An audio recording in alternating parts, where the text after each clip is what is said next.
All know the pain of being stuck in the past. But with Roseville Electric, you can get current with clean, reliable electric solutions for your home or business. For more info, visit getcurrentroseville.com today. KHTKAM HD1 Sacramento, KYMX HD2 Sacramento. From the Power Business Technology Toshiba Studios. This is Sactown Sports. Sactown Sports. Headlines. I'm Chris Verlod with your Sactown Sports headlines. The Sacramento Kings announced last night that guard De'Aaron Fox underwent x-rays that revealed that he had an avulsion fracture of his left index finger. He suffered the injury during the fourth quarter of Sunday's game and has been listed as doubtful for tomorrow night's game against the Warriors. For more on Fox's injury and all the news on the Kings-Warriors series, check out SactownSports.com for all your updates. You can listen to tomorrow's game right here on Sactown Sports. 3 NBA playoff games tonight, and they all have 3-1 leads. The Celtics will host the Hawks with a chance to close out the series in Boston. That will be followed by the Timberwolves and the Nuggets. Timberwolves avoided a sweep with a win against the Nuggets last Sunday, and the final game will be between the Clippers and Suns. Clippers will try to extend the series once again without Kawhi Leonard, who is still out with the sprained knee. Those are your headlines. Now let's get back to Chris and company with Kyle Madson.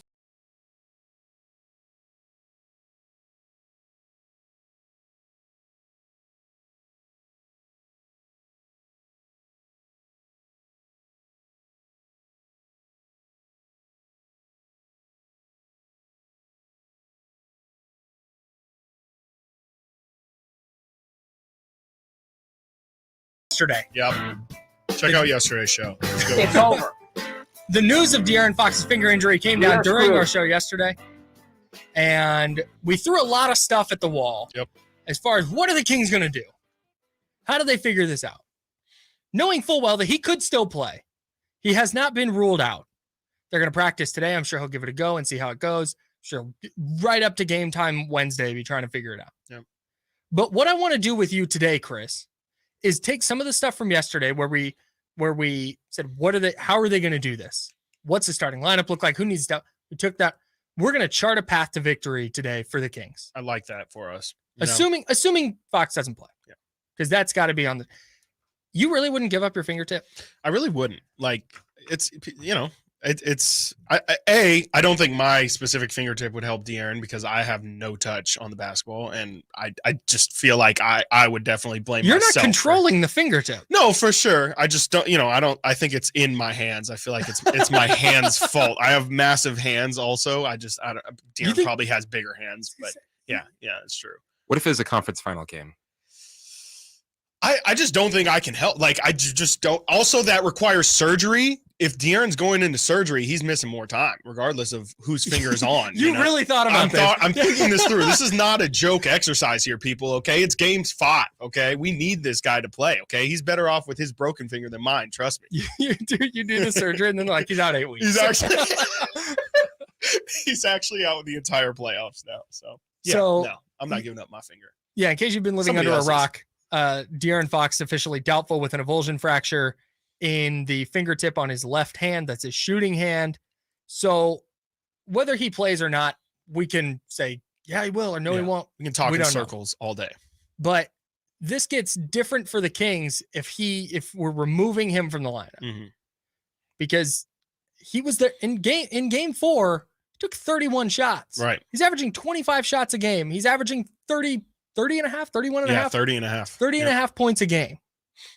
So this is not going to be an easy task, but the Kings can do this. For sure. They can figure this out. It's not over. No. I hear a lot of people saying it's over and we don't stand a chance. And I know a lot of people are optimistic that De'Aaron's going to play, but even if he doesn't, it's not over. Yeah, and I don't get it twisted. I don't want to I'm not trying to blow smoke here. Right. It's going to be harder. Very. It's going to be a lot harder. The path gets a lot steeper. But let's get away from just the hey, they've got 2 games at home against a team that can't win on the road. Like, that in itself is a significant advantage. But let's just start with the easy one. We threw out a lot of ideas yesterday, and no bad ideas here. 916-339-1140, 1-800-920-1140. You can shoot us a text at 339-1140 if you want to call and chip in your ideas here. Everything's on the table. Kings are listening, welcome. I promise. Yep. What does a starting lineup look like, Chris? I think it's Davion Mitchell for sure. I mean, he's played so great. He's at the one. He's the point guard. I know Kevin Huerter struggled. I know Malik is definitely played better or the best of any guard besides De'Aaron in this, besides Davion as well. But you still got to go with Kevin Huerter just for the continuity. And if Kevin Huerter plays well, I think it's more beneficial to the team. And if he comes off the bench, you just don't want to throw off his rhythm. So you're taking Malik Monk starting almost entirely off the board. Yeah. I think just the fact that Mike has not gone to it all this year, even in points when Terrence Davis hasn't played in a couple games. And it's like, oh, okay. Malik is actively in the rotation. TD hasn't played in a week or two. It makes a lot more sense to go with Malik. Even then he would go with Terrence Davis and or Kessler Edwards. So I just have a tough time seeing Mike at this point in time switching everything up completely and going with Malik in the starting lineup. So really, I mean, to long story short, I think really Davion's the only adjustment in the starting lineup at least. Okay, so you're still going Davion, Huerter, Keegan Barnes, Keegan however Murray, you want to put him, Harrison Barnes, Yep. and Sabonis. Sabonis. Okay, I actually like the idea of keeping Huerter in the starting lineup. Mhm. I was very when Fox was healthy, I was very pro remove Huerter from the starting lineup, put Davion in, maximizes the minutes he can play against Steph Curry. He's done an unbelievable job against Steph defensively. Maybe the best of anyone in the entire Warriors postseason run individually. Yeah, for an extended period for sure. And Steph's got to figure it out a little bit. He's an all timer, but like just being able on to the be, ball, especially just being able to be in his jersey when he's on the ball, giving it up without having to throw a double at him. Yeah, that's a pretty significant deal. And honestly, I think that might be a helpful thing here. Just again, it's not good that Fox is out, but if Davion just being in the starting lineup, I completely agree. There might be some benefit from that, especially defensively. Like just having him in the game that often. Totally, absolutely, and every time he's had extended run, he's always played better. But yes, exactly to your point, like it was already a conversation before De'Aaron's finger. We were going to have the conversation, should we insert Davion, because he's been so great and so huge he's really the only person that disrupts Steph, and clearly the Warriors are heavily, I mean, anyone who's watched these first 4 games, Steph has been so important to the Warriors scoring.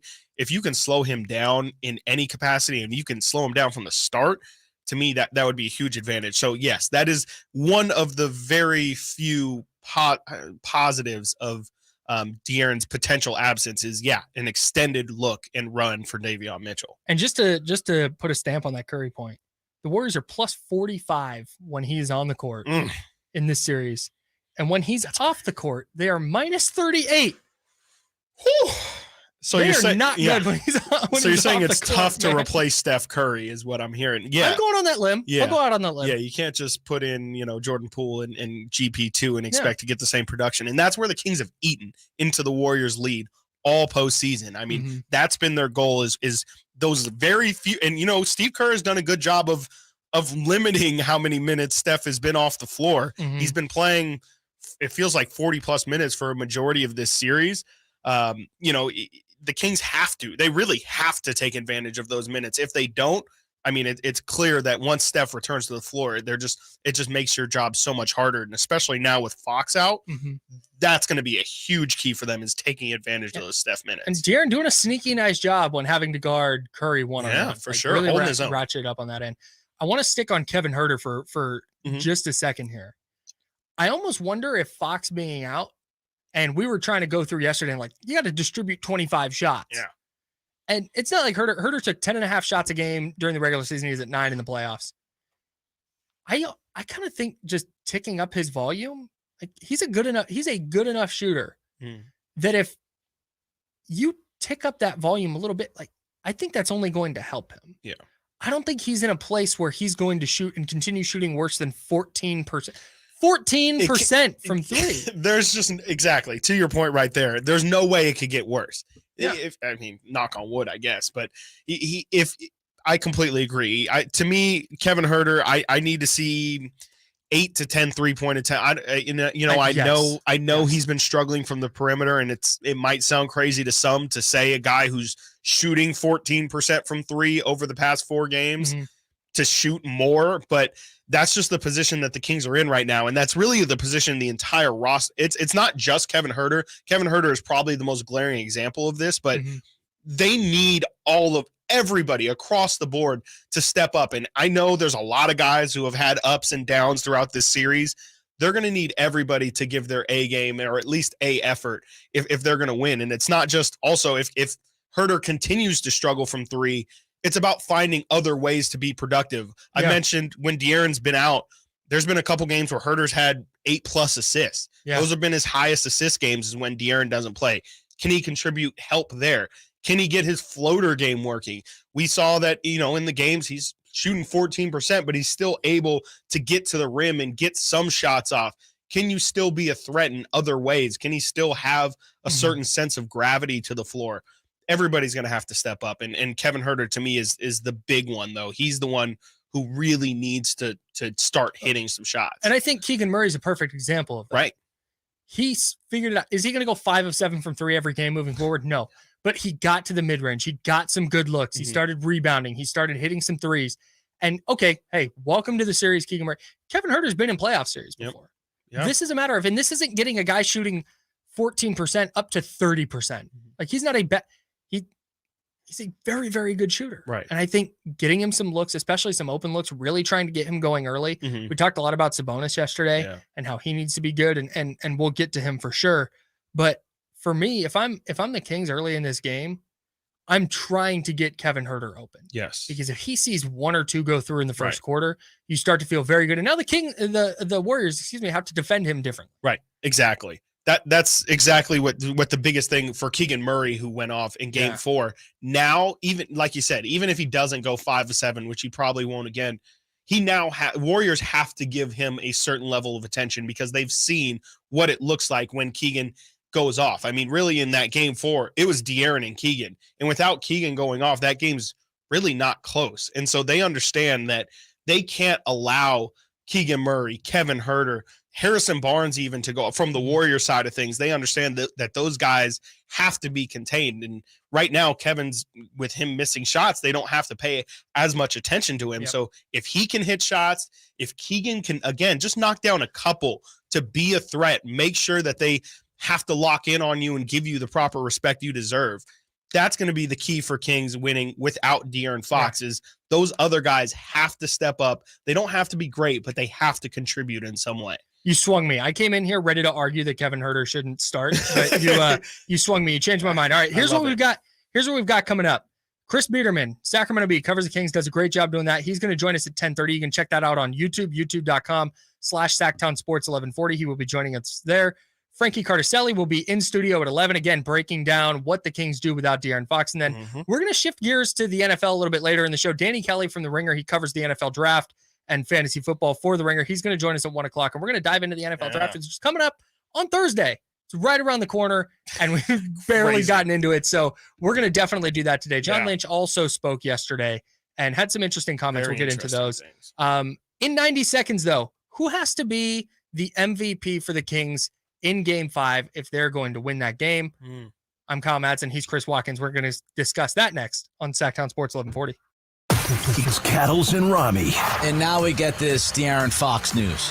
Before I get to your thoughts, Rammy, and how this impacts the series, it's rather obvious it absolutely impacts this series. What I don't want us to do, I don't want to take calls saying I fractured my finger in 1998 and I was okay. I went to work. I went to the YMCA. I put up 20 in 3-on-3. Fractured my index finger when I was in high school, still dropped 30. I don't want that. Cattles and Rammy, weekday afternoons from 2 to 6 on Sactown Sports. Great team, great team. Where's the defense? Defense! Okay, everyone take a break. Greetings, Sacramento. Doug Christie here for the Good Feet store, asking, when is something too good to be true? When it probably is. And had I not experienced it for myself, this spectacular season would definitely qualify as too good to be true. So everyone out there in radio land, continue to enjoy. Something else that could seem too good to be true is Good Feet Arch Supports. But trust me, I've experienced firsthand the comfort, balance, and support possible with Good Feet Arch Supports. and so have countless others who have pretty much given up hope. It's time you felt good again. Take your feet to the Good Feet store for a free personalized arch support fitting and test walk. Experience for yourself the comfort, balance, and support missing in your life. The Good Feet store in Sacramento, Roseville, Stockton, Modesto, and now Vacaville, online at goodfeet.com. Live and local, it's Chris and Company with Chris Watkins on Sactown Sports. It's all mountain to climb. It's all mountain to climb for the Kings. I'm Kyle Madson. He's Chris Watkins. We're hanging out with you until 2 o'clock, diving deep on what the Kings do if De'Aaron Fox does miss Game 5, because that needs to be stated. He's not ruled out. He's doubtful. They practice today. He'll try it pregame Wednesday. He has until 7 p.m. Wednesday to get right. Hopefully feels good. And, we don't know if it's going to be a matter of pain tolerance. We don't know if it's going to be a matter of comfort, Function. Right. There's a lot of questions, a lot of things he has to deal with. And, when you're dealing with an injury, you can only take it day by day. It's really tough to rush those things. And we only got 2 days now. I mean, today and tomorrow to figure it out. And so, I see a lot of people who seem optimistic that he's for sure going to at least try to give it a go. People seem optimistic that he will go. I think everyone should just kind of reserve judgment until he actually steps on the floor, or at least until practice later today when we hear something. And Mike Brown and his coaching staff have to prepare as though he's not going to play. Absolutely. Like that has to be focus number one. So that's what must that be too, right? To try and like you kind of have to plan for both still, right? Like you do have to very much prepare for the very real possibility he doesn't play, but also if he does, how do you, just having to balance how much work you put into each game plan for both teams too. I mean, the Warriors are also dealing with the same conundrum of, they definitely have to assume Fox isn't playing, but they also have to be ready for both scenarios. So, well, and Draymond Green talked about that on his podcast, how much energy they're devoting to figuring out how to defend Fox. Right. And now they're going to get a completely different version of the Kings offense. The Kings, Without a guy who's going to take 25 to 30 shots a game. Totally. Yeah. And they're trying to figure out same exercise we did yesterday of trying to figure out where those shots will be dispersed. Warriors are trying to figure out that same thing in terms of like, okay, De'Aaron's out. Who is now the guys that we should really focus in on to focus in on our defense? And do we have to change defenses? All these stuff. Coaches, they're going to be doing it for the next 48 hours. I'm glad I'm not. So one of the things that Mike Brown and his coaching staff are going to look at, we talked about the starting lineup, and I think you're right. I think the starting lineup change is easy. It's Davion Mitchell in for De'Aaron Fox. And I think that's probably the extent of it. But what else happens in the rotation? Is it just moving Terrence Davis up into the Davion Mitchell role? Right. Or do you start, this is what do you look at on the Kings bench? Yeah, it's tough because I've been dealing with the same question of does this mean that they go deeper? Does this mean that they tighten the rotation? Especially come playoff time, you kind of have your guys, and usually the guys who play are the ones that you're comfortable with. Right. And if they're not playing, it's kind of for a specific reason, and not saying, guys like Kessler Edwards and Terrence Davis aren't capable of making an impact, but clearly if Mike Brown felt like those guys were keys to success in this specific series, they would have been getting some minutes. So I'm not entirely certain that it means that we're going to see Kessler Edwards. I'm not entirely certain we're going to see Terrence Davis. The one guy that I'm really curious about, the only other, with Matthew Dellavedova's injury, he can't be the backup point guard. Does PJ Dozier see like 8 minutes? Do they feel comfortable doing that? He's the guy who's only played in like garbage time minutes. That's kind of what I'm expecting in Game 5 a little bit. Like there's going to be a set rotation of guys. Like Malik Monk's going to play a ton. Right. Davion Mitchell's going to play a ton. Exactly. That's easy work. Yeah. But if Kevin Huerter continues struggling, right, like are they going to have that quick hook, or is it figure it out? Like that's the kind of push pull. And I think what we're going to see is a guy like a PJ Dozier. Maybe they do switch something up and try and go big and say, hey, here's Chimezie Metu for a few, and just get a feel for 3-4 minutes and yeah, give them a completely different look. Something that the Warriors are already, I'm sure, again, just like I just kind of stated, they're scrambling, I'm sure, trying to figure out what Sacramento might do. If Mike Brown uses this as an opportunity to say, look, they don't know what we're going to do. Let's just throw a ton of stuff. We kind of talked about it a little bit yesterday, but yeah, what if we just get weird? What if we, again, maybe go getting weird is a big lineup? Yeah. What if we go Chimezi Metu? We haven't seen much of him. Again, PJ Dozier. What if we get a heavy dose of him? Like you said, if Kevin Huerter isn't playing well, maybe they give Huerter a quick hook. And we've seen Terrence Davis be able to come in again after not playing for weeks and then step into rotations, into lineups and really produce offensively and occasionally defensively as well. There's a lot of different options that they can go, and they're not terrible options. The Kings do have some really decent and solid depth to rely on, but it's just a matter of where they want to go. Exactly. Are you trusting them in playoff against minutes? the Golden State Warriors, too? A team that if you put out the wrong lineup or the wrong guy, they can just abuse you. Right. That's definitely the fear that Mike Brown also, and he's very aware of that. That is, that's one of the advantages maybe of Mike more Brown. aware of it than anyone else not on the Warriors presently. Right. And I wonder too if that impacts his decision making. Maybe he's a little bit more cautious because he does understand how dangerous this Warrior team is. I don't know. We're all just speculating here, but there's a lot of different routes that they can go. If I had to put my stamp down and say what officially I think, I would say stamp it. I think Terrence Davis is probably going to get, 5 to 10 minutes based off of how well he plays. I would be surprised if Kessler Edwards plays, but if he does, that to me points that, yesterday we asked the question, and I think we're going to talk about it later as well, in terms of should the Kings try and slow things down or maybe go for, with Davion Mitchell getting 38, 35 plus minutes, should they try and lean into a more defensive lineup? If Kessler Edwards plays, to me, that's a sign of that the Kings are maybe not going to try and push the pace and outshoot them, but maybe try and actually lean into defense, which is dangerous. That specifically, you talk about Kessler Edwards and pairing him with Donovan Mitchell. Now you run into the issue the Warriors have when they play Kevon Looney and Draymond Green together. Right. Where it's like, you just don't have to really defend those guys. And that's just your guards too. That's not including Sabonis or Len, whichever guy plays with them. You're kind of eliminating space in total. You can't.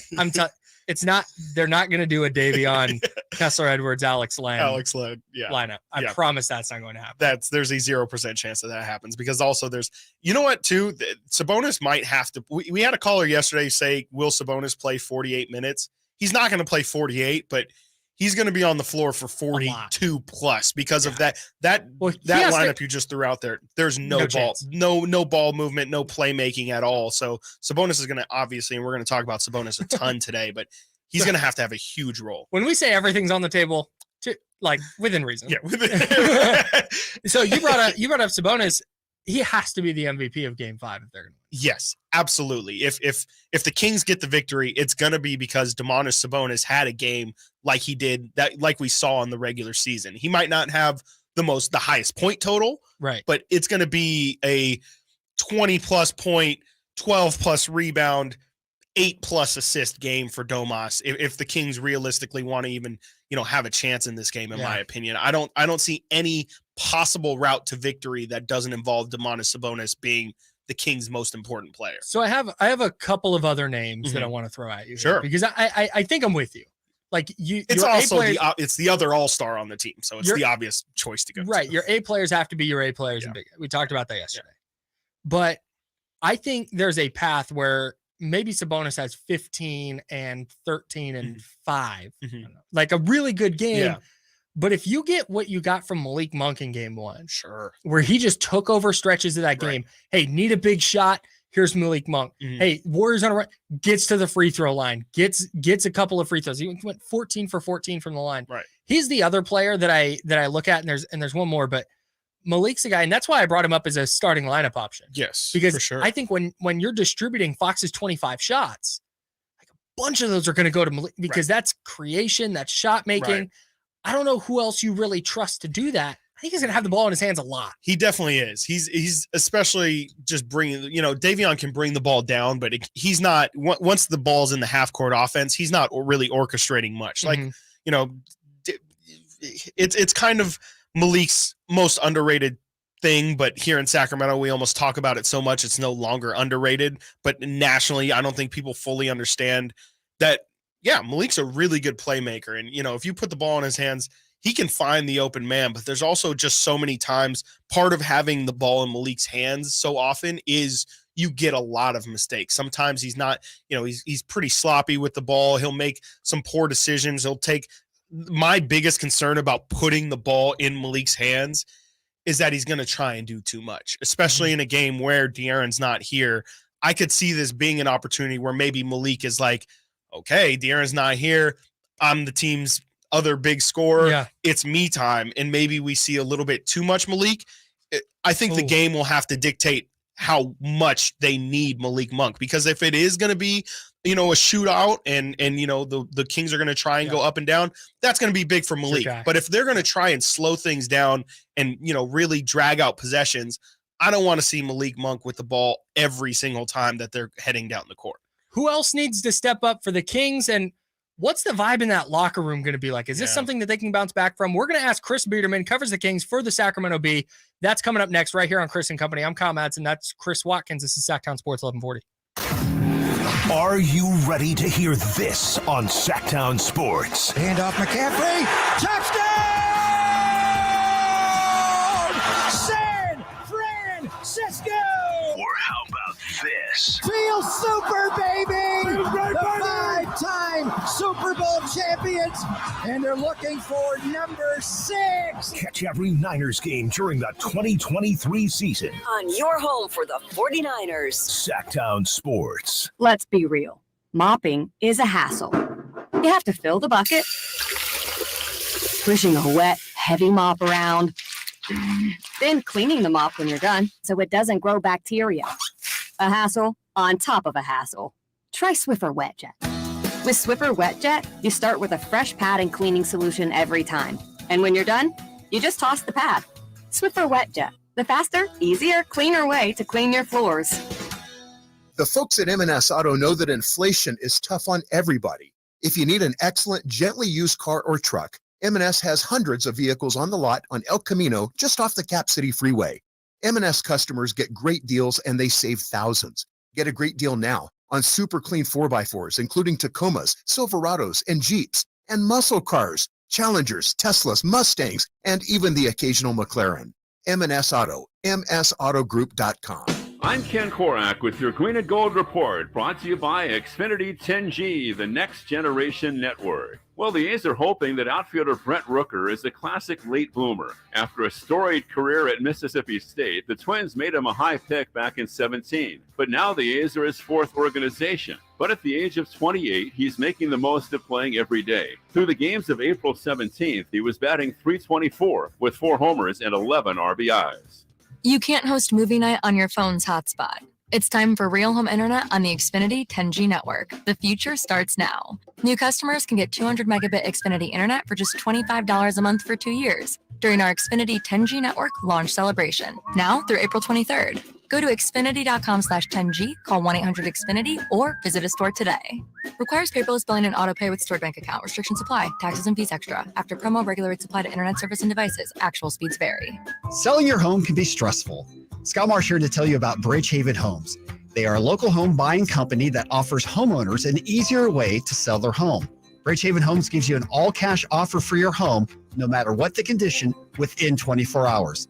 You pick the date you wish to close and sell on your terms. No repairs, no showings, and no realtor commissions. Call 916-299-6040. That's 916-299-6040 or bridgehavenhomes.com. For adults with moderate to severe plaque psoriasis who are candidates for systemic or phototherapy, now there's Skyrizi, Risankizumab Rizza, a prescription-only 150 milligram injection. With Skyrizi, 3 out of 4 people achieve 90% clear skin at 4 months, and Skyrizi is just 4 doses a year after 2 starter doses. Nothing and me go hand in hand. Nothing on my skin, that's my new place. Nothing is every day. Don't use if allergic to Skyrizi. Serious allergic reactions and an increased risk of infections or lower ability to fight them may occur. Before treatment, your doctor should check for infection and tuberculosis. Tell your doctor if you have an infection or symptoms, such as fever, sweats, chills, muscle aches, or cough, or if you plan to or recently received a vaccine.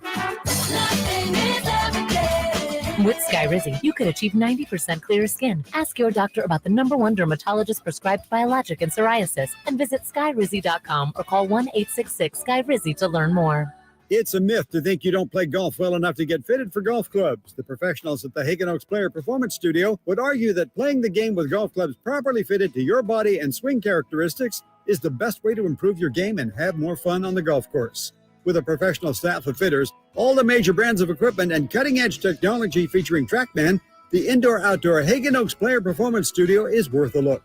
See for yourself. Fulton Avenue at the Cap City Freeway. Schedule your fitting at 916-808-2531. 808-2531. What would it take for a plumbing company to earn your trust? Jerry and Kenny here from Bell Brothers. And let's face it, plumbing and service companies don't always have the best reputation. So to earn your trust, the first thing they'd have to do is actually answer the phone when you call with a real live person. Then they'd have to send a plumber when you needed them, day or night, without charging extra for emergency services.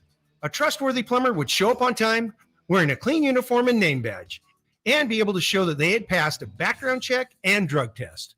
A plumber you could trust would give you a firm quote on the job before starting and clean up after they finish the job.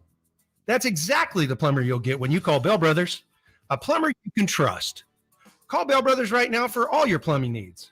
Our number is 916-444-1234, or find us online at thenosurpriseguys.com. The No Surprise Guys, Bell Brothers.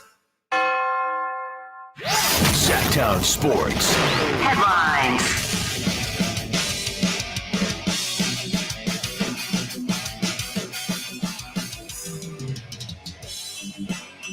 I'm Chris Verlod with your Sactown Sports Headlines. Sacramento Kings announced last night that Kings guard De'Aaron Fox underwent x-rays that revealed that he had an avulsion fracture of his left index finger. He suffered the injury during the fourth quarter of Sunday's game and has been listed as doubtful for tomorrow night's game against the Warriors. For more on Fox's injuries and all the news on the Kings-Warriors series, check out SactownSports.com for all your updates. You can also listen to tomorrow's game right here on Sactown Sports. 3 NBA playoff games tonight, and they have all got 3-1 leads. The Celtics will host the Hawks with a chance to close out the series in Boston.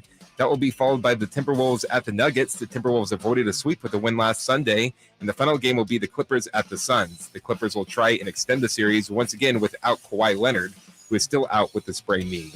Those are your headlines. Now let's get back to Chris and Co. with Kyle Madson and our guest, Chris Beerman.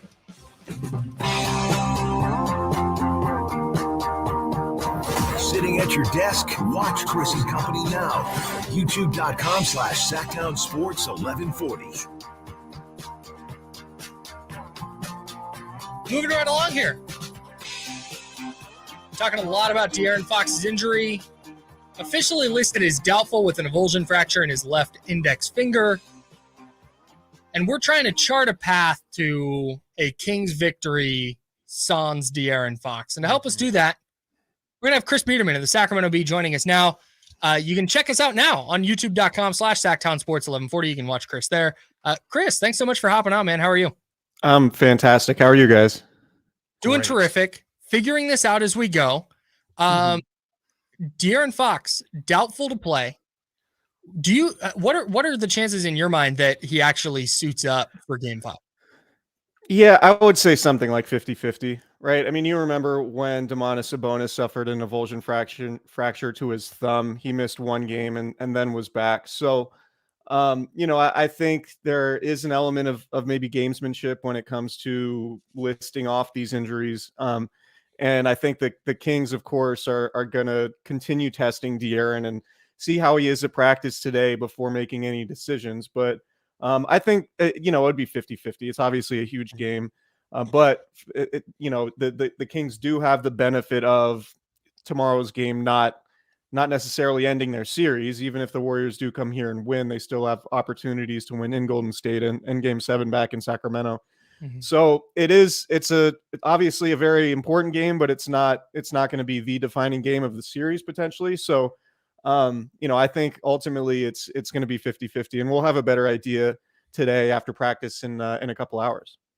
Yeah, and we're, like Kyle mentioned, we're trying to figure out that path to success for Sacramento. And if De'Aaron obviously can't go, is there any strength that you feel like the Kings can lean into without De'Aaron in the lineup that they can maybe take advantage of?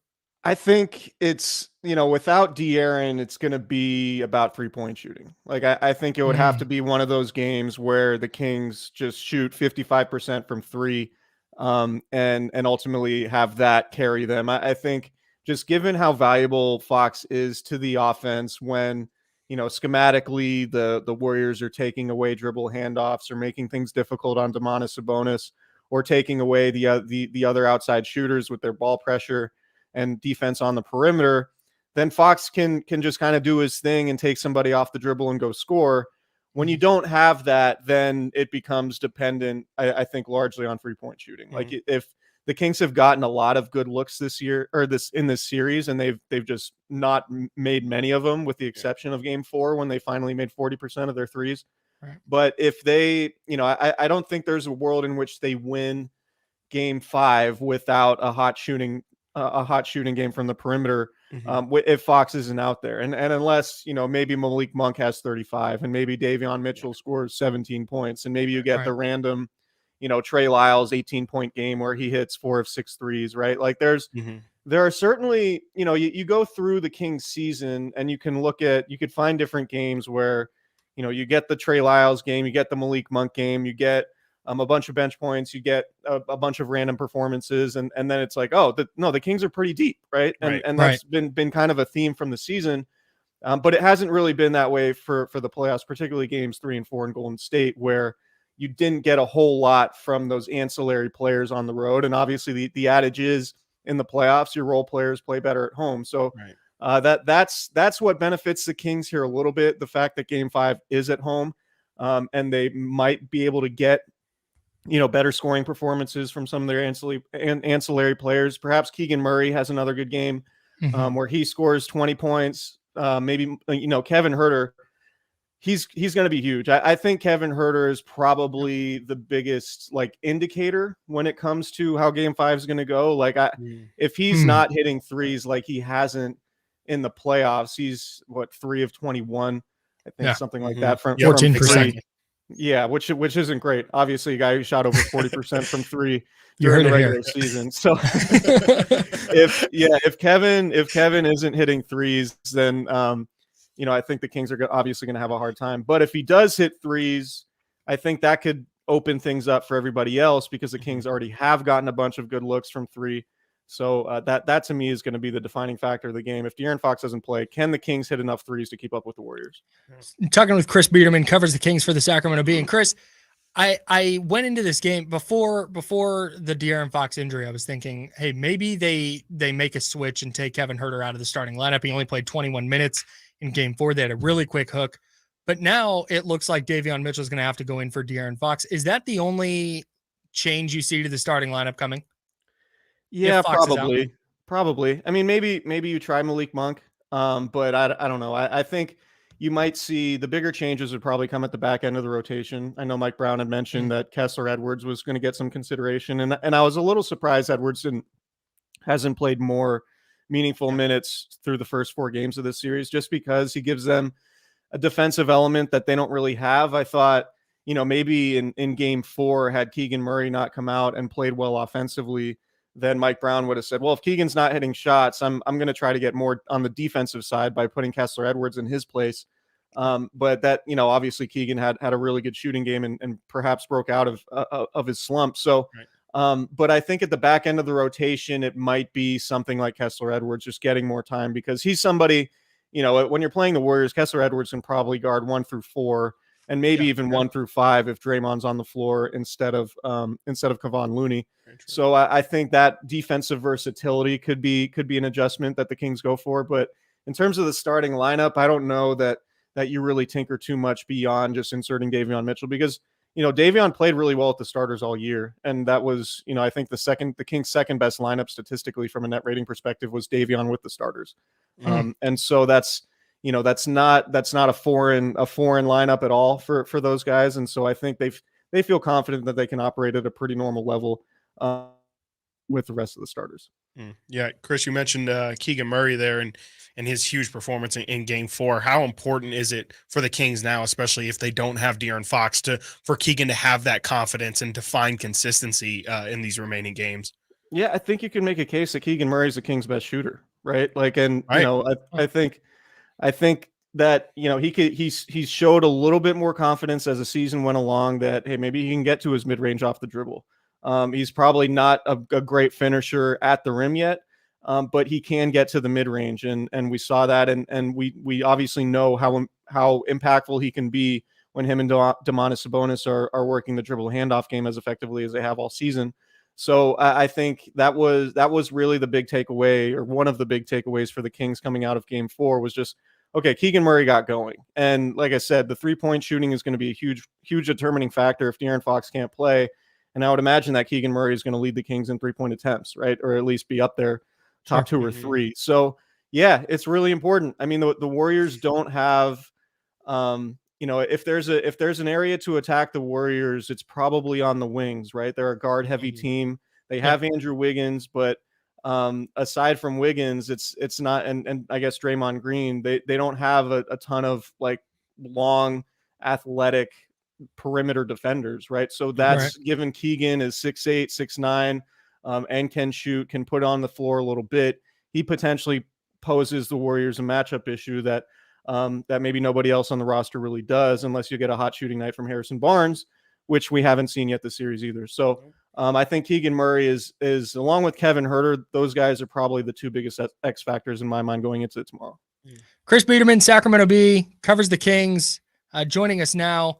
We've talked a lot about Domantas Sabonis and how he needs to be the team's MVP moving forward if they do have to finish this series without De'Aaron Fox.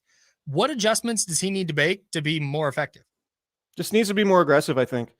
Needs to be more aggressive and more decisive. The Warriors are obviously allowing him to shoot from the perimeter whenever he wants, and the perimeter shooting numbers have not been good, but he's just got to let it fly, because I think when the Kings prioritize or emphasize 0.5 basketball, right? And that's, when Mike Brown's constantly talking about 0.5, it's when you get the ball within half a second, you know exactly what you're going to do, whether it's dribble, pass, or shoot, right? And what the Warriors are kind of doing is, I think, is sort of a mental mind game with Sabonis. They're letting him have all that space in the mid-range, and it's forcing him to think, and it's taking the Kings out of sort of that 0.5 offense, right? So he's thinking, oh, do I shoot it? Do I set a screen? Do a dribble handoff that the Warriors are playing so well? Do I try to take advantage of a potential mismatch I have by dribbling into the post? Right. And it feels like sometimes the Warriors are inviting Sabonis to dribble into the post by, there were instances earlier in the series where like Moses Moody was switched on him, or Jonathan Kuminga switched on him, and they're like, yeah, take advantage of this mismatch, dribble in a bunch of times, and then it really stalls out the Kings offense, and then the Warriors just end up collapsing on him. And making it difficult on him to spray the ball to their outside shooters, which is obviously such a big part of their offense. So I think Sabonis just needs to be decisive. If he's open from 17 feet, take the pass and shoot it. Just go up. Don't think about it.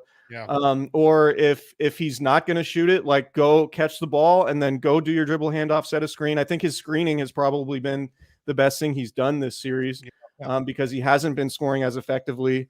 And obviously, Kevon Looney is sort of matching him rebound for rebound. So, I would say for him, just being decisive, being aggressive, because he has to play with more force than he did, particularly now that De'Aaron Fox is potentially going to be out. Chris Beerman does a great job covering the Kings for the Sacramento Bee. Thanks for joining us, man. No problem. Thanks for having me, guys. Yep. Talk soon. All right, that's Chris Beerman. We got to hit the break. On the other side, we're going to take a look into our crystal ball, and we're going to tell you exactly what the box score has to look like. What stats do the Kings need to hit to win in Game 5? I'm Kyle Madson. He's Chris Watkins. We're going to talk about that next on Sactown Sports 1140. Check out the Golf to Go Hour with Frank LaRosa every week on Sactown Sports. Get the latest on equipment, area courses, people who play the great game, and plenty of good conversations about golf. It's the Golf to Go Hour every week with Frank LaRosa on Sactown Sports. Golf to Go is brought to you by the Hagen Oaks Golf Super Shop, America's most awarded golf facility. Naturewood Home Furnishings, where it's all about choices and always about quality. I'm Scott Trout, attorney and CEO of the domestic litigation firm Cordell & Cordell. We help men deal with the life changes triggered by divorce, such as child custody and property division, among many others. But life changes also occur after divorce. These changes can make parts of your existing court order irrelevant or harder to follow. If you feel a modification to your court orders might be necessary, talk to us at Cordell & Cordell. We're a partner men can count on. 500 Capitol Mall, Suite 2060, Sacramento, California, 95814. Cordell. Wendy's $3 breakfast deal is a bacon or sausage egg croissant plus small seasoned potatoes for $3. It's the breakfast that don't miss. So if you did miss Wendy's breakfast, don't imagine fresh cracked eggs, sizzling sausage, crispy bacon, and block out those hot, buttery, flaky croissants. Croissants don't really make a sound, but if they did, for a breakfast that don't miss, Wendy's is that breakfast. Choose wisely. Choose Wendy's $3 breakfast deal. Limited time only. Participating U.S. Wendy's. Select a request $3 breakfast deal to obtain discount. Not valid for a la carte or combo orders. Power Business Technology is proud to be 100% independent, locally owned, and managed Toshiba copier dealer. Local ownership cuts out the red tape, allowing ourselves to never be too busy to personally answer the call when our clients need us. Recognized for excellence in service execution, training, and customer service, we're proud to be named a 2022 Toshiba ProMasters Elite Dealer. Contact us today for all of your business printing needs at 844-POWER-BZ. That's 844-769-3729, or visit us at powercopiers.com. Ace fans need Friday night plans? Well, we got you covered. Get 4 tickets and parking for any Friday night game starting at just $49 with the Friday 4-pack presented by Chevrolet. Save big and enjoy great matchups, post-game fireworks and drone shows, giveaways, and more this 2023 season. He drills one to right, way back, and no doubt, and that quickly the A's have taken the lead. Second deck. Friday night tickets are available at athletics.com/value. That's athletics.com/value. When you take the time to shop at Folsom Lake Honda, there's one thing you'll always find: happy people ready to serve you. As a family-owned and operated dealership since 2009, customer service is our #1 priority. Our customers love doing business with us, and you will too. Looking to own or lease? During the spring sales event, drive a brand new Accord or Civic. Visit us today at FolsomLakeHonda.com, your one-stop Honda shop. Folsom Lake Honda, yeah, your one-stop Honda shop. Nothing tastes better than a craft beer on a beautiful afternoon. Sunrise Marketplace is transforming the Sunrise Mall parking lot into a backyard hangout on May 20th. There will be craft breweries, home brewers, cideries, meaderies, food trucks, and backyard games. This will be one of the best events happening this year. Tickets are on sale now at shopsmp.com. Use discount code HBREW23 for $5 off general admission. Every ticket helps support Citrus Heights Heart and Citrus Heights Chamber of Commerce. At aimyourdigital.com, we'll help you target the right audience, build your leads, and crush your quota. Take your business to the next level. Our digital marketing strategies help grow awareness of your product or service, all while building trust in your business. Our approach involves leveraging multiple tools and strategies to deliver exceptional results that are customized to your unique business needs. Don't wait to run out of sales leads. Keep your business growing. Get started with aimyourdigital.com today.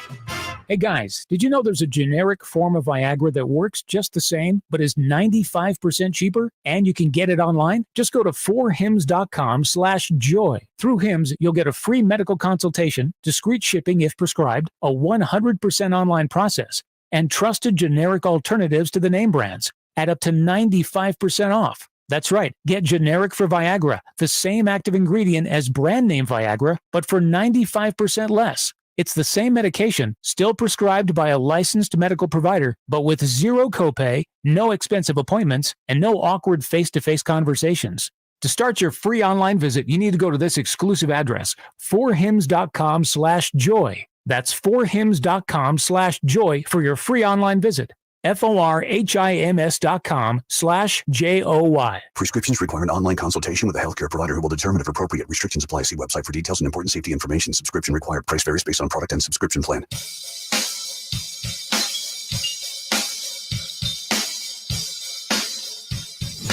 Keeping you company with the company. It's Chris and Company with Chris Watkins on Sactown Sports. Your local sports leader. All right, I'm not going to front. I'm Kyle Madson. That's Chris Watkins. This is Chris Company. I'm not going to front. I thought I was going to try standing today, but with the way this mic is set up, standing is not the move. It's not a thing. No, this is not comfortable. You got to like jam it up. Yeah, youtube.com/Sactown Sports 1140. I'm going to try and see. Yeah, let me see. I'm going to move You this. gotta slowly. I got to get this. There you go. Like that. There you go. Now we're both. Is that a standing. little better? Yeah. Oh, I see what you did Yeah, there. you gotta kinda Oh, you really bring that ratcheted arm that up, up. yeah. Okay. There you go. Okay. You still got to kind of lean into And it, this though. this Dave broke this, so it doesn't. For sure. It doesn't quite. Oh yeah, it's kind of. It's not. Yeah, I pretty don't. limp. I don't like this. I don't love this at all. I'm gonna sit back down eventually here. No, we're talking. We're talking about that. Yeah, no, I am sure. We're talking a lot about the De'Aaron Fox injury, and I wanted to talk with you, Chris, about what. So we've talked lineups and how do they play and what does the offense look like? What's the rotation look like?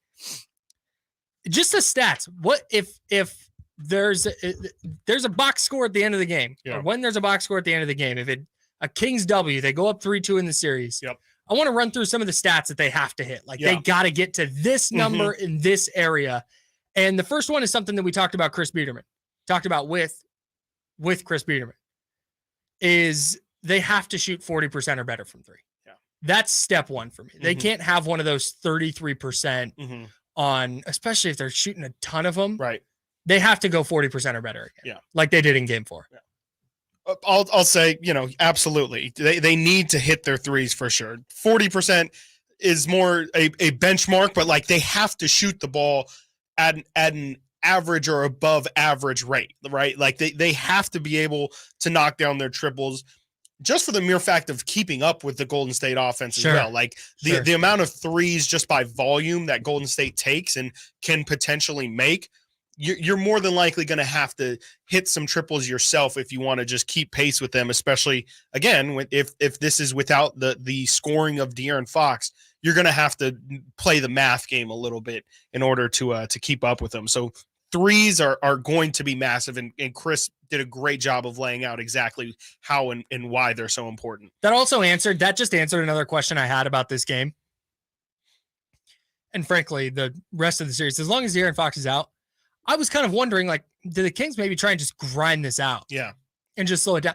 They don't have the personnel to do that. Yeah, they don't. Unfortunately, not that goes along with shooting, because you can. Well, that's been their identity all year. You're not just going to uproot that. Exactly. To be a team, and especially not uproot it to be a defensive team, the thing that you've been terrible at. Right. So it's like, we're going to go all into this thing that we really weren't good at all season long, instead of, potentially leaning into something that maybe you've been better at or have a track record of throughout the season. So if they go down blazing away from three and they run their offense and the shots just don't fall, that you can live with. If they're going like, slow it down, we're going to play Kessler Edwards and Alex Len and Davion all together like that. You can point perfectly at the Kings' performances from game 3 to game 4. Do you want to see a performance like, now granted, the Kings also shot terribly in game 3, but do you want to see that slowed down pace of, like both teams missing their shots and, grinding it out? Or do you want to see a game like game 4 where, hopefully the Kings can get their scoring going as well, and hopefully they do a better job of slowing Golden State down and not allowing 126 points. That's why game 4 was such a big deal to me. Like they found their shot a little bit. Right. And They felt comfortable at Chase Center as well, which is why, especially if they had De'Aaron, I would feel really good about them going back into Chase Center for game 6. The second thing that has to pop up in the box score, and I want to do this on both sides, the Kings need to have like 11 or fewer turnovers. 100%. Can't be throwing it around. They're already at a disadvantage. They can't give the Warriors free opportunities, especially extra possession. There's going to be some. You're going to try a long lead out pass. You're going to have a miscommunication. Right. But the one, they had a couple the other day where they had a turnover where Draymond had his back to the play. And I think it was Monk tried to throw a pass inside and threw it off of Draymond's back. Yeah. That can't. The unforced turnovers have to be limited to the max. Golden State's, they're going to create a couple turnovers, but you can't be throwing the ball away frivolously. So while the Kings aren't going to grind this down and just grind it out and play defense, I do think that there's a significant defensive element to this. Sure, and absolutely. that's where the Warriors will throw it around, especially on the road. Yeah.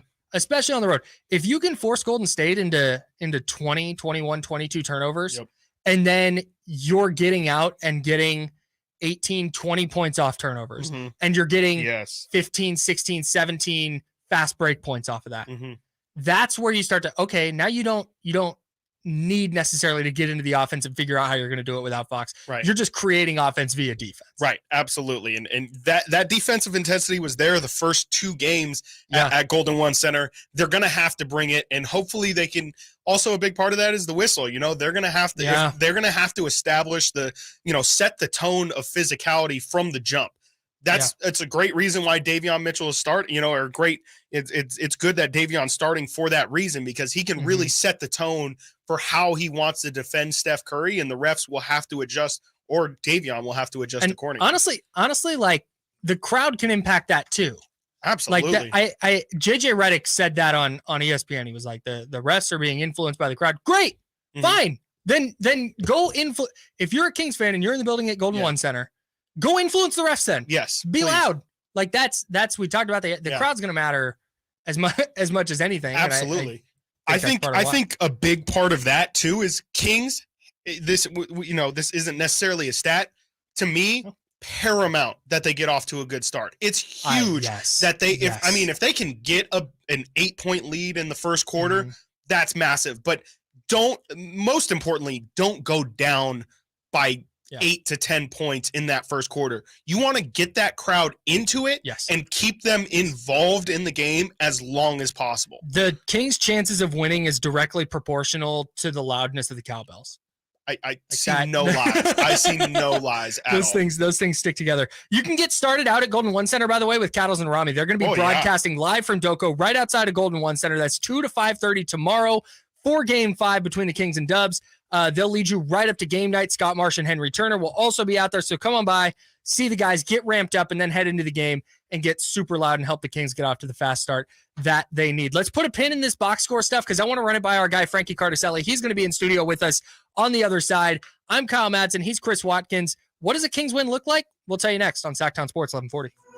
The Kings dropped a heartbreaker to the Warriors in Game 4. Harrison Barnes with a launch for 3. It's no good. It came off the heel as time expires. With the series tied at 2, the Kings look to regain the series lead Wednesday at the Golden One Center. Our coverage starts with Cattles and Rammy, live from Doko at 2 p.m., followed by tip-off at 7 on Sactown Sports. Sactown Sports first-round coverage is brought to you by National Garage Door. Quality doors, quality people. At the Gonzalez Law Office, we focus on trials and litigation to achieve the best result. For over a decade, Jonathan Gonzalez has conducted more than 60 jury trials to verdict, and since 2016 has only lost 2. We understand how to fight for our clients and make sure our clients get the best results. We don't settle for less, and neither should you. Call us to handle all your criminal and injury cases. 916-304-9187. That's 916-304-9187. Or visit us at saclegaldefense.com.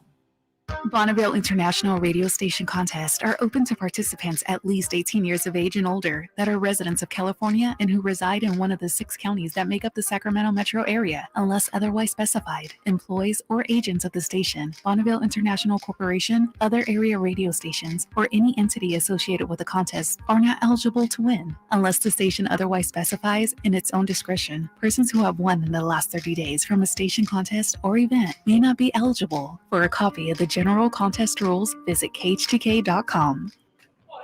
Great team, great team. Where's the defense? Defense! Okay, everyone take a break. Greetings, Sacramento. Doug Christie here for the Good Feet store, asking when is something too good to be true? When it probably is. And had I not experienced it for myself, this spectacular season would definitely qualify as too good to be true. So everyone out there in radio land, continue to enjoy. Something else that could seem too good to be true is Good Feet Arch Supports. But trust me, I've experienced firsthand the comfort, balance, and support possible with Good Feet Arch Supports. And so have countless others who have pretty much given up hope. It's time you felt good again. Take your feet to the Good Feet store for a free personalized arch support fitting and test walk. Experience for yourself the comfort, balance, and support missing in your life. The Good Feet store in Sacramento, Roseville, Stockton, Modesto, and now Vacaville, online at goodfeet.com. Hey, Sacramento, while you're watching the playoffs, don't get stuck on the bench in a warm house. Fox Family Heating and Air can get you cooling fast with most parts backed by a lifetime warranty. Fox Family Heating and Air.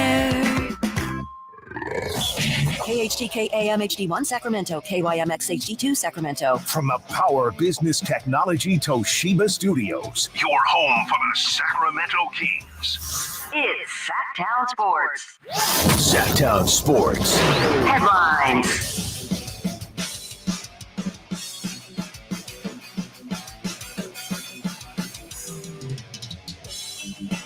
I'm Christopher Laud with your Sactown Sports headlines. Sacramento Kings announced last night that Kings guard De'Aaron Fox underwent x-rays that revealed that he had an avulsion fracture of his left index finger. He suffered the injury during the fourth quarter of Sunday's game and has been listed as doubtful for tomorrow's Game 5 against the Warriors. For more on Fox's injury and all the news on the Kings-Warriors series, check out SactownSports.com for all your updates. You can listen to tomorrow's Game 5 right here on Sactown Sports. 3 NBA playoff games are tonight, and they all have 3 games to 1 leads. The Celtics will host the Hawks with a chance to close out the series in Boston. That will be followed by the Timberwolves and the Nuggets. Timberwolves avoided a sweep with the win last Sunday against the Nuggets. And the final game will be the Clippers at the Suns. The Clippers will try and extend the series once again without Kawhi Leonard, who is still out with a sprained knee. It is 11 o'clock. Capital Casino, conveniently located on 411 North 16th Street in downtown Sacramento. Those are your headlines. Now let's get back to Chris and Company with Kyle Madson and our guest, the Kings Cowboy, Frankie Carticelli.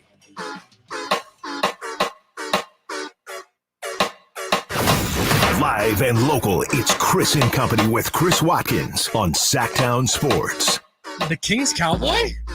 I like that. It's a long story. Everybody does. I like that. Does everybody like it? I think you're the only person that doesn't like it. That's Frankie Carticelli. Yeah. I'm Kyle Madson. Chris Watkins here as What well. up? Check us out on youtube.com/Sactown Sports 1140.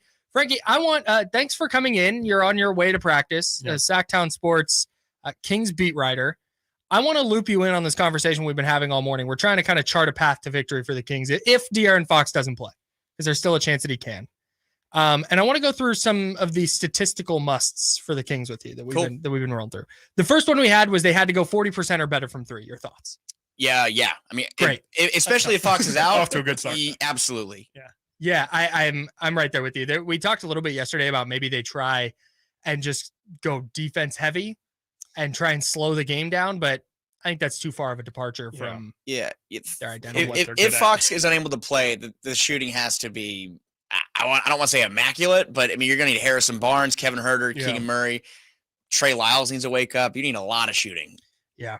The other one was they need to have 11 or fewer turnovers. I like that.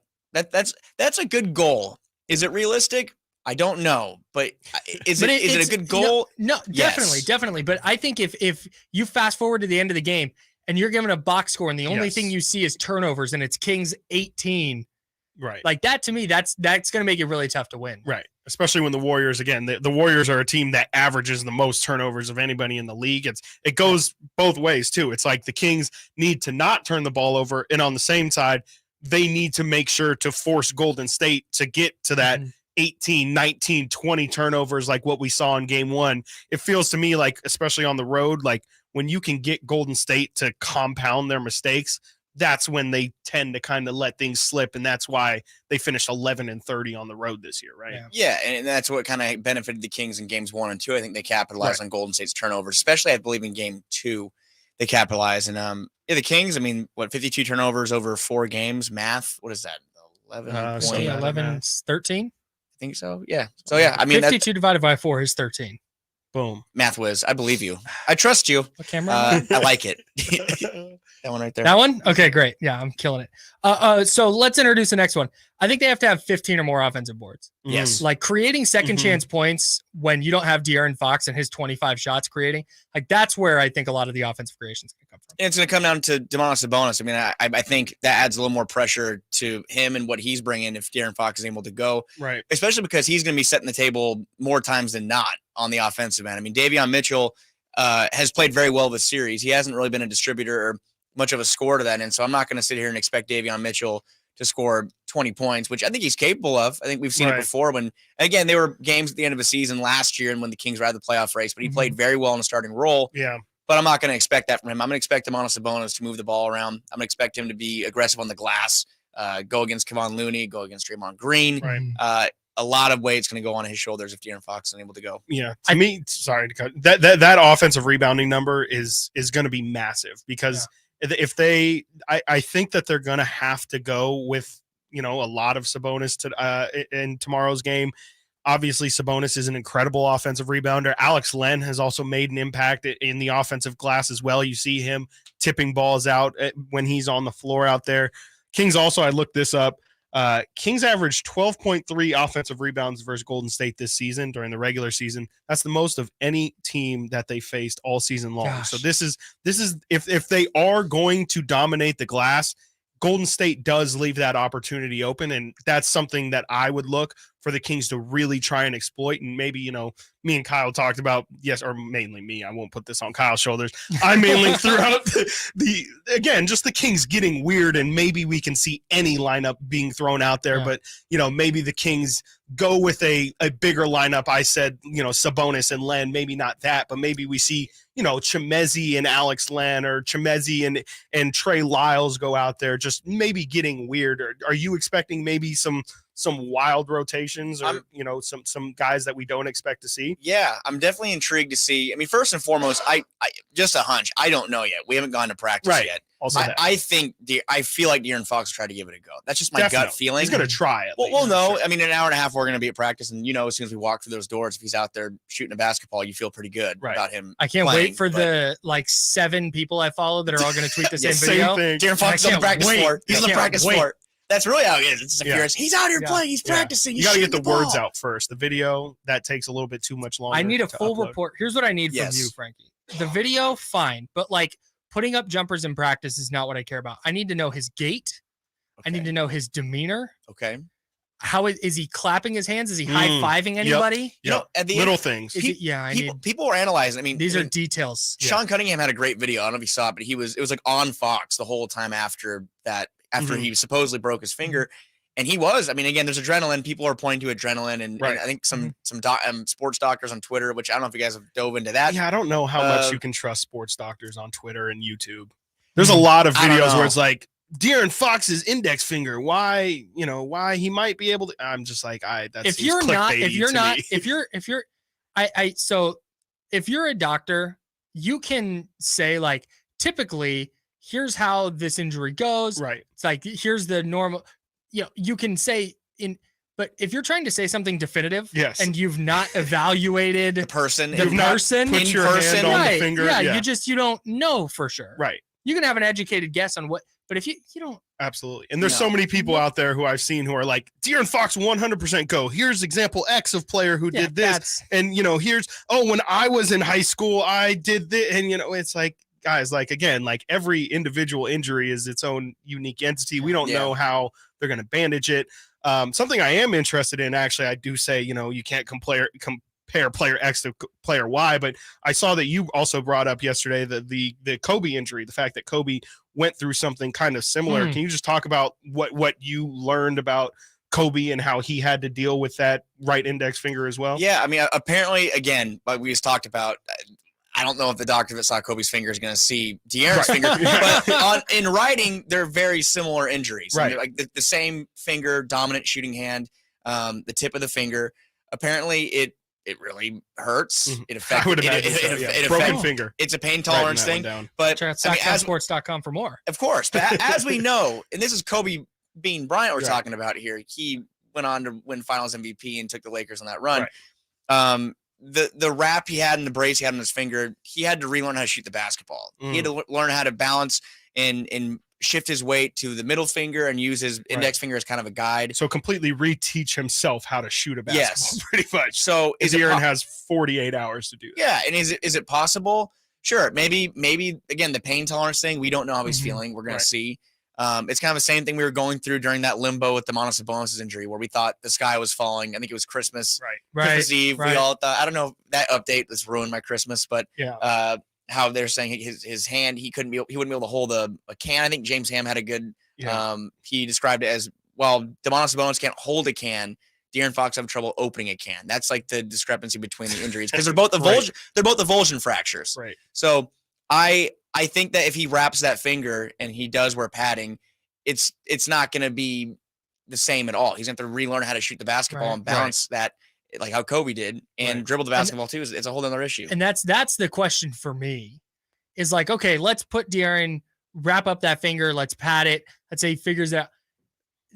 Is he just a player the Warriors don't have to defend on the perimeter now? Right. Like, is he able to dribble and put the ball on the deck with that left hand? Right. And you assume he can probably still get a floater off. I don't know. I've never had the injury. Yeah. I did play intramural basketball though. So did you? Yeah. You experienced. Yeah. You're a vet. MVP. I will say the Warriors they played him a little closer at the end of game 4, but and Steve Kerr even said they were playing a numbers game with him in game 1 where they're letting him shoot because he is to other teams not a 3-point threat. Right. While he was a decent 3-point shooter this year, I think he was 33%.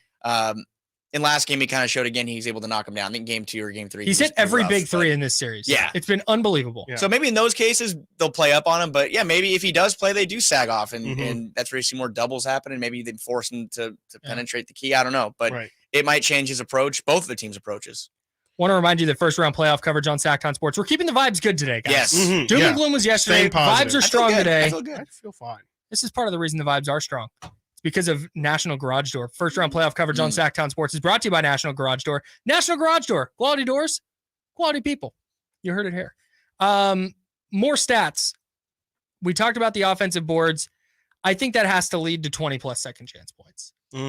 Like that. Right. That's, I know it's a lot, and I know that's we're dealing, tough, but we're talking extremes here. It's doable. It's doable. It's definitely doable. Especially if you're getting 15+ offensive boards. I'm looking either way. I'm looking at Trey Lyles, and Trey Lyles, who was effective on the boards early in this series. I'm looking to see. I mean, I think he's only down to 5 points per game in the series after a strong game 1. Yeah. I think the Kings need him to be impactful on the boards. Absolutely. And he is able to go up and get those second chance points. We've seen him do it all year. I'm looking to see how he impacts the game. And again, we talked about the wonky lineups. I am intrigued. If De'Aaron Fox is unable to go, do you go to Chimezie Metu, who we know it's a mixed bag with Chimezie sometimes, but he is able, and especially at the end of the season, and he rebounded the basketball pretty well. I think like when he got the end too, he had like 7 or 8 rebounds. And again, it was the last final week of the season, but he's athletic. We also saw, sorry to cut you off. We also saw them go to Mezzi in that huge scoring first half when the Warriors scored 90 earlier in the season in the first half. The Kings' big adjustment to make a comeback in that fourth quarter was putting Chimezie Metu into that rotation and using him as the backup five. And the Kings went on a huge run, if I'm not mistaken, in that quarter. And so Mezzie's had a lot of success against Golden State. It's interesting. You know, I don't love the matchup with him and Looney, but you know, potentially with him and Draymond, to me, that's I wouldn't mind just seeing Metu, at least what he can do in this series with his athleticism. And you know, he hasn't been great on the perimeter, but his ability to, you know, he has some speed. He has some. Chimezie going to end the dynasty? Yeah, that's exactly what I'm pointing at you right now. Chimezie and Len. That would be the 1-2 punch. Oh, that'd be incredible. That's only behind Harrison Barnes. That would be the greatest possible result. Combined for 40-30. That would be incredible. The last thing I have here, and I want to run this by you, Frankie, because we've talked about this a ton. Yeah. Domantas Sabonis just has to be great. And I think it's going to require a triple-double from him. Yeah, I mean, that's a fair bet. And I'm looking at 2 players if De'Aaron's able to go. I'm looking at Domantas Sabonis, which I feel like everyone is looking to. But I'm looking at Kevin Huerter. Kevin Huerter is so due. I think he's shooting 15% from 3 in this series. 14. I was giving him way too much credit. Giving him a little bump. I'm on. Can you tell I'm a homer? Yeah. Take off your purple glasses. Yeah, but I'm looking to see how he can impact the game because they really need his. And again, he's impactful scoring in and around the paint too. I think we've seen him score in and around the paint all season. Floater. Long. The floater game is nice with Kevin Huerter, so I'm looking at him for sure. Yeah. And that if he's hitting shots and if Keegan Murray's knocking down shots, that's where you start to talk about Sabonis getting to that triple-double. He's going to have the ball in his hands if they're making shots. That's exactly. That assist number is going to tick up. It's not a coincidence. Yeah. He went from like 3 a game to 8 in game 4 when the Kings shot 40% from 3. Let's put a pin in this. We're going to get a break. Frank, you're going to hang out for one more segment? All right. Sir. Very good. We're going to continue this, and we're going to power rank the Kings role players and where they need to rank if De'Aaron Fox is out. Let's do that on the other side. Good. I'm Kyle Madson. That's Chris Watkins. Frankie Carticelli in the building on Sactown Sports 1140. It's Cattles and Rammy. Basketball is stupid. Injuries in the NBA postseason have truly stunk out loud. I like sports. This is just outrageous. Ja Morant, Giannis, Embiid, and now De'Aaron Fox. Was it just a matter of time before this bug got you? I know it's not like technically contagious, but it sure seems like injuries have been contagious in the NBA this year, and the Kings have been living in a bubble. Kettles and Rammy, weekday afternoons from 2 to 6 on Sactown Sports. Make your way to the ballpark on Sunday, April 30th to watch your A's go head-to-head with the Cincinnati Reds. Get there early to grab your very own Tony Kemp poster, presented by Kaiser Permanente. This one-of-a-kind poster giveaway features TK and his iconic catch. Diving play to his right. Unbelievable catch by Tony Kemp. Spectacular. Tickets start at just $10 and are available at athletics.com/tickets. That's athletics.com/tickets. There's really nothing better than hitting the open road in a new Honda. And at Northern California's #1 Honda dealer, Stockton Honda, we are proud to provide our best selection to get you there. Buying from Stockton Honda couldn't be smoother. Wherever the road you travel might lead, Stockton Honda is happy to get you there. Anytime, anywhere, it's all here. StocktonHonda.com. #1 claim based on 2022 total new and Honda certified pre-owned vehicle car sales from American Honda Motor Company's own one report.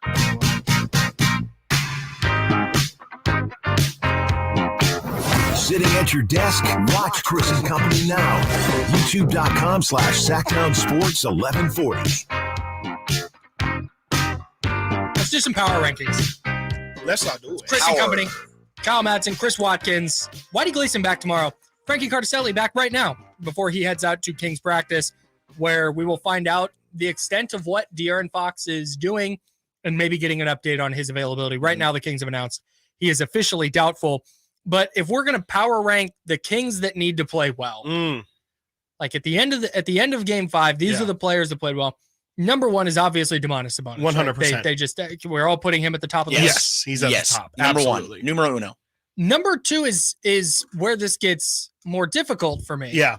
Because I put Harrison Barnes in that spot because I was of the mind, even before the De'Aaron Fox injury, I was of the mind that, dude, they just need to get more from him in general. Now you're talking my language. That's Big Drake, Chris. Big Drake guy, and also big Harrison Barnes needs to step up. Guy. For years, for probably for years, 2-3 years since like we were recording our podcast. Since the 2016 finals. Yeah, to be fair, Kyle's got me beat on that. I'm just going to go there. Yeah.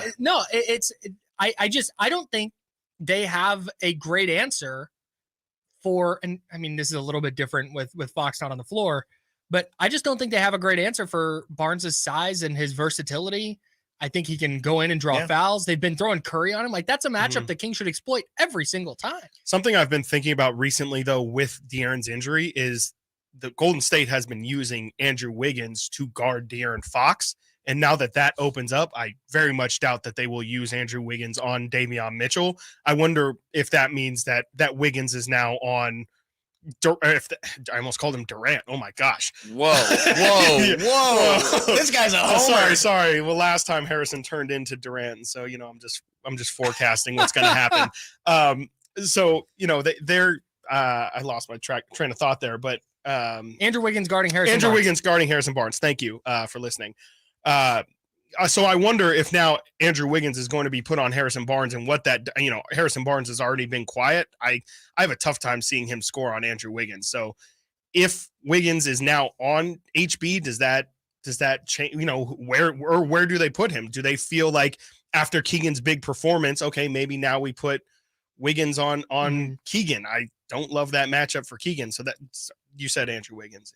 Yeah, I mean, if I had to choose, I'd hope Wiggins would line up against Keegan because I think HB could be more impactful. He is someone who can, I think we've said it or I've said it to you many times. I think that HB, not a LeBron James talent, LeBron James type build. He's got like a 6'7", 6'8", right. He's a big guy. He's able to get downhill and get in the paint and score in around the rim, and he can draw fouls and go to the line. He's done that before. And I think even when De'Aaron Fox is been out I have to look it up, but he does kind of pony up a little more and score more points when he needs to, when the team relies on him. So yeah, I think he is a good pick for number 2.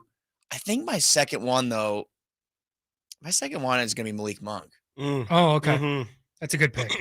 That's just. Are we doing our own separate? Or are we all? No, are we No, going we're just, unanimous? this is a free flowing conversation. Yeah, I just think Malik. I think if De'Aaron is out, you need a high scoring performance from a guard. I wouldn't expect it from Davion. I think Davion's going to continue to bring what Davion brings, which is defense. And I'm optimistic about Davion Mitchell. Really? Like, so from a scoring standpoint, or just from leading the team? Just from a leading the team standpoint, I think he's a player, and we haven't necessarily really seen it yet. Offensively, he did hit the dagger 3 in game 2. And beautiful moment. He's knocked down shots. Yeah, he's hit some shots.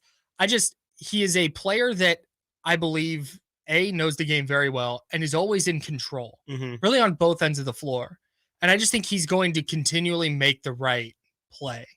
If shots fall, maybe not, but I just don't think we're going to come away from game 5 like Davion was a disaster. Right. Yeah. I think he's going to play well. I think he's going to step up. But I agree with you. Like, if they're going to get offensive creation, it's got to be Monk. We're also just talking impact here, right? Like, not necessarily point Right. totals. So I do agree that Malik is probably my number 2 in terms of what I would expect. I think if we're talking about charting the path to victory, I agree with what Frank said there, where it's like the Kings are going to need an explosive scorer, and Malik Monk is probably the most obvious choice there for being that explosive scorer. Clearly, we've been talking about Kevin Huerter and how he needs to step up. At this point, I'll take a 15, 18, 20-point performance from Kevin Huerter, but Malik is that guy and really the only guy on this team that I can see exploding for 30-plus points, having a game where it's just like, you see Norm Powell have it the other game. Jimmy Butler had one incredible game yesterday. We need to talk about Jimmy Butler. We'll talk about Jimmy Butler at some point today, but Malik is the only guy on this Kings roster to me that can have that kind of performance in this kind of moment, because we also can't forget here, there's a lot of pressure on this game. And with a lot of pressure on a game means you have to be a big time performer. Okay. And that's got Malik Monk written all over it. I mean, the dude lives for the big spotlight and loves, especially now where he's going to have the ball in his hand so much. It's set up perfectly for him. I know it's going to be all hands on deck and everybody needs to be, pretty good. You can get a big game from Keegan Murray. So a repeat game 4 from Keegan Murray in game 5, or you get that type of game from Kevin Huerter. You can pick one. I think Kevin Huerter, there's a little more boom, like the boom bust potential. I think Kevin Huerter can get you. We've seen him go for 28, 29, like 4, 5, 6, 7 times this year. He's really been, I think that's what the allergic to 30 thing.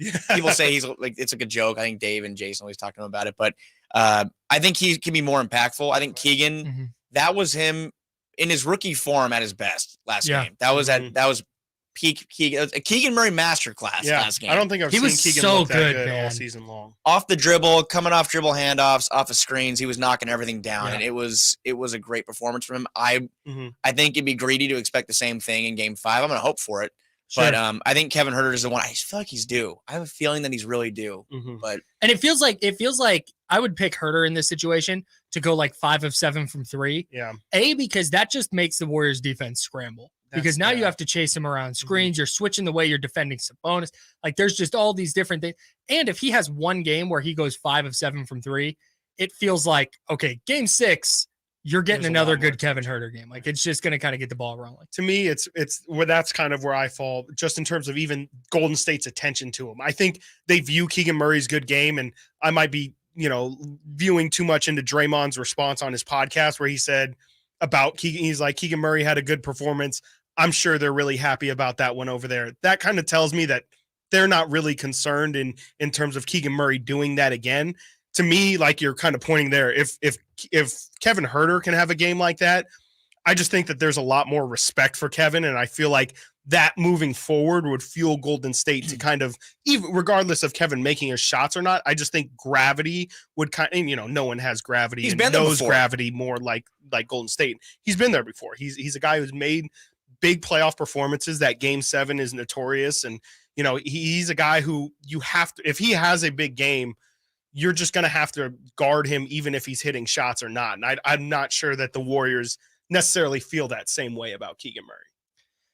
Now we're at the point. So we go Barnes, it's Sabonis, it's Monk, it's Murray, it's Huerter. Who's next on that list for you? Trey Lyles. Like I mentioned before, Trey Lyles right now is at the front of the brand. I'm looking at Huerter, aside from Sabonis. And I think if Fox is out, Mitchell goes a little higher. But yeah, Sabonis is at the He's he in his just own. needs to look like an MVP again. Yeah. He needs to. Yeah. He needs to do a lot more. Obviously, if Fox is out, but I'm looking at Trey Lyles. Trey Lyles and Kevin Huerter are my two players to watch for, with or without Fox. Really, I mean, the Kings just need more from both of those players. Yeah. Yeah, my guys. They both need to step up. Absolutely. And Trey Lyles, Trey Lyles was excellent in game one. And, him, Malik, and De'Aaron were really the only ones hitting shots. And they haven't gotten him to hit shots yet since that game. And I completely agree. If they can get Trey, and then that just really brings the bench in total. It feels like when the Kings can make their bench a real weapon, that was a real X factor heading into the series. How would the Jordan Poole led Warriors bench perform against the Kings bench, which the Kings have a lot more options. And so bench scoring in total also is going to be a huge another factor in this game too. And I keep going back. We talked about at the very start of this, we talked about the 3-point percentage. The Kings need to shoot 40% from three. Now they're at home and the Warriors just don't have an answer for that. They haven't all year. The Warriors on the road this year are allowing teams to shoot 39.7% from three. Like, and you talk about Trey Lyles. It's not bad. You talk about Trey Lyles. You talk about Keegan Murray. It's not like the Warriors have a bunch of guys who are going to go lock these guys up. Right. Their defensive guys are Draymond Green, Andrew Wiggins, and maybe Gary Payton II if he plays more than 5 minutes. Right. Yeah, I mean, I will say, not like they have a bunch of guys who are lockdown defenders. No, for sure. But also, like from the Kings standpoint, shooters are streaky, and maybe Keegan is able to be in this hot stretch and carry it over.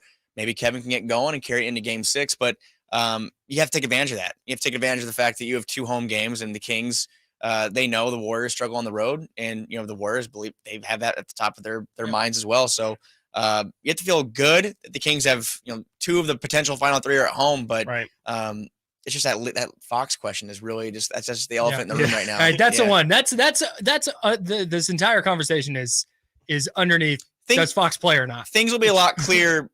We hope in the next hour and a half at least. I think if Fox is out there warming up and he's going through reps of practice, I feel like he'll at least try. But we'll know more in an hour. Yeah, and we'll have that news for you right here on Sactown Sports 1140. Check out SactownSports.com. Frankie will have all the updates there as well. Frankie, thank you for stopping by. The Kings Cowboy in the building. No. Head out to practice. We will. Thank you for having me, guys. Yeah, no doubt. We'll see you over there. Hey, the Kings and Warriors made a little bit of history in Game 4. We're going to talk about that on the other side. Kyle Madson, Chris Watkins, it's Chris and Company on Sactown Sports 1140. Sactown Sports wants to congratulate Kings head coach Mike Brown for being the first coach to unanimously win the NBA Coach of the Year award. 100 first place votes, first time ever. Wow. A unanimous decision. Thank you guys. Thank you, everybody. I'm really appreciative of being in Sacramento. The fans, the city has been fantastic. How will Coach Brown lead the Kings during the playoffs? Tune into Sactown Sports and SactownSports.com to find out. O'Reilly.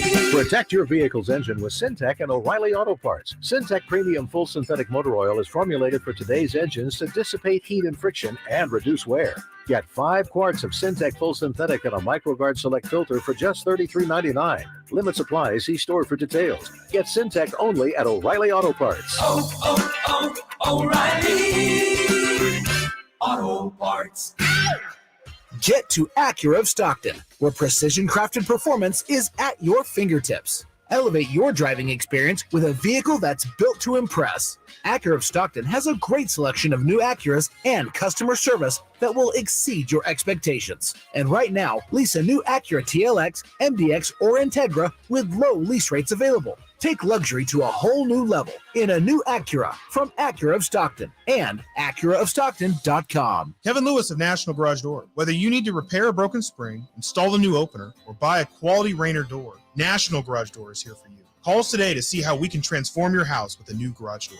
638-4554 National Garage Door. Listen to Oakland A's baseball on the weekends all season long right here on Sactown Sports, beginning with the pregame show brought to you by Xfinity 10G, the next generation network. Jiffy Lube's Country in the Park, Northern California's biggest country music festival of the year, is back May 5th and 6th at Cal Expo, starring Lady A,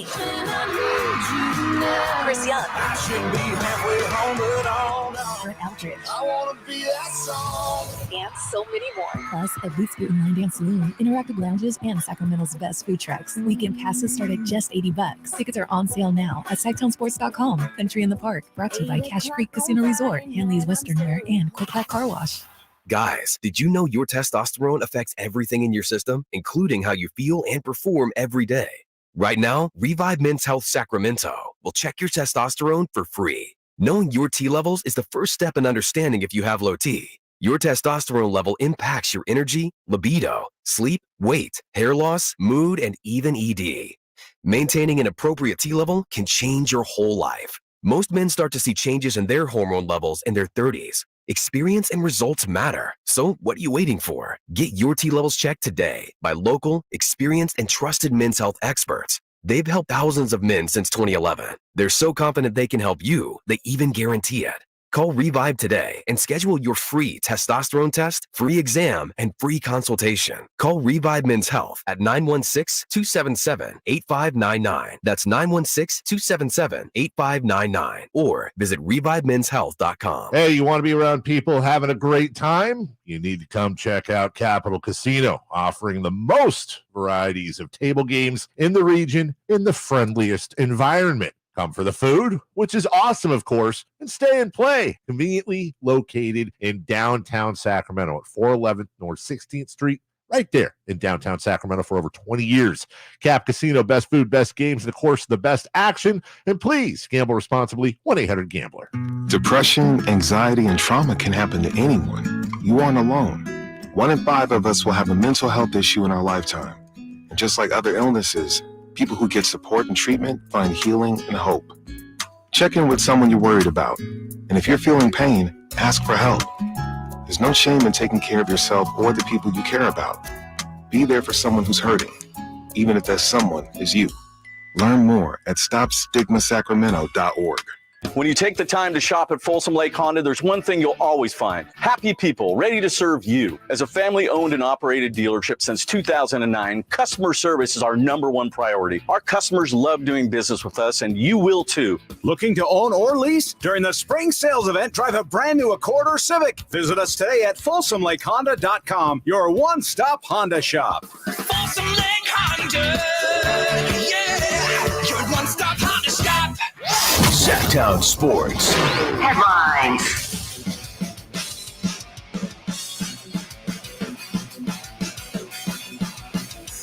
I'm Chris Verlotta with your Sactown Sports Headlines. The Sacramento Kings announced last night that Kings guard De'Aaron Fox underwent x-rays that revealed that he had an avulsion fracture on his left index finger. He suffered the injury during the fourth quarter of Sunday's game and has been listed as doubtful for tomorrow night's Game 5 against the Warriors. For more on Fox's injuries and all the news on the Kings Warriors series, check out SactownSports.com for all your updates. You can listen to tomorrow's Game 5 right here on Sactown Sports. 3 NBA playoff games tonight, and they all have 3 games to 1 leads. The Celtics will host the Hawks with the chance to close out the series in Boston. That will be followed by the Timberwolves at the Nuggets. Timberwolves avoided a sweep with a win last Sunday, and the final game will be between the Clippers and the Suns. Clippers will try and extend the series once again without Kawhi Leonard, who is still out with the sprained knee. Those are your headlines. Now let's get back to Chris and company with Kyle Madson.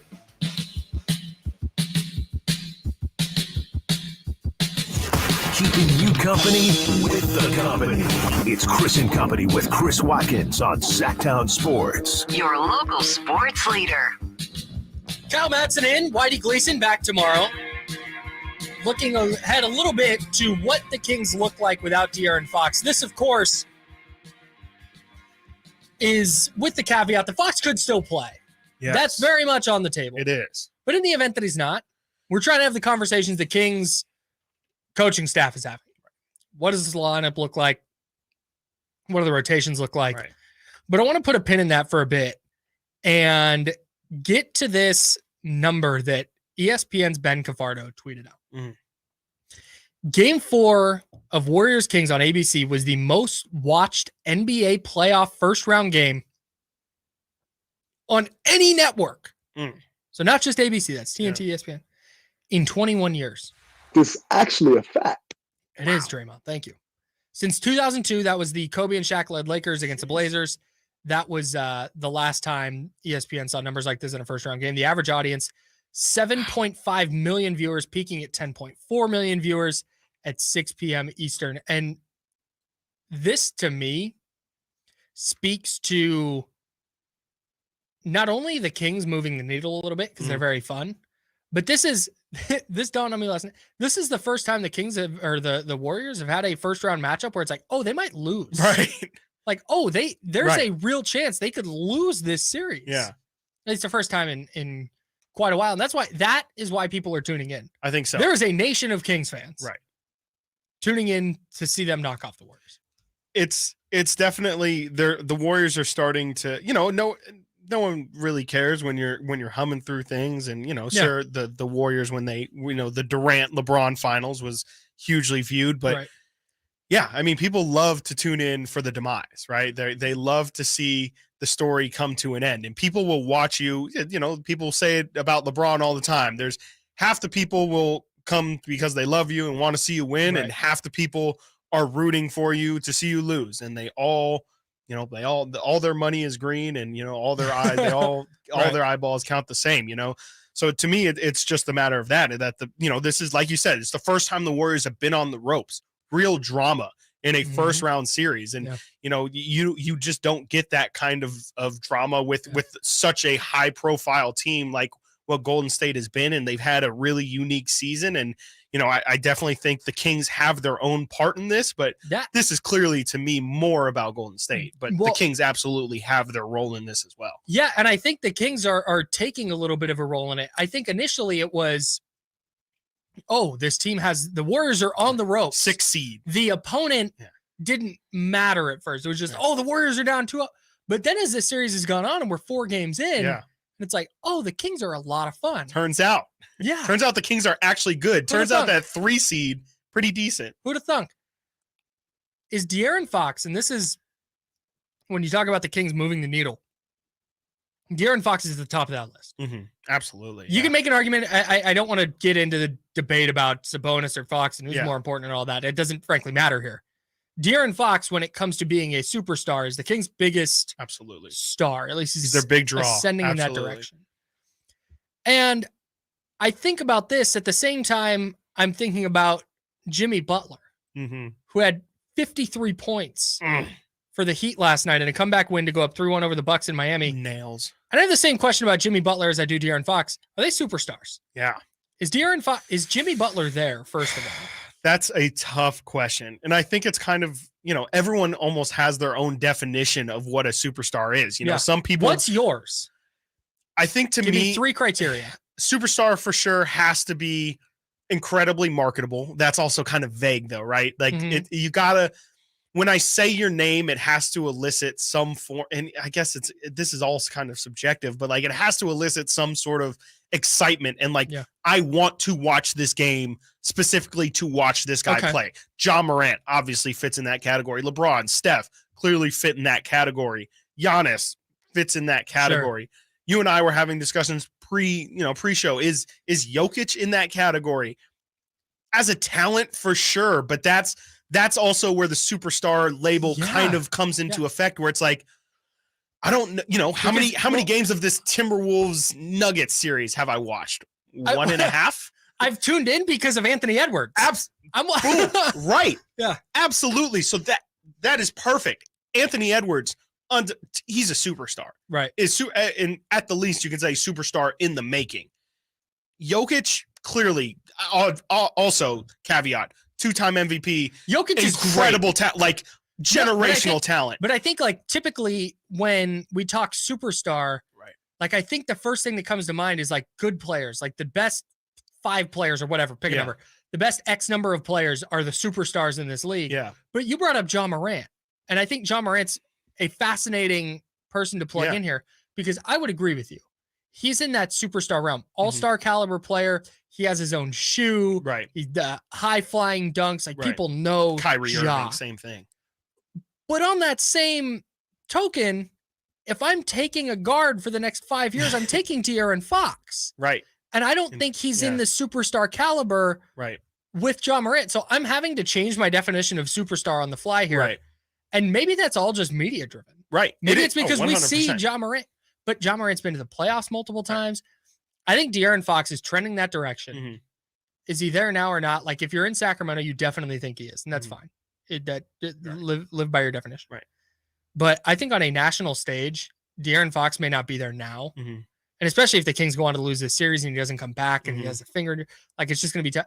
But it feels like he is ascending toward that realm. Absolutely. As much or more than any other player in the league. I would say at this moment in time, De'Aaron's star is definitely rising the most of anybody. It absolutely feels like, I mean, we're talking Anthony Edwards, I think. Yes. Well, to the point that you kind of just alluded to, though, Anthony Edwards was here last season. And so he kind of did get that earlier coordinate. And granted, Anthony Edwards is also 22 years old. And, you know, De'Aaron's an old man at 24, 25 years old. So he's the old head. This is kind of the first major exposure that it's gotten. And to me, again, marketability, exposure is the big thing that leads to superstardom is, okay, this is maybe not a great barometer, but can First Take do a segment about you and have it, you know, be a successful segment? Will they lead?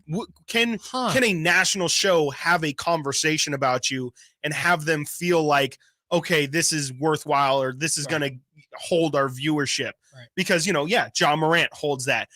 If First Take does a Jokic segment, I don't know if they're doing any Nuggets heavy segments, but also success is obviously a big part of it as well. Like, you have to continue to be in the light year after year after year. It's not just about, De'Aaron's having his moment right now, but it's about, you know, repeatedly having success and repeatedly being in the light. But I've never heard De'Aaron talked more about than he is right now. That's the biggest key. You got to do it in the playoffs, which he is, but you've got to do it in the playoffs more than once, because Trae Young, I think, was in a similar boat very recently. Boom. And the Hawks made that run a couple seasons ago, and now they're just kind of where they're at. They're down 3-1, right? And they had to get in via the play-in, right? So there has to be some continued success. But it feels like De'Aaron Fox and the Kings are in a really good spot, especially just like being brought up in that young star category, even, you know, with names like Ja Morant is just huge for De'Aaron. Not something that's been happening in the past nationally. I want to switch gears to away from the Kings and to the national side of this, because we got a couple of incredible NBA games last night. It felt like the first really good playoff games that didn't involve the Warriors or the Kings. I want to talk about a potential second round matchup for the Kings. Because I think the Lakers are scary. I'm going to tell you why on the other side. He's Chris Watkins. I'm Kyle Madson. This is Chris and Company on Sactown Sports 1140. Catch the Oakland A's every weekend on Sactown Sports. Friday nights, Saturdays, and Sundays. Sinking, that's going to get down for a hit. Around third to score is Tony Kemp. And the A's have taken the lead.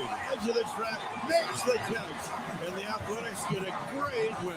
Sactown Sports, your weekend home for the Oakland A's.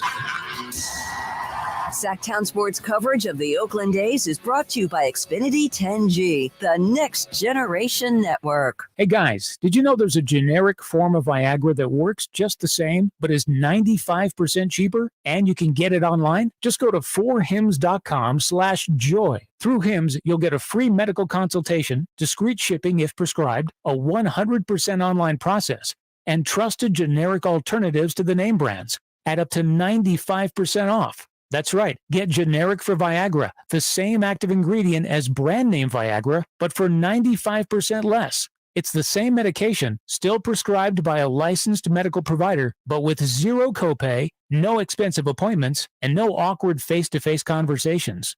To start your free online visit, you need to go to this exclusive address, 4hims.com/joy. That's 4hims.com/joy for your free online visit. FORHIMS.com/JOY. Prescriptions require an online consultation with a healthcare provider who will determine if appropriate. Restrictions apply. See website for details and important safety information. Subscription required. Price varies based on product and subscription plan. Great team, great team. Where's the defense? Defense! Okay, everyone take a break. Greetings, Sacramento. Doug Christie here for the Good Feet store, asking, when is something too good to be true? when it probably is. And had I not experienced it for myself, this spectacular season would definitely qualify as too good to be true. So everyone out there in radio land, continue to enjoy. Something else that could seem too good to be true is Good Feet Arch Supports. But trust me, I've experienced firsthand the comfort, balance, and support possible with Good Feet Arch Supports. And so have countless others who have pretty much given up hope. It's time you felt good again. Take your feet to the Good Feet store for a free personalized arch support fitting and test walk. Experience for yourself the comfort, balance, and support missing in your life. The Good Feet store in Sacramento, Roseville, Stockton, Modesto, and now Vacaville, online at goodfeet.com. Truck season savings extended at Maida Chevy in the Elk Grove Auto Mall. Got a huge selection of new 2022 and 23 half-ton Silverados in stock, ready to go. Find your savings at MaidaChevy.com. Find new roads.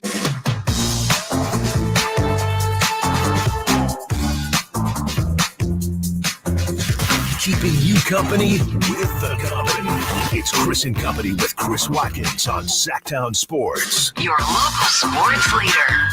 Yeah, it is. Kyle Madson hanging out for Whitey Gleason. I hit the pause button on the King stuff for just a few minutes. We're also going to get to the NFL draft and some 49er stuff because the NFL draft, FYI, Thursday. It's happening Thursday, y'all. And to make things worse, the Niners aren't scheduled to pick until Friday. Guess Game what? 6 of Warriors Kings. Yeah. But we're going to talk a little bit about the NFL draft. Trey Lance trade rumors have really started swirling. Yeah. We'll discuss that as well. But so much of what you and I have discussed, we did a show Saturday, we did a show yesterday, was how like Warriors Kings is the only good playoff series. Right. It's the only, every other playoff series is either a sweep or at 3-1. The 3 games tonight. Oh, that's crazy. The 3 games tonight, Chris has been talking about it in the headlines.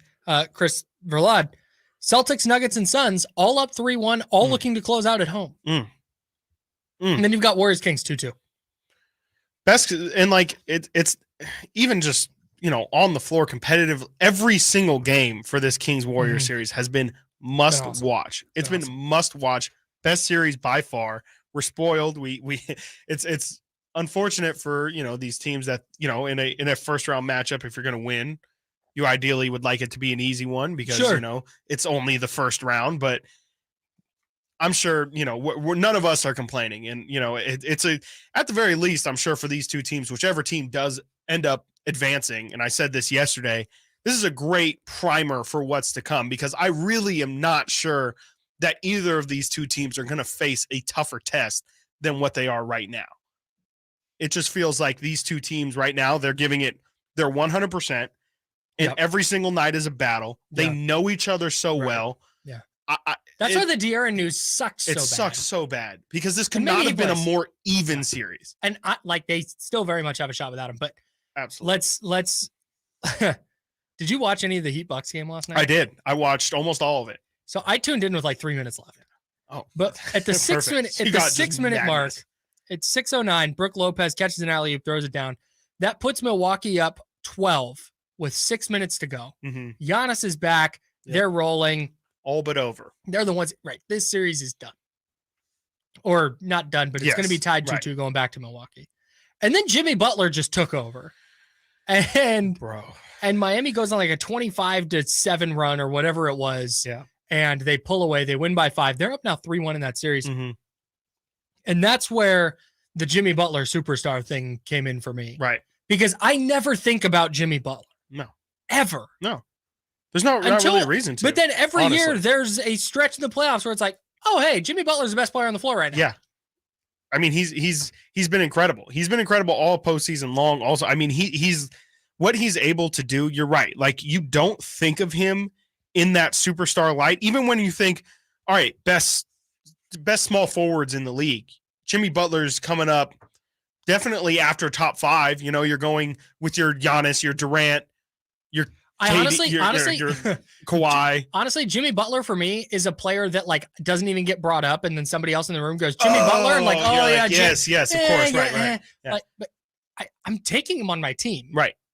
Every single, I mean, but I wouldn't call him a superstar. You're completely right in saying every single postseason he does this too, where it's like he'll have a stretch where it's like Jimmy Butler with 45 points in this elimination game or something. And, you saw it in the bubble in the Heat's playoff run where it didn't matter who it was. He went toe to toe with LeBron even, it was incredible to see. You don't think of him in that level, but to me, I compare him almost, that's like where you hope De'Aaron Fox can get. And, maybe he can be a little bit more of a superstar. We were just having the discussion of where he falls. To me, De'Aaron falls in that similar category more in the sense of he might not be the Ja, the Steph, the Dame, even Shai Gilgeous-Alexander got a ton of talk this year. Yeah, he did. De'Aaron might not get in that category of guys, but we've seen through 4 games so far this postseason, he's able to elevate his game and just be a gamer in these really big moments to the point where he really needs to be in that superstar conversation, regardless of whether people talk about him or not. So if we have 3 criteria, I want to continue the superstar conversation. It's fascinating. That's a good one. 339-1140 is the text line. Yeah, 916-339-1140 if you want to call. 1-800-920-1140. You can also call there. What's your 3 criteria for a superstar? What makes it? Because it feels like De'Aaron Fox is missing right now. If we're taking your criteria, which is you have to be marketable. Yep. You have to be a good play. Like you have to be able to play. Right. And specifically, is Austin Reeves a superstar? I'm joking. I'm joking. Stop. I'm joking. He's marketable. He gets talked about a lot. Stop. Yeah. So, anyways, I'm You sorry. can't do that. I'm sorry. And the other one, so you have to be good at basketball. That's okay. Got it. So no. Yeah. Well, and you have to specifically, you have to be a good offensive player. Yes. Like I feel like Kawhi fell a little bit short, and I think Kawhi was kind of widely regarded as one of the 2 best players in basketball when he took Toronto to the finals in 2019. But I feel like he kind of falls short of that, like the marketability. Yeah. It's hard to market a guy who doesn't talk, and when he laughs, people make fun of his laugh. And doesn't really play all that much. And doesn't play all that much. Yeah, right. That's also the a big third part. You have to play. You have to be around. You have to be around. Exactly. Specifically in the postseason. Exactly. 100%. And so I feel like De'Aaron's got the good thing checked off. He's around in the postseason now. This now needs to continue. They need to continue their upward ascension. Is he marketable? I think he will be once he's more in the public light. Something that always impressed me, even from the day, you can look at De'Aaron's the moment he was drafted and they do that little post-draft interview.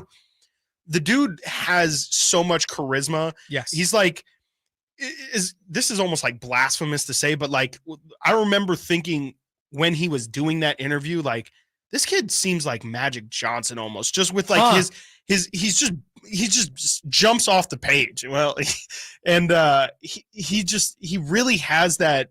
He speaks really well. He's really insightful. He can break down the game. I've always thought that De'Aaron has that in him. It's just a matter of, I completely, De'Aaron is the perfect guy who I would love to see have a podcast.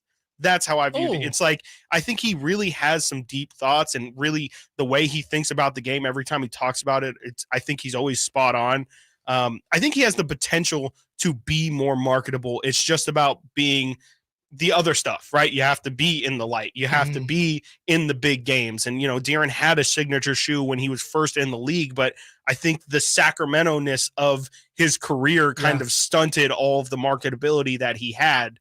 So maybe we see an uptick in it now. That's the key point, and I think you're spot on. Yeah. I don't want to bring up old stuff, but Jay Billis, before the draft or right after the draft, said that De'Aaron Fox was in a toxic situation in Sacramento, in a toxic locker room. Right. And it was a whole thing. It was a whole thing. With Carmichael Dave. It was a whole thing. Yeah. So I believe it was dysfunctional locker room. Oh, dysfunctional. You're right. Dysfunctional. That was the word. That was they harped on that word. Boy, they did. They had a whole argument about the word dysfunctional. Go look it up. You don't have to do that. Maybe no. But that I think colors so much of the view of him or really any Kings player. Because like, are they awesome this year? Yeah. Are they really good? Are they pushing the Warriors as far as they've been pushing the first round? 100%. Yeah. But they have to undo 16 years of people just being like, oh yeah, that's they were the 3 seed this year. Yeah.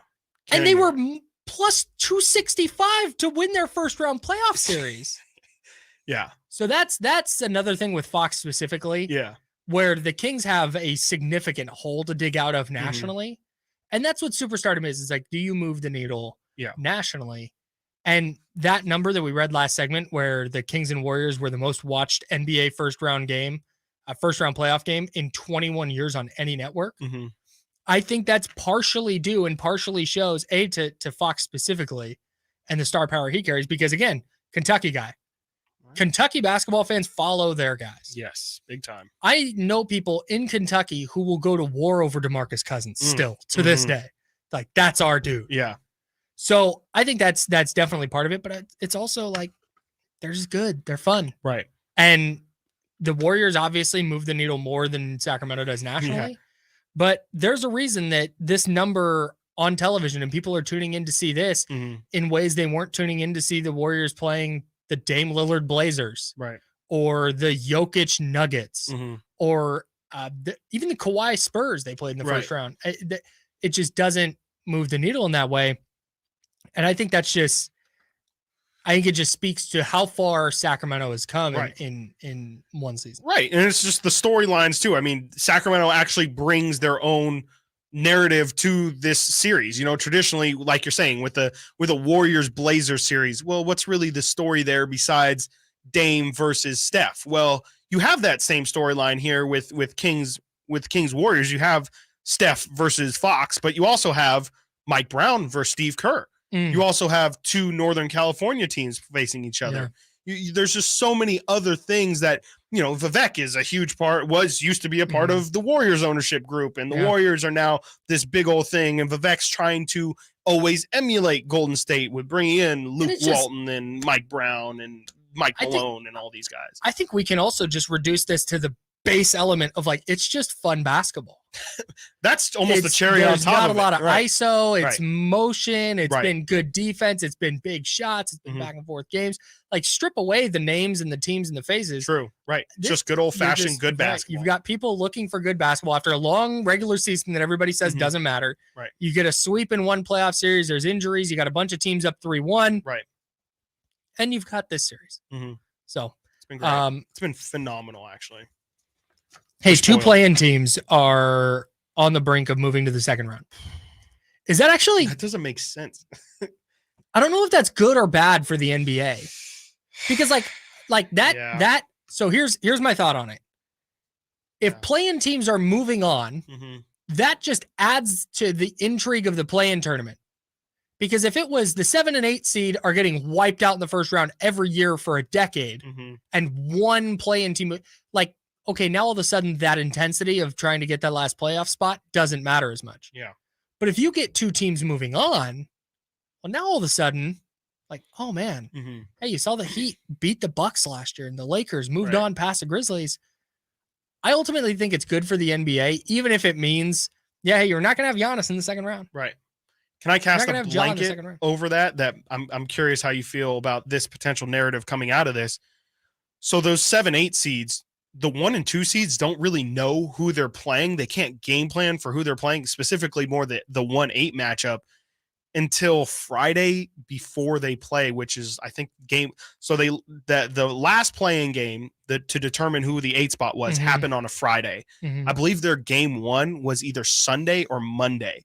Clearly the shortest turnaround from, the Warriors and Kings knew they would be playing each other for about a week and a half. Is there potential that maybe they're in, that's not looking at why these two series are the way they are, but I'm wondering if maybe that could be a complaint in the future, that there is some form of disadvantage as a 1 seed or as a 2 seed, not knowing who your opponent is until later and just being able to game plan around it. It hasn't been a problem to this point. I do think what we might see, though, is teams like LA, who they weren't very good for most of the year. They were in the play-in because of the first half of the season. Right. They were not a play-in quality team by the time they got to the play-in. Right. And I think that's a little bit what we're seeing. In fact, let's talk about the Lakers next, because if whichever team moves on, Kings or Warriors, I think the Lakers are going to be a very serious problem in the second round. And last night really showed me that. We'll talk about it. Chris Watkins, Kyle Madson, Chris and Company on Sactown Sports 1140.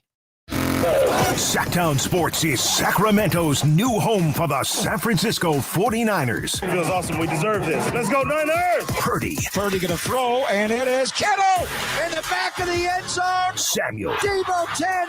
Debo. Touchdown! And McCaffrey. Touchdown! CMC!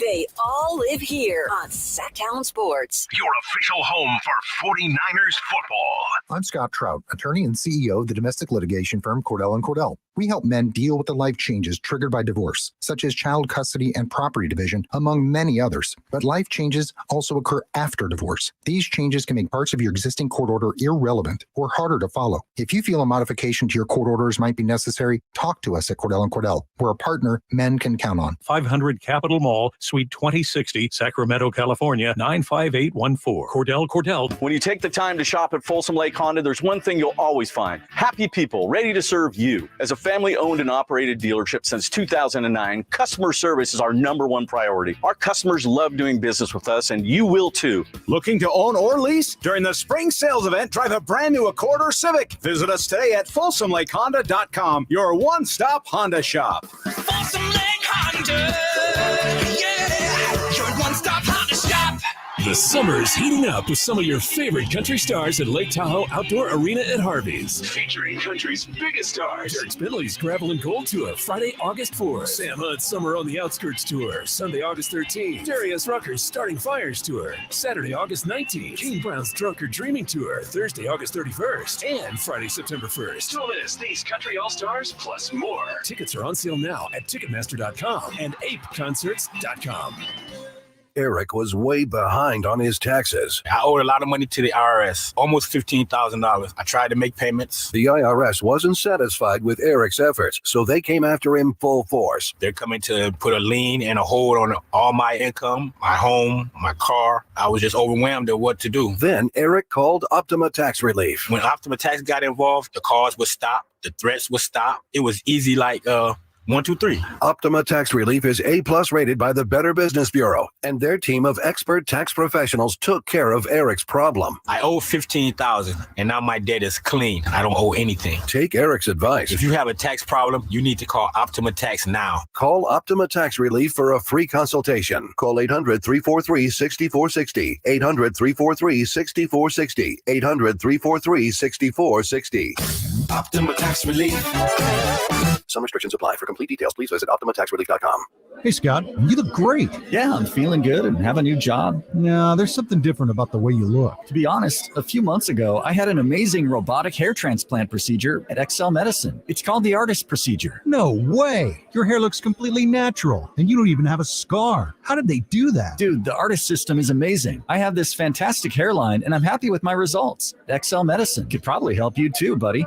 Using the ARTIST procedure, Dr. Singh and Dr. Graywall can target and harvest healthy hair follicles with micron-level accuracy from the back of your head and transplant them where you need it. The procedure is painless, and you'll be back doing your regular activities in a couple of days. Ask Dr. Singh and Dr. Graywall at XL Medicine about the ARTIST procedure. Call today, 916-932-4470. That's 932-4470 for a complimentary in-person or Zoom consultation. Or on the web at xlmedicine.com. That's EXCEL medicine.com. See what the ARTIST procedure can do for you. These are actors and not real patients. When you're ready to get properly fitted for golf clubs, join the thousands of Northern California golfers who visited the indoor-outdoor Hagen Oaks Player Performance Studio. Players of all abilities found the Hagen Oaks Player Performance Studio offers answers to questions about golf club fitting. You'll find a professional staff of fitters, major equipment brands, and cutting-edge technology featuring TrackMan. See for yourself at the Hagen Oaks Player Performance Studio, Fulton Avenue at the Cap City Freeway. Call 916-808-2531 to schedule your fitting. 808-2531 for longer, straighter drives.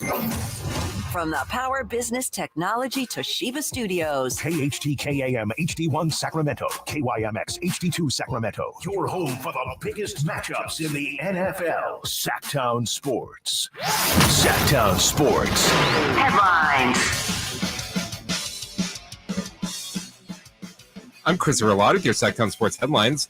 Sacramento Kings announced last night that Kings guard De'Aaron Fox underwent x-rays that revealed that he had an avulsion fracture on his left index finger. He suffered the injury during the fourth quarter of Sunday's game and has been listed as doubtful for tomorrow night's game against the Warriors. For more on Fox's injuries and all the news on the Kings-Warriors series, check out SactownSports.com for all your updates. You can listen to tomorrow's Game 5 right here on Sactown Sports. 3 NBA playoff games tonight, and they all have 3-game-to-1 leads. The Celtics will host the Hawks with a chance to close out the series in Boston. That will be followed by the Timberwolves at the Nuggets. Timberwolves avoided a sweep with a win last Sunday. And the final game will be Clippers at the Suns. The Clippers will try and extend the series once again without Kawhi Leonard, who is still out with a sprained knee. Those are your headlines. Now let's get back to Chris and company with Kyle Madson.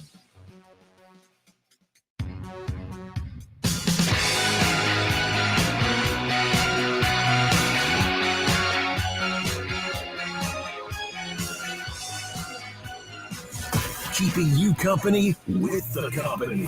It's Chris and Company with Chris Watkins on Sactown Sports. Your local sports leader. Kyle Madson hanging out with you with Chris Watkins on Chris and Company. Whitey Gleason back tomorrow. We've been talking a ton about the Kings and Warriors, but the other playoff series that really matters for whichever team comes out of Kings Warriors is that Lakers Grizzlies 2-7 matchup.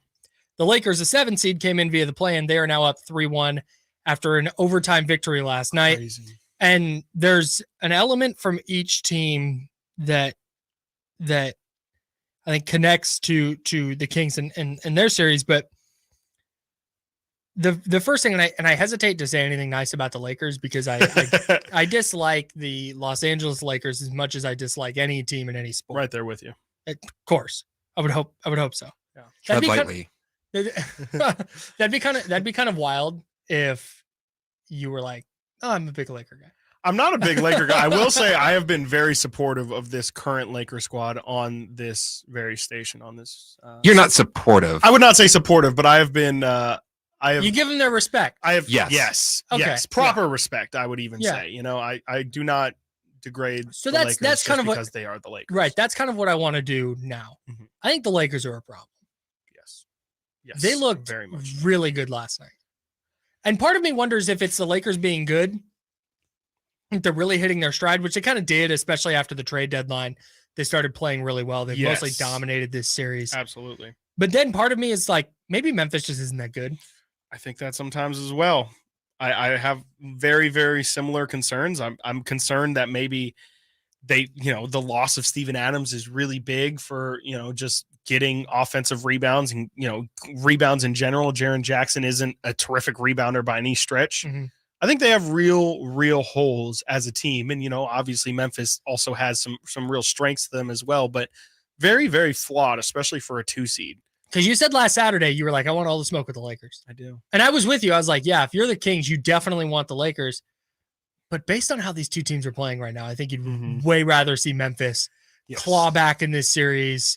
Yeah, okay, they come back from 3-1. And obviously they'd be playing better if they came back from 3-1. Right. But there's still, when I watch Memphis, there are so many ways I could see the Kings being better than them. Absolutely. I'm right there with you. I don't like LeBron James and Anthony Davis, and they're both good. They're just really hard to beat. Yes. And with Memphis, it's just kind of like, okay, sometimes Desmond Bane's going to hit shots. And Jaren Jackson's obviously a really good defender in their job, but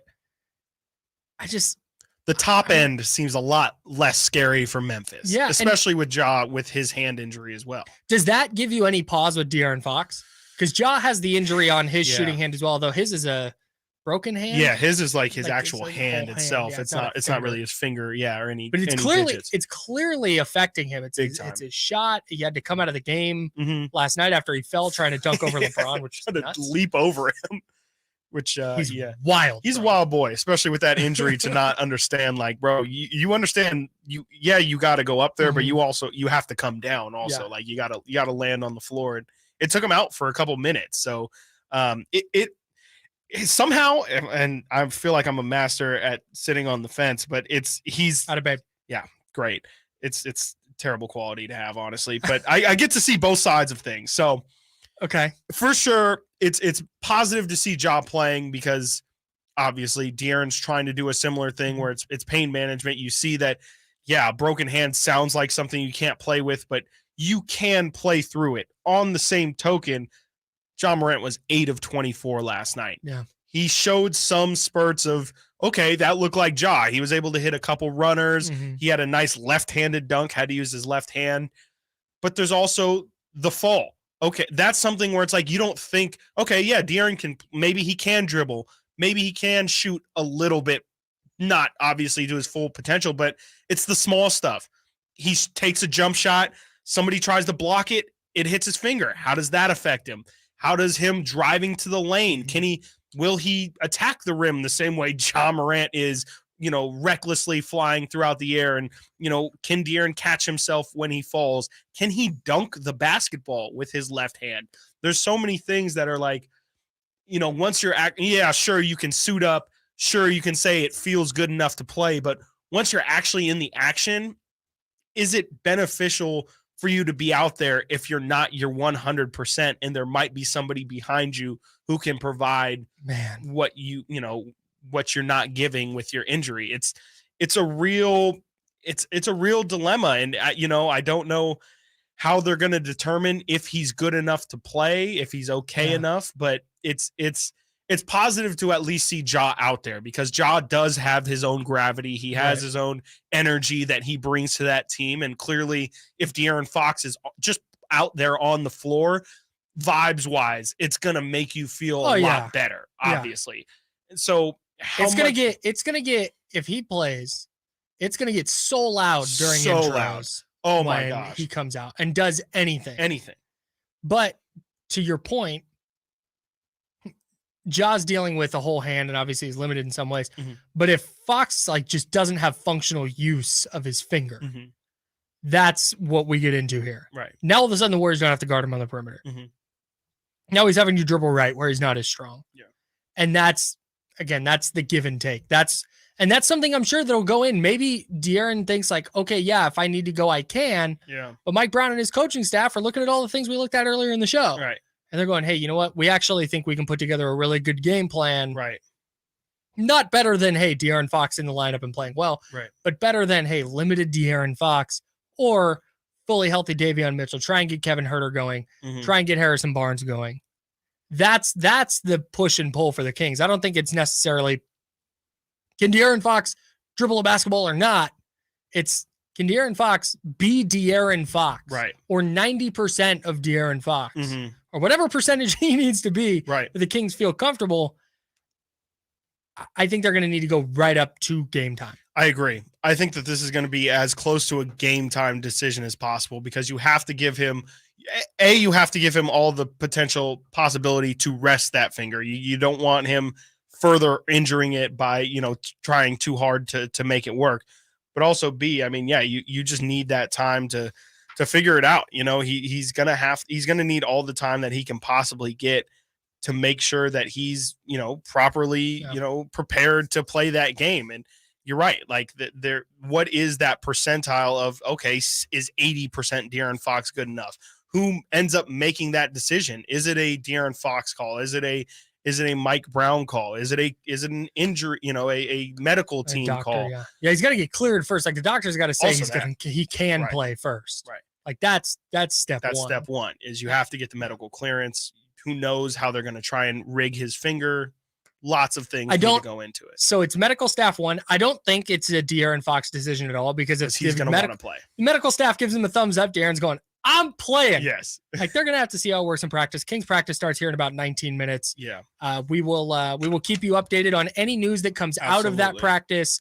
And of course, make sure to stay locked in at SactownSports.com if you are not able to listen, because our guy Frankie Carticelli will have the news up there as soon as humanly possible. The other aspect of this, though, and looking ahead to round two, again, for Kings or the Warriors, I thought that this Kings-Warriors series would be maybe the toughest series either team would play until the finals or the conference finals. Yeah. But with the way LA is playing right now, man, it's scary. They're good. That's a deep team. Have LeBron James, who goes 20-20-7 last night at 38 years old. They're good. The Lakers are legit. They also present a problem that'll be tough for both teams to deal with, and that's just overall length, right? Jared Vanderbilt, LeBron James, Anthony Davis, the addition of Rui Hachimura. Even Dennis Schroeder. He's a longer, rangier defending wing, and he drives the paint really well. Both of these Kings and Warriors teams struggle to defend the paint. Lakers that's where they get a majority of their buckets, is LeBron, AD, Schroeder, all crashing and creating havoc in the paint. Man. So it creates a real matchup disparity for Golden State and for the Kings as well. They're going to be a tough matchup. I feel like Golden State and Sacramento are both very capable of taking down that Laker team, but it might even be such a big adjustment from the way that they're playing right now that I could see it taking a game or two to kind of get them into the rhythm of, okay, like this, we can't play the same way that we played in series 1 in series 2. And I think the Lakers have the luxury of just kind of being like, this is what we're good at. We're going to double down. We don't change how we play. You have to try and beat our length, and most importantly, beat LeBron James and Anthony Davis in a 7-game series. Tall task. Like you said, rangy, lengthy, experience. They're going to be a tough out for sure.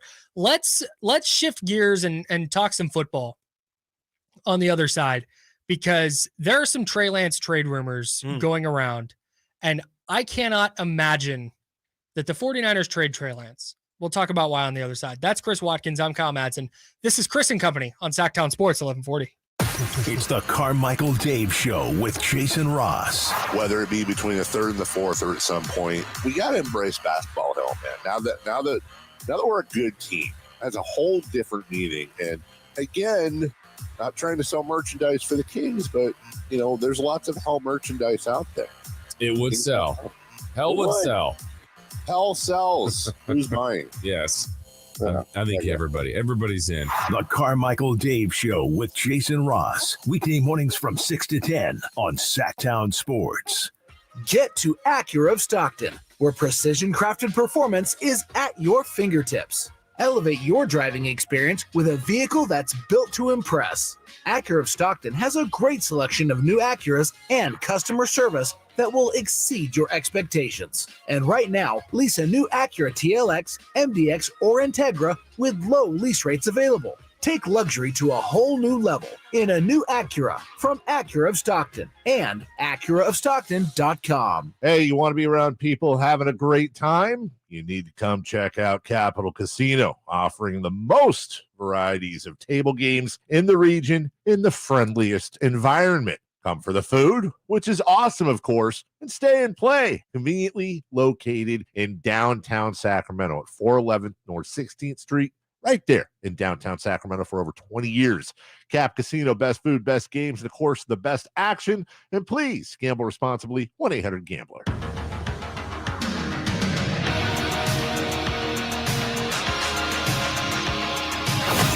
Live and local, it's Chris and Company with Chris Watkins on Sactown Sports.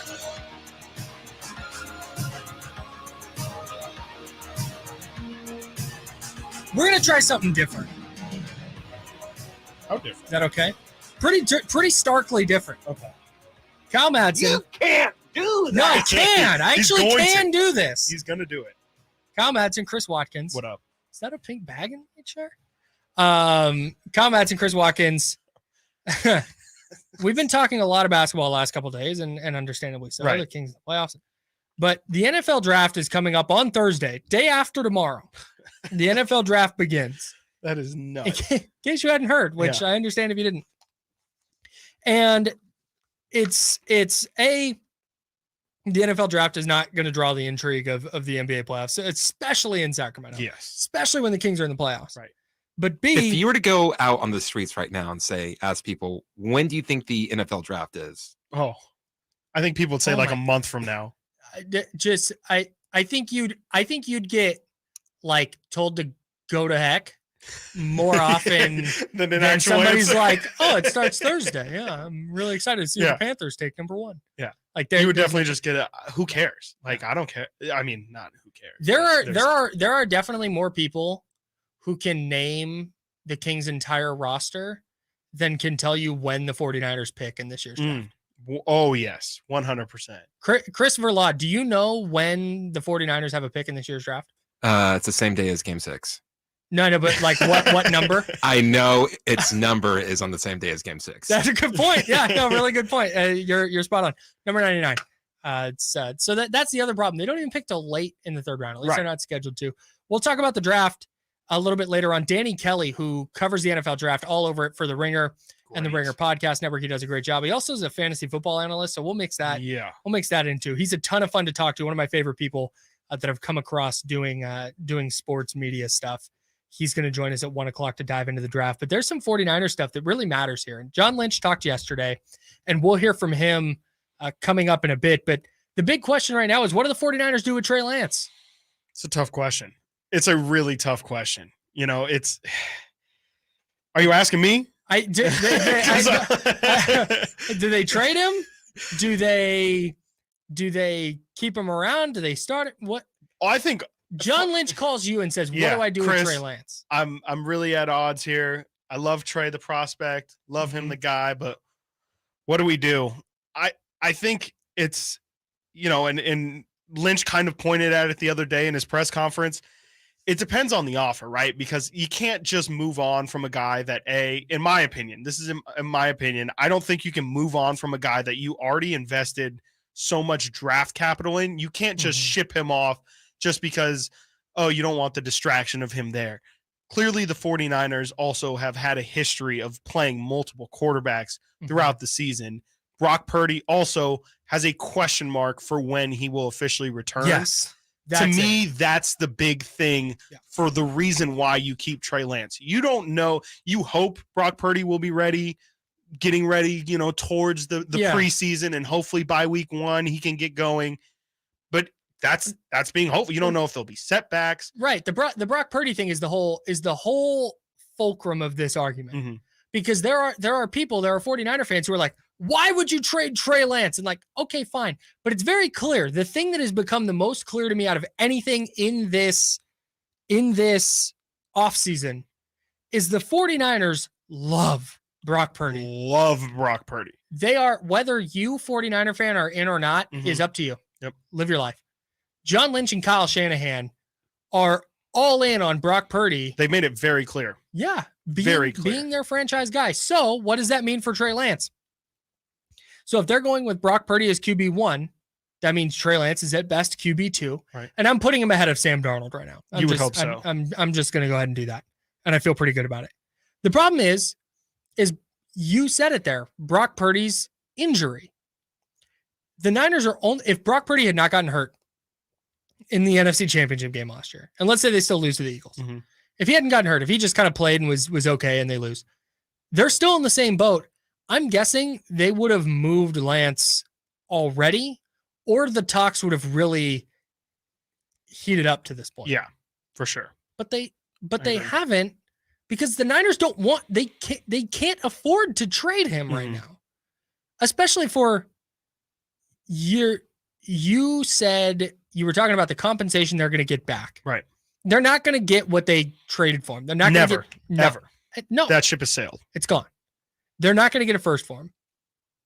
So what is it worth to get rid of a very talented quarterback who you felt so good about, just for getting him, just for the sake of getting him off the team? Right. You're not going to do that because he is more valuable to the 49ers than whatever mid third round pick they might be looking to get. I think the Texans have the 73rd pick. The Niners aren't moving him for that. At least they shouldn't. I wouldn't.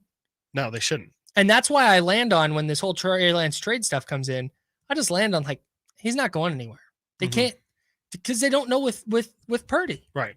And there's still a chance too that, maybe, if Trey is in a situation where he has to play, if he plays well, you don't want what you really don't want is to move on from Trey Lance, go to a different team, and then have Trey Lance end up on that other team being that guy that you thought he was going to be for your team either. You don't want to see Trey Lance go to Houston, figure it out.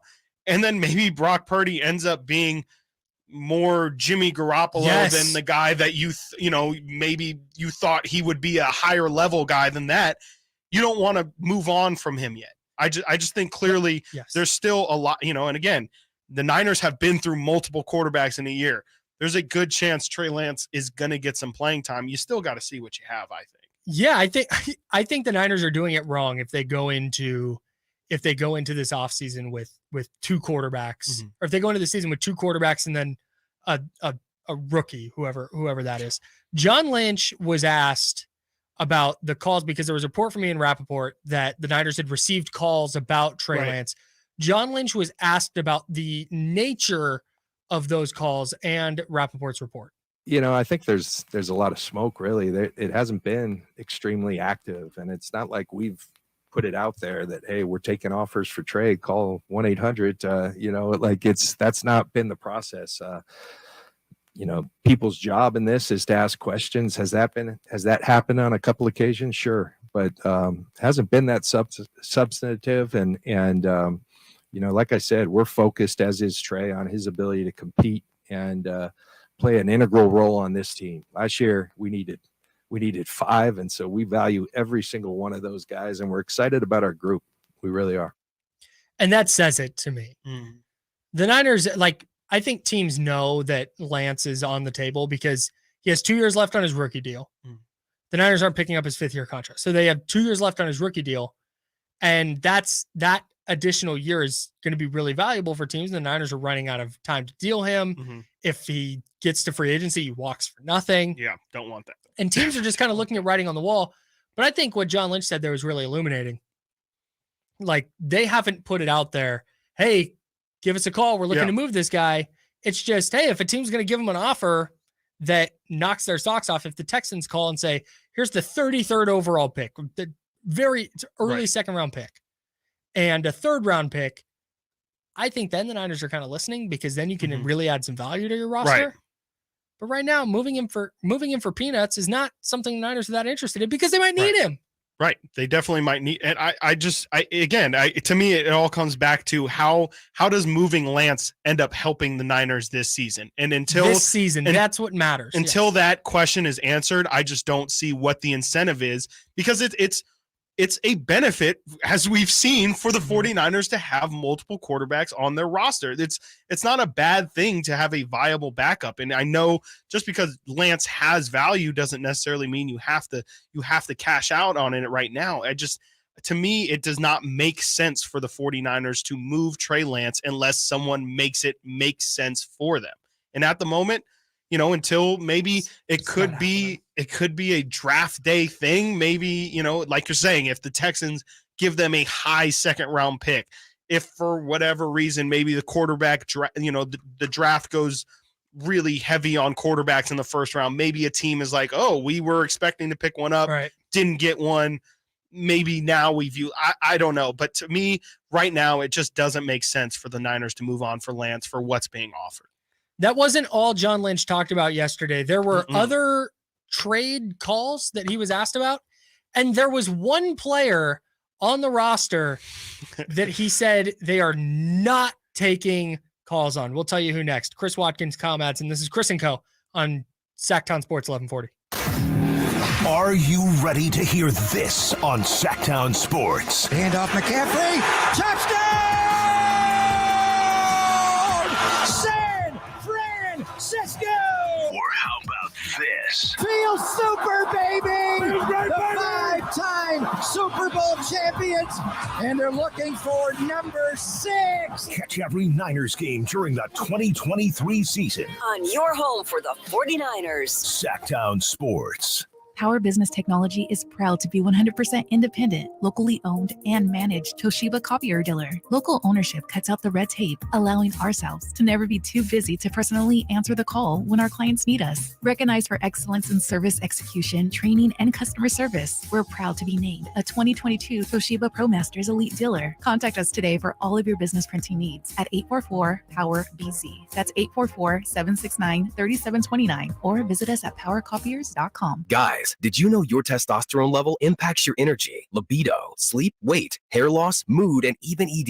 And right now, Revive Men's Health Sacramento will check your testosterone for free. They've helped thousands of men since 2011 feel and perform better. They're so confident they can help you, they even guarantee it. Schedule your free testosterone test, exam, and consultation today. Call 916-277-8599. That's 916-277-8599. Or visit ReviveMen'sHealth.com. Carmichael Dave here, welcoming back my dear friends at Fire Wings. 21 different flavors. I had 4 of those 21 Saturday for the game, watching with the family. As always, breaded Malaysian curry. Yeah, you better bet I got that curry. Knocked it out of the park, too. Go to firewings.com to make your order. That's what we did. We ordered 2 hours in advance, picked it up. There's nothing better for the game than Fire Wings. Check out the locations nearest you. Fire Wings, just wing it. Hey, guys, did you know there's a generic form of Viagra that works just the same, but is 95% cheaper? And you can get it online? Just go to 4hims.com/joy. Through Hims, you'll get a free medical consultation, discreet shipping if prescribed, a 100% online process, and trusted generic alternatives to the name brands at up to 95% off. That's right. Get generic for Viagra, the same active ingredient as brand name Viagra, but for 95% less. It's the same medication, still prescribed by a licensed medical provider, but with zero copay, no expensive appointments, and no awkward face-to-face conversations. To start your free online visit, you need to go to this exclusive address, 4hims.com/joy. That's 4hims.com/joy for your free online visit. FORHIMS.com/JOY. Prescriptions require an online consultation with a healthcare provider who will determine if appropriate restrictions apply. See website for details and important safety information. Subscription required. Price varies based on product and subscription plan. At Elk Grove Honda, we'd like to help you purchase your next new Honda. Right now at Elk Grove Honda, new Hondas are arriving on a regular basis, including the newly designed CR-V, new design Accords, exciting Civics, and much more. And Elk Grove Honda's pre-owned inventory offers choices there as well. So give Elk Grove Honda a chance to show you the new or pre-owned Honda you're looking for. We are Elk Grove Honda in the Elk Grove Auto Mall, Highway 99 at Elk Grove Boulevard, or visit us at elkgrovehonda.com. I gotta get an Elk Grove Honda. Jiffy Lube's Country in the Park, Northern California's biggest country music festival of the year, is back May 5th and 6th at Cal Expo, starring Lady A, Chris Young, Brett Eldridge, And so many more. plus a Boots Boot and Line Dance Saloon, interactive lounges, and Sacramento's best food trucks. Weekend passes start at just $80. Tickets are on sale now at SactownSports.com. Country in the Park, brought to you by Cache Creek Casino Resort, Hanley's Western Wear, and Quick Park Car Wash. Kevin Lewis of National Garage Door. Whether you need to repair a broken spring, install a new opener, or buy a quality Rainer door, National Garage Door is here for you. Call us today to see how we can transform your house with a new garage door. 638-4554 National Garage Door. Sactown Sports. Headlines.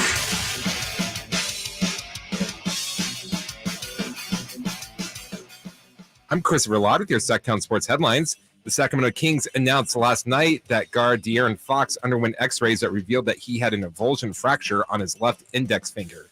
He suffered the injury during the fourth quarter of Sunday's game and has been listed as doubtful for tomorrow night's Game 5 against the Warriors. For more on Fox's injuries and all the news on the Kings-Warriors series, check out SactownSports.com for all your updates. You can listen to tomorrow night's game right here on Sactown Sports. 3 NBA playoff games tonight, and they all have 3-1 leads. The Celtics will host the Hawks with a chance to close out the series in Boston. That will be followed by the Timberwolves and the Nuggets. The Timberwolves avoided a sweep with a win last Sunday, and the final game will be the Clippers at the Suns. The Clippers will try and extend the series once again without Kawhi Leonard, who is still out with the sprained knee. Those are your headlines. Now let's get back to Chris and company with Kyle Madson.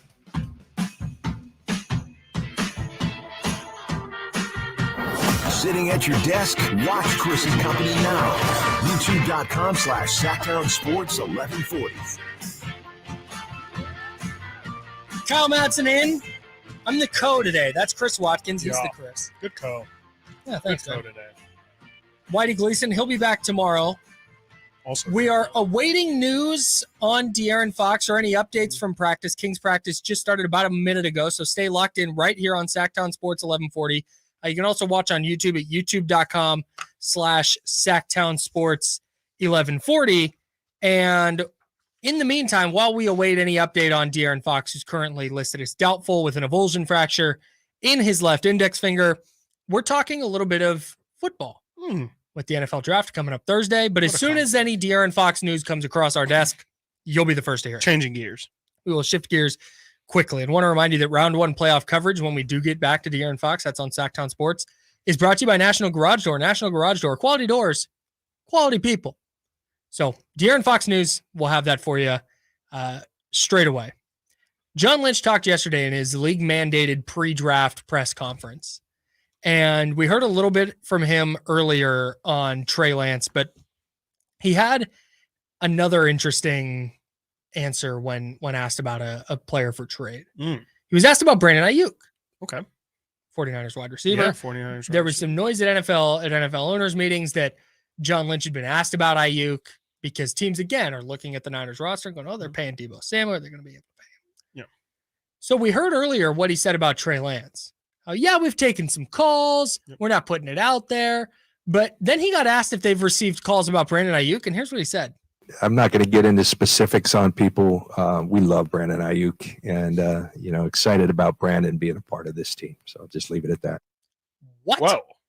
It's, after going in on, people have called on Trey and we'll listen, but we're not going into specific people though. Yeah, but now on Aiyuk, I'm not going to go into specifics. No.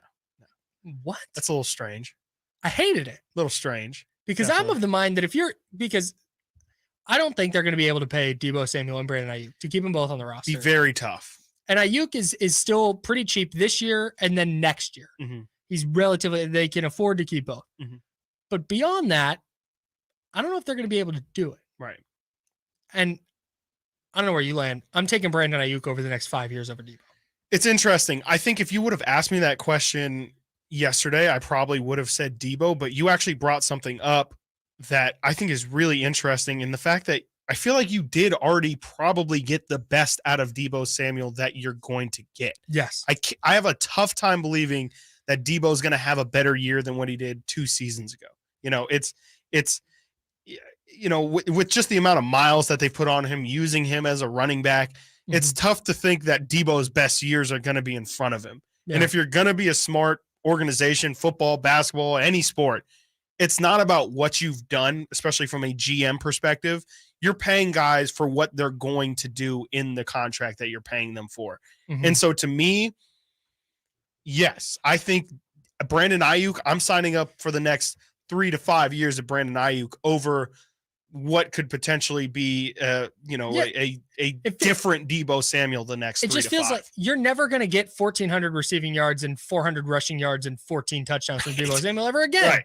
Like that's just not. That was not insulting to him. It's just that's superhuman. Right. And Brandon Ayuk's game, I think, is going to kind of age better. Right. So there was a follow-up question for John Lynch that said, hey, Brandon Ayuk's 5th-year option. You got to make a decision on that by the Monday after the draft. Can you conceivably keep both of those guys? Here's what he said. It's a good question. It's a fair question because I understand the line of thinking. You can't keep everyone. We're trying to do something special this year, and Brandon's going to be a big part of that, and beyond as well. And so, yes, you always have to think out a few years, but we're really excited about Brandon. Feel like he made another big step next year, and I think the best is yet to come. And so we want him being a part of it. And at some point, you have to figure things out. And I guess we'll take that as it comes. But as of right now and into the future, we're really excited about Brandon Aiyuk and where he's at as a pro, the work he's done to develop as a pro and become, one of our core players here. That last bit is the part that struck me the most. There you go. Become one of our core players here, which to me, I initially read that as, he's dancing around the fact that they're like shopping Aiyuk. Mm-hmm. Didn't want to get into specifics. And then we're trying to do something special this year. Yeah. And beyond. But then I hear that piece of it, that last piece of it. And I think he's dancing around the fact that they know that Brandon Aiyuk, Deebo Samuel are not going to be on the same roster. Deebo Samuel's been paid. Right. He's older. He's been banged up. Mm-hmm. It feels like that's what we're careening towards, not a Brandon Aiyuk departure. Mm-hmm. And do you think that there's a possibility that move happens? I mean, it sounds like this year they're kind of locked in with they're happy with where they're trending towards this year, Yeah. Aiyuk and Samuel. Do you see them moving Samuel next season? And I mean, clearly past that, you would have to extend him. Does that mean that you think that they'll shop him going into next year, during next season? How do you think that plays out? It's expensive to trade him next year, but if he has a really good year this year and some team wants to give up a first-round pick for him or something. We see the value of receivers right now, especially what AJ Brown went for and just what all of those Hollywood guys are Brown getting, went for. what Hollywood Brown went for, and got just a how they're first. being paid. I mean, Chase Claypool went for a high second-round pick. I can't imagine what Debo would possibly get in return. Yeah, and they're not like Debo's such a tone setter. Absolutely, yeah. That I don't think they want to trade him. But again, when your roster's this good, you have to pick Something's and choose gotta which give. good players you're going to keep, which ones you're going to pay. They paid Debo Samuel. It was a 3-year extension. And if you get this year and then you get next year out of him, that's a really good run with a good player. And he'll be close to 30 at that point. Right. And if they want to move on then I think that would make a ton of sense. There was one player, though. You notice what he said about Trey Lance? Yep. Notice what he said about Brandon Aiyuk. Yeah. We don't have the sound of this because it's a short bite, but they asked about Nick Bosa. The assembled media did at the Niners facility yesterday, and his confidence level that they'd sign Nick Bosa in the next 3 months. He is extension eligible. He's going into the 5th year of his rookie deal. And if it was a non-starter, if teams called about his trade availability, and John Lynch said, quote, "Yeah, that hotline's closed. That never opened." Don't ask. There you go. Yeah, you could just shut that one down right Untouchable. away. Yeah, there's no. I don't think there's even proper value. I don't know how you would even value giving rid of Nick Bosa. Yeah, I don't either. And that's the right thing to say. The only thing to say. And last year, like when Debo requested a trade, and John Lynch and Kyle Shanahan the whole time, we'll listen to offers on anybody. Everybody, we'll listen to offers for each other. And if the offer's right, if it makes the team better, we'll do it. Except for Nick Bosa. Which is right. Do that. Defensive player of the year. Pay him, make him the highest paid defensive player, and call it a wrap. What do you think that contract even begins to look? I mean, you're definitely going to look at the framework of Aaron Donald, and that's probably where it starts. I mean, he's going to, without a doubt, be the highest paid non-quarterback in the NFL. You mentioned he's only entering his 5th year into the NFL, already has defensive player of the year nod, obviously won defensive rookie of the year as well. Incredibly accomplished, 18 and a half sacks last year, 30 sacks, I think, combined in the last 2 years. Excellent run defender. He does everything. He does. I don't even know. I mean, clearly you start with what the highest is, and then you. So he's not as dominant as Donald is. Sure. But you have to keep in mind, Donald signed a 3-year extension after his age 31. Right. Or after his age 30 season. He was 31 last year. Right. So he's older than Bosa. Right. But he got 3 years, $95 million. So just shy of 32 per. He got 65 guaranteed. Woo. I'm guessing Bosa's in that 32 per range with maybe 70 or 75 guaranteed. Right. And they go 4 years and got 125 million or something. That's nuts. It's so much. It's going to be so much money. Well, and that's where the luxury of, not having to pay your quarterback, right? I mean, you have a lot of freed up money with, I know Lance as a top pick requires a certain, I don't know how much money he goes 11. towards his cap. But Brock Purdy, if you do move on from Lance at some point and Brock Purdy is your guy, at least for the next 1 or 2 years, you have him making, I believe, under $1 million. I believe it's peanuts. Yeah, is precisely what he's making. You know what? We gotta hit the break here, but I want to ask you that on the other side. You mentioned the Niners aren't paying their quarterbacks. Is that sustainable? Can you win a Super Bowl without a franchise quarterback that is earning a big money contract? Right. Let's dive into that next, and let's finish up. That's a good question. One quarterback the 49ers are not going to be in on. Yeah. John Lynch talked about that yesterday. Made that one clear. We'll talk about that on the other side. I'm Kyle Madson. That's Chris Watkins. This is Chris and Company on Sactown Sports 1140. It's Cattles and Rammy. And now we get this De'Aaron Fox news.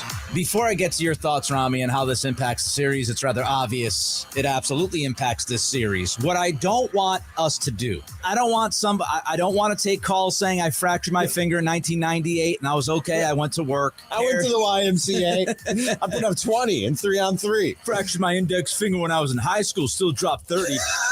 I don't want that. Cattles and Rammy, weekday afternoons from 2 to 6 on Sactown Sports. When you take the time to shop at Folsom Lake Honda, there's one thing you'll always find. Happy people ready to serve you. As a family-owned and operated dealership since 2009, customer service is our #1 priority. Our customers love doing business with us, and you will too. Looking to own or lease? During the spring sales event, drive a brand new Accord or Civic. Visit us today at FolsomLakeHonda.com, your one-stop Honda shop. Folsom Lake Honda, yeah, your one-stop Honda shop. Finding great people to hire can be like trying to find a needle in a haystack, but not with ZipRecruiter. Their powerful matching technology delivers so many qualified candidates. It's like finding a needle in a needle stack. In fact, 4 out of 5 employers who post on ZipRecruiter get a quality candidate within the first day. For less hay and more needles, head to ZipRecruiter. And right now, you can try ZipRecruiter for free. That's right, free. At ZipRecruiter.com/free. That's ZipRecruiter.com/free. Gold Country Casino Resort in Oroville is bringing you Larry the Cable Guy. It's a cool anniversary. This is my 27th year in the comedy business, and it's my 5th year being funny, so I'm excited about both of them, all right? Saturday, May 6th at Gold Country Casino Resort. 2 shows at 7 and 9:30 p.m. Larry the Cable Guy. Gold Country Casino Resort. Must be 21 or older. Hey, it's Carmichael Dave telling you something you already know, which is your time is important. That's why at American Energy Heat and Air, they make shopping for a new furnace or air conditioner easier with their new online quoting tool. All you got to do is go to AmericanEnergyAir.com and get an instant quote now, today. Do it right now. It'll help you determine what system you'll need to get and provide the best pricing options, all from the comforts of your home. You don't have to have somebody come out and walk around your house and blah, blah, blah. Just do the quoting tool. It's so easy. AmericanEnergyAir.com. Check out how easy it can be. A+ rating with the Better Business Bureau. Serving the greater Sacramento area since 1981. I absolutely love these folks. 916-520-9990. That's 916-520-9990 or AmericanEnergyAir.com. Making the uncomfortable comfortable. Call 916-520-9990 now. At Ashton and Price, over the last 25 years, we've won just about every injury case you can think of. Slip and fall, falling merchandise, fell through rotted decking, we won those. Dangerous stairs, falls into holes, dog bites, won them. Injured while pedestrian or on a bicycle, auto, motorcycle, big rig, company vehicle, Uber or Lyft accident, we've won them all. And the best news is there's no fee until you win. So no matter how you got injured, remember, for the best advice, don't think twice. Call Ashton and Price. The Subaru Service Event is on at Meta Subaru Sacramento, with the largest Subaru service facility in the Sacramento area. Factory-trained technicians, express service, and the all-new cafe now open inside Meta Subaru. Learn more at metasubaru.com.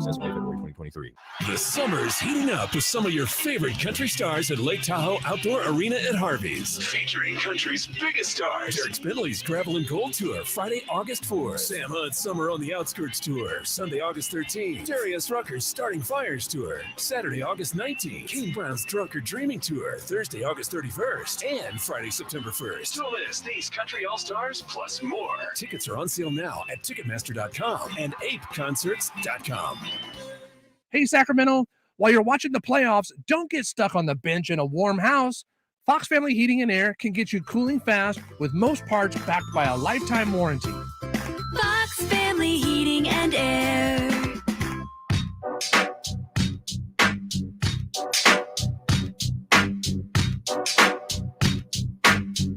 Sitting at your desk? Watch Chris and Company now.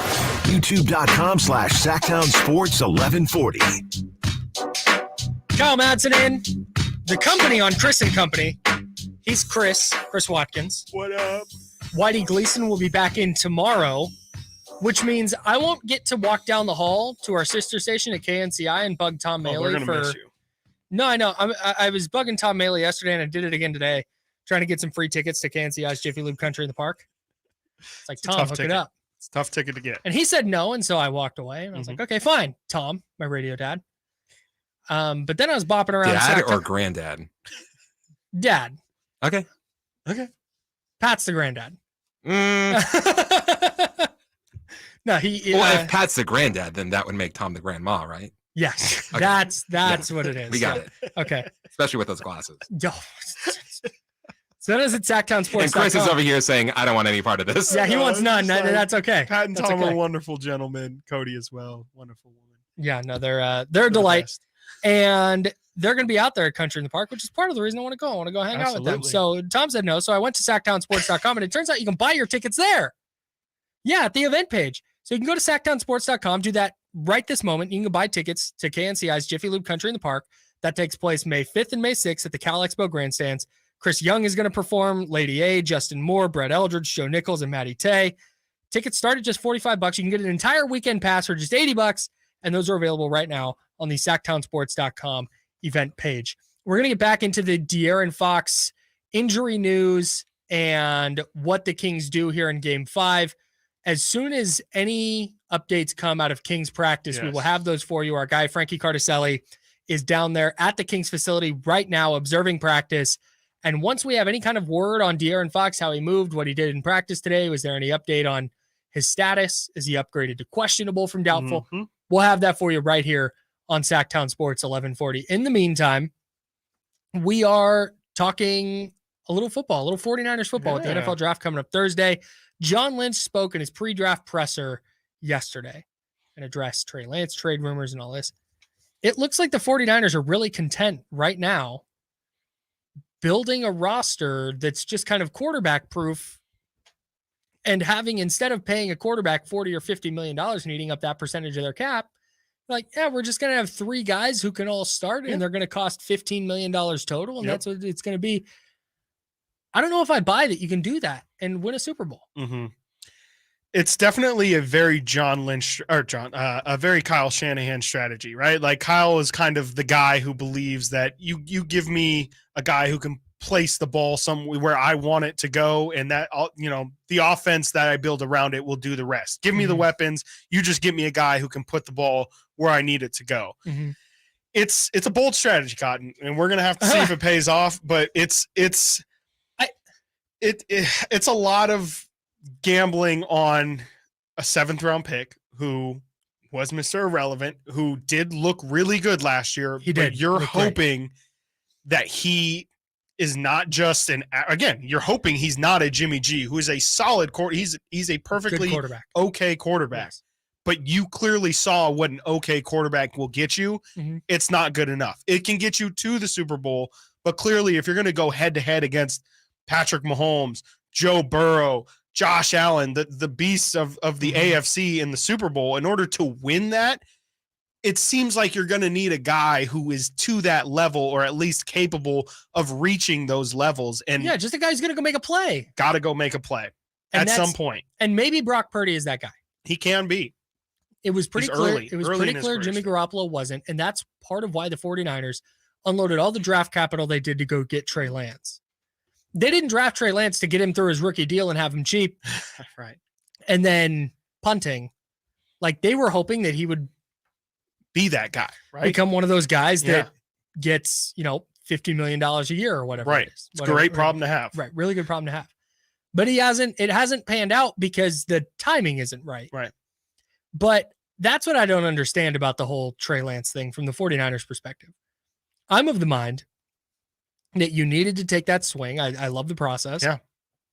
They identified him as the player that was going to become that elite level guy or could become that. Okay, fine. If you thought it was Justin Fields, okay. But they thought it was Trey Lance. But then they never really gave him the opportunity to become that guy. They knew going in he was going to have to play. Right. And everything they say, and maybe they don't believe this, but everything they've said publicly is, we don't think anything. Trey's the guy we thought he was going to be. Right. He just needs to play. It's like, well, then let him play. Let him play. Right. But they're obviously not confident enough that he can take them to a Super Bowl if he does play. So they're going with Brock Purdy, and then they're going to trade Lance. Lance is gone eventually. I think barring Purdy being out and Lance getting to start 15, 16 and games good, and looking great while he does it, I think the ship has sailed for the 49ers, and I just don't understand it. Yeah. They didn't give him they knew he was going to need a shot. And then they just didn't give it to him because they fell backwards into a productive quarterback with the final pick in the draft, who may or may not be healthy and may or may not be good. I know what they're banging on. I know what they saw, and I know that they think, okay, they're projecting out and he's going to be a good player. And okay, fine.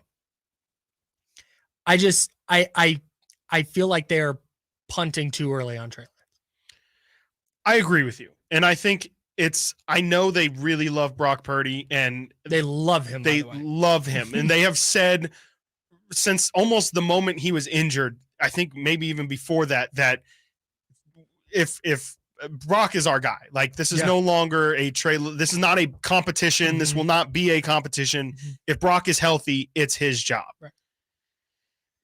I agree with you in the fact of like, yeah, you have to give this guy a chance to go and show what he's worth. And if you're never going to give him that chance, it's just a complete waste. And, it's still to be seen whether or not Trey is going to be to that level or not. But to me, I think you have to give him the chance because he's got, just like we were just saying, he's got that potential to be that Josh Allen, that Patrick Mahomes, that upper tier quarterback that's required to win a lot more than it seems like Brock Purdy does. And so I'm just not sure how you weigh are the 49ers even in a position right now to develop a quarterback? Or is that why they feel like Brock Purdy is the way to go? So that's it. They're not. They're in a spot where they're trying to compete for Super Bowls. But how did you not know that when you were picking the guy that didn't have any college tape? Shanahan said it's a lot of projection. It's a lot of guessing. He doesn't have a lot of tape to study. Okay, that's fine. But then start him as a rookie. Okay, you can't do that because they're competing in Jimmy Garoppolo and they're starting to figure it out. So Jimmy Garoppolo's a guy. Okay, fine. So then you go into year 2 and he's going to start and he gets hurt. And then Brock Purdy plays really well in those last 7 games. And then he gets hurt. Right. And then they're like, okay, saw enough from Brock to think that don't need anything else from Lance. I'm dubious. I get it with Brock like I do. He was excellent. And if he continues ascending, then yeah, maybe he is that guy. And the Niners got the luckiest draft pick in NFL history. But all this talk of it sounds like they're just kind of done with Lance. Right. And they're just waiting for a deal to trade him. I think that's bad. I think that's poor. It's really interesting to me that even with, again, Brock Purdy's going to miss, he's going to miss training camp. He's going to maybe miss some of the beginning of the season. The fact that they're saying it doesn't, we don't really, they're not saying we don't believe, but to say once Purdy's healthy, he's the starter is just like, okay, so you're saying if Trey Lance plays incredibly well too, like it's just going to be Brock's job. I just don't really understand not making it a competition. Like I understand, I understand that Brock played great. I understand that you have to, especially as he's winning games, you don't want to make a statement of, oh, well, yeah, next season, we're going to just re-roll the die. We're going to see how it shakes out. But to me, I just think you have to realistically give this I just think you put way too much draft capital at this point. You've moved on from Jimmy G. I just think you have to at least try and give a real shot at making this Trey Lance thing work for San Francisco. Yep. Because again, I don't think the Niners are going to want to see them move on from Trey Lance and then on a different team see Lance succeed to the level that they were hoping he would succeed for them. Especially since the value is not going to match whatever they get. Absolutely. In a trade. I'm right there with you. Hey, the NFL draft is coming up on Thursday, and we're going to get you ready for the draft because it's totally understandable if you haven't been locked in. Right. A guy who is locked in, Danny Kelly of The Ringer. He hosts the Ringer NFL Draft Show. He does a bunch of fantasy content over at The Ringer. We're going to get you primed for the NFL draft and what the 49ers should do. What kind of players should we know? We're going to talk about that with him next, right here on Sactown Sports 1140. The Kings dropped a heartbreaker to the Warriors in Game 4. Harrison Barnes with a launch for 3. It's no good. It came off the heel as time expires. With the series tied at 2, the Kings look to regain the series lead Wednesday at the Golden One Center. Our coverage starts with Cattles and Rammy, live from Doco at 2 p.m., followed by tip-off at 7 on Sactown Sports. Sactown Sports first-round coverage is brought to you by National Garage Door. Quality doors, quality people. I'm Scott Trout, attorney and CEO of the domestic litigation firm Cordell & Cordell. We help men deal with the life changes triggered by divorce, such as child custody and property division, among many others. But life changes also occur after divorce. These changes can make parts of your existing court order irrelevant or harder to follow. If you feel a modification to your court orders might be necessary, talk to us at Cordell & Cordell. We're a partner men can count on. 500 Capitol Mall, Suite 2060, Sacramento, California, 95814. Cordell. Get to Acura of Stockton, where precision-crafted performance is at your fingertips. Elevate your driving experience with a vehicle that's built to impress. Acura of Stockton has a great selection of new Acuras and customer service that will exceed your expectations. And right now, lease a new Acura TLX, MDX, or Integra with low lease rates available. Take luxury to a whole new level in a new Acura from Acura of Stockton and AcuraofStockton.com. For a business to thrive, there needs to be a constant stream of new customers. This happens through strong lead generation. Did you know that lead generation is one of the most important tools of any marketing campaign? Let us help you identify your target audience and market your products and services to them. To get started today, contact aimyourdigital.com. That's aimyourdigital.com and start seeing results today. I can't wait for what's next. Even with higher stroke risk due to atrial fibrillation and irregular heartbeat not caused by a heart valve problem. Eliquis, the Pixaban tablets, reduces stroke risk. It's the #1 cardiologist-prescribed blood thinner. Don't stop taking prescription Eliquis without talking to your doctor, as this may increase your risk of stroke. Eliquis can cause serious and in rare cases fatal bleeding. Don't take Eliquis if you have an artificial heart valve, abnormal bleeding, or have antiphospholipid syndrome. While taking, you may bruise more easily or take longer for bleeding to stop. A spinal injection while on Eliquis increases risk of blood clots, which may cause paralysis, the inability to move. Get medical help right away for unexpected bleeding or unusual bruising, or if you have tingling, numbness, or muscle weakness. It may increase your bleeding risk if you take medicines such as aspirin products, NSAIDs, SSRIs, SNRIs, and blood thinners. Tell your doctor about all planned medical or dental procedures. Learn more at Eliquis.com or call 1-855-ELIQUIS. Guys, did you know your testosterone affects everything in your system, including how you feel and perform every day? Right now, Revive Men's Health Sacramento will check your testosterone for free. Knowing your T levels is the first step in understanding if you have low T. Your testosterone level impacts your energy, libido, sleep, weight, hair loss, mood, and even ED. Maintaining an appropriate T level can change your whole life. Most men start to see changes in their hormone levels in their 30s. Experience and results matter. So what are you waiting for? Get your T levels checked today by local, experienced, and trusted men's health experts. They've helped thousands of men since 2011. They're so confident they can help you, they even guarantee it. Call Revive today and schedule your free testosterone test, free exam, and free consultation. Call Revive Men's Health at 916-277-8599. That's 916-277-8599. Or visit ReviveMen'sHealth.com. Carmichael Dave here, welcoming back my dear friends at Fire Wings. 21 different flavors. I had 4 of those 21 Saturday for the game, watching with the family. As always, breaded Malaysian curry. Yeah, you better bet I got that curry. Knocked it out of the park too. Go to firewings.com to make your order. That's what we did. We ordered 2 hours in advance, picked it up. There's nothing better for the game than Fire Wings. Check out the locations nearest you. Fire Wings, just wing it.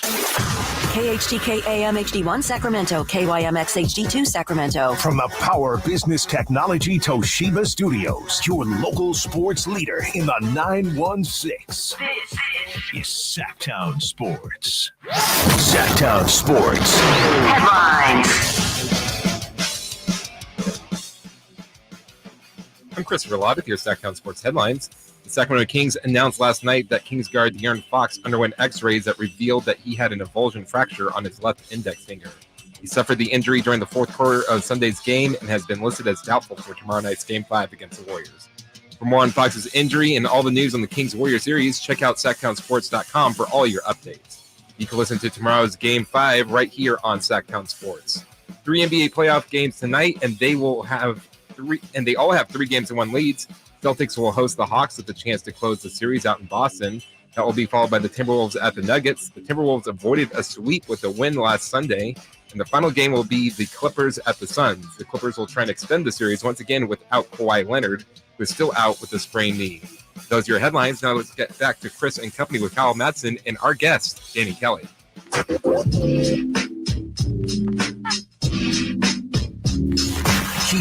company with the company.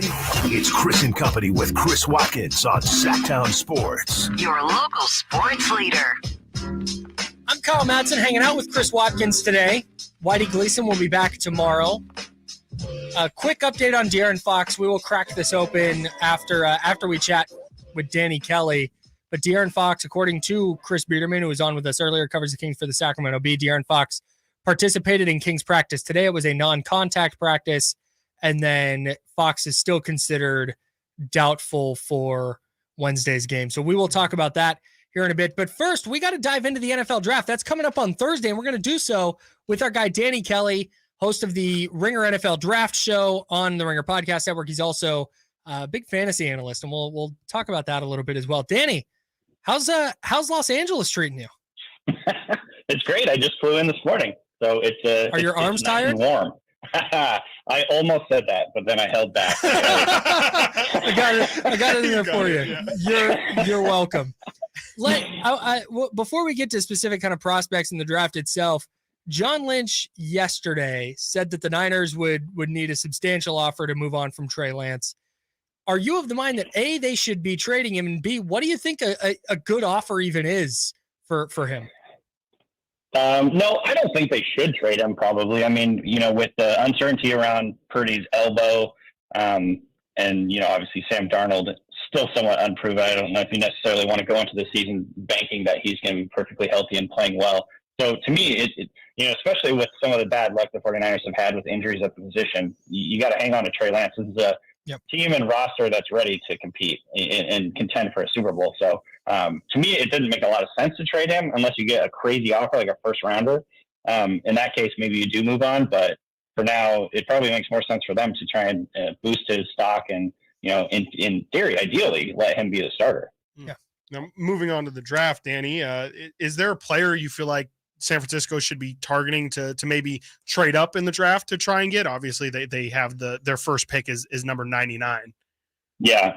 I think obviously, with a team with this good of a roster, they could do pretty much anything. One guy that I kind of think might make a lot of sense for them is Isaiah McGuire, the defensive end out of Missouri. When I look at him, he's kind of a discount version of Myles Murphy, who's I believe going to be a first-round pick or at least early second-round pick. He's kind of the name-brand, off-brand version of that guy. I think he's really tall. He's got the length, 82-inch wingspan. He has actually, if you look like just straight down the line, his production is almost identical to that of Murphy. In some cases, it's even better. So to me, he's a guy that I think is still going to be around on day 2. I don't know exactly how late, maybe sometime in the 3rd round, but I think he's going to be, he's to me, one of the value picks of the 2nd round and 3rd round, just because I think he's got the traits, he's got the upside. He has a lot of starting experience. I believe he's still only 21 years old, though, despite being a 4-year starter. So he's got sort of that upside, too. He's one of the more intriguing day 2 picks for me. Talking with Danny Kelly. He is an NFL draft analyst at The Ringer, also a fantasy football analyst, host of the Ringer NFL Draft Show. The Niners don't pick until 99. If they do stand pat, I think they will probably move up. But if they do stand pat, give me one player on each side of the ball that San Francisco should look at if they wind up picking that late. Yeah, so on the offensive side of the ball, Jaden Reed, receiver from Michigan State, is kind of a guy that I've got circled for them. He kind of fits the mold of what they like to look at. He turns into a running back after the catch. Do I need to go on? That's kind of like, the style that the 49ers like to use on offense. But I think to me, he's, really twitchy, can get off the line. He's got some ability to get deep, but he's also a very good run after the catch creator. So he's the type of player that I think would really fit for what they're doing. And, obviously they've got an embarrassment of riches on offense, but again, for a team like this, you want to have depth and you want to have redundancy. And I think he'd be a perfect fit for them. Defensively, another edge that I like, I don't know exactly if he's going to be available this late, but Derek Hall of Auburn, if he ends up falling a little bit, he's a guy that's gotten a little bit of first round buzz, but then as the process has gone on, it seems like he's fallen down boards a little bit because he's not super bendy. But at the same time, he's really twitchy, really explosive. He can get off the snap. He's plays with a ton of intensity, sort of like a tone setter on defense. And so I think you can use him as both a guy that drops a little bit in coverage or is rushing, blitzing from different angles and things like that. He's just a high intensity pass rush slash hybrid linebacker type guy that I think could make a lot of sense for the 49ers. See, the Raiders, moving on to the Raiders now, in their draft, they obviously have a top 10 pick. They brought in Bryce Young. They've met with Anthony Richardson, Will Levis. They've all been to Vegas and taken meetings with them. What do you think the chances are that Vegas ends up going with a QB with that top 10 pick? And do you think that that's the right move for them? I think it makes sense for them. Obviously, if they are picking this high, like it's just you can't guarantee that you're ever going to have an opportunity to get a swing at one of these quarterbacks, next year, especially if Jimmy Garoppolo comes in and plays well. Like they're gonna price themselves out of quarterback range next year. Right. And so I think if you get an opportunity to get one of these guys, maybe CJ Stroud falls. In fact, I got a mock draft going up tomorrow, my final one, and I have the Raiders picking CJ Stroud. So yeah, there you go. Plug at theringer.com. So I don't know. They are a mystery, of course. They don't have to pick a quarterback. Yeah. But I think if they have the opportunity, it makes a lot of sense. To me, Jimmy Garoppolo is much more of a bridge quarterback than a long-term starter or answer at the position. And so, whether it's CJ Stroud or Will Levis or whoever, Anthony Richardson, it makes a lot of sense for me, from my point of view, to get that guy in the building and start developing it. Yeah, Danny Kelly, the Ringer NFL draft analyst, fantasy football analyst. What the heck's going on with Will Levis right now? Great question. Thanks. He's both fallen and also rising. I don't know exactly. He's either going first overall or the second round. I have tried to ignore all the noise because this is like the time of the draft cycle or the process that you hear a lot of like smoke and mirrors and things like that. I saw that there was something from Reddit that apparently changed the odds this morning that was like pushing him up to be essentially a first round pick based on what some guy on Reddit said, which is just a perfect encapsulation of like the draft process. Some guy on Reddit said it, so therefore like we're all going to talk about it. That's amazing. I think the Texans like him though. Like at the end of the day, whether that means he gets picked at number 2 or maybe they try and wait for number 12 because they have 2 first-round picks. Maybe they try and move up from number 12 or move back from 2. I could see all those scenarios being the case, but I think they do like him from everything that I've heard. So I think he's definitely in play for the Texans at number 2. Despite the fact that I would not do that, I do think he is potentially in play there. Yesterday, as a part of the Rodgers deal, the Jets and the Packers swapped 13 and 15. Is there any significance behind that move, and does that affect how the first round might shake up? It's actually, I do think it has a potential to throw some people's plans off, throw some teams' plans off, because you could have the Packers maybe moving up. There's wind or whispers that maybe they're trying to move up a couple spots to maybe get Jackson Smith and Jigba. I think it could change the order or the teams in which take a tackle. I think because obviously with you got Green Bay and then you got the Patriots, you got the Jets, and a couple other teams all in there that I think could use tackle help. It could kind of change the way, that the order or the teams that choose tackle there. So I think that could be like sort of a under the radar shift in how the draft plays out. Basically, like maybe one of these teams will have to trade up. Maybe the Patriots will decide they need to trade up a little bit to get the guy that they want, or who knows. But I think that's like a small thing that could potentially shift things on draft night. One of my favorite things about draft prospects, especially on the defensive side, is versatility. You are one of the Ringer's most versatile guys. You're doing fantasy football stuff during the regular season. Wow. You're doing NFL draft stuff during the off season. Thank you so much.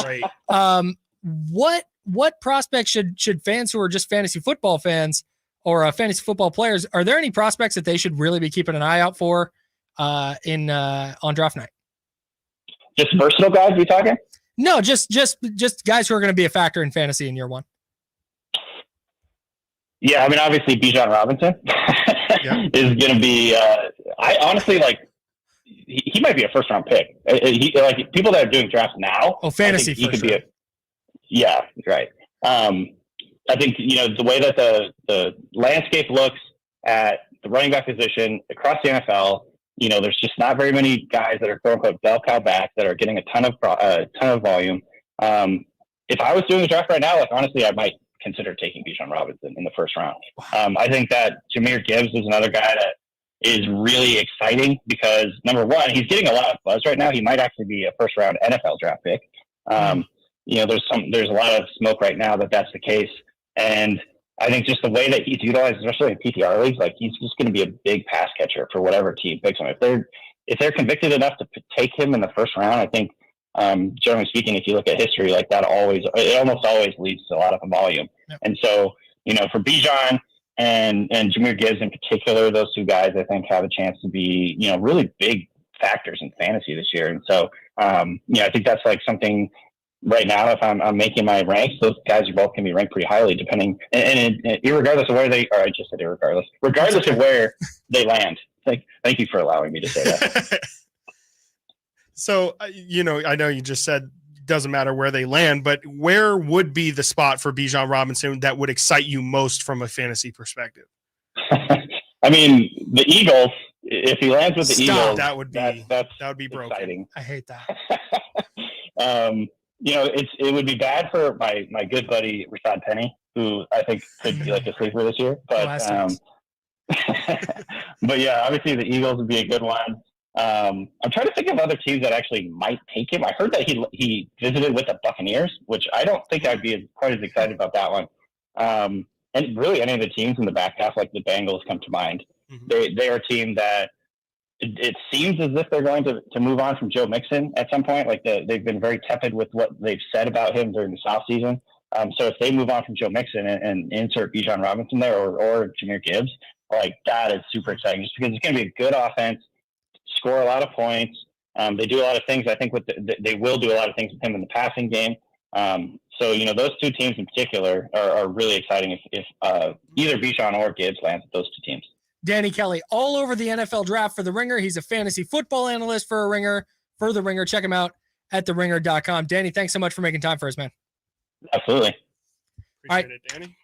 Hey, on the other side, we got to hit the break. We were going to have De'Aaron Fox news for you. Ooh. On the other side, Kings practice is wrapped up. We will talk about the latest on De'Aaron Fox and that finger injury on the other side. That's Chris Watkins. I'm Kyle Madson. We're Chris and Co on Sactown Sports 1140.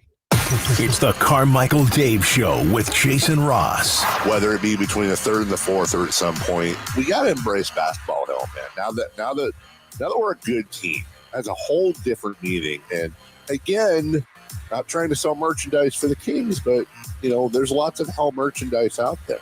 It would sell. Hell would sell. Hell sells. Who's buying? Yes. I think everybody's in. The Carmichael Dave Show with Jason Ross. Weekday mornings from 6 to 10 on Sactown Sports. Great team. Where's the defense? Defense!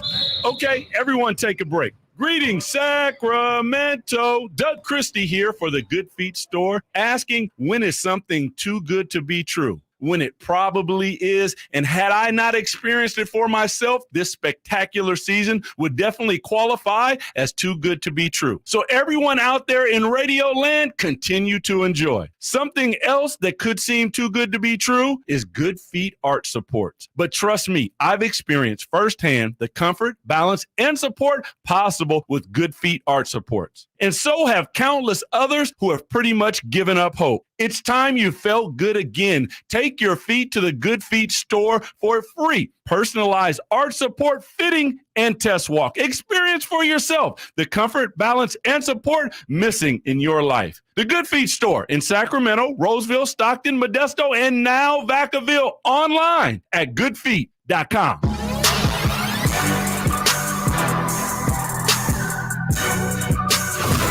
Live and local, it's Chris and Company with Chris Watkins on Sactown Sports.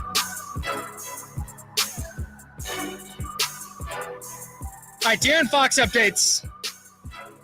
The Kings went through a non-contact practice. Mm-hmm. De'Aaron Fox participated in that practice, and then, as expected, there is the video of him shooting free throws. Still considered doubtful, but it's definitely a good sign that he was out participating, going through practice as normal. Wasn't like off to the side testing things out. Right. Again, this is not necessarily a sign that he is going to play, but it's better than the alternative. Yes, it's a step in the right direction. Yes. Still doubtful. Still is doubtful, but the fact that he's playing through it, workshopping things, I'm sure he's, Frank mentioned earlier how Kobe had to readjust to move to more of his middle finger than his index finger. I'm sure he's kind of figuring all those things out right now. And again, it's just good to see him out there participating, non-contact, but still with the team and going through everything. He is wearing Anthony Slater from I'm The looking at that Athletic right has now. a video and some photos up of the splint. De'Aaron Fox, it looks like he has a wrap, or we're like Zaprudering this finger wrap here. There's like a wrap around his fingertip and then some kind of brace or splint on it. I don't know if that's exactly. It's like a casing almost. Yeah, I don't know if- it's definitely bandaged and then some form of clasp Like a over it. brace of some kind. I don't know if this is exactly what he'll wear in the game. I imagine it would be because you'd want to practice. Yeah, maybe with a that sleeve contraption. Yeah. But overall, like this was, I think, and then there's some photos of him after practice, kind of holding the ball and getting adjusted. And like you said, this is going to be an adjustment for him if he does play, whether he's got a wrap on it, whether he's got any kind of contraption at all. There's going to be A feeling some out change process. in his game. Yeah, for sure. So overall, though, I think this is mostly good news. For sure. Ideally, they would have been like, yeah, he's great. Yeah, he's probable now. Yeah. I think if we get that news tomorrow, I think, was it 4 hours before the game, there's an update? Yeah, it's Or some something kind of- like that because it'll be, yes. Yeah, 4 hours before. I think it should happen. It usually happens around 1:30 or 2. If we get the De'Aaron Fox has been upgraded to questionable at that point, they're going to test it out pregame and see how it feels. Then I'd be feeling really, really good about his availability. But the fact he was out there today, good sign.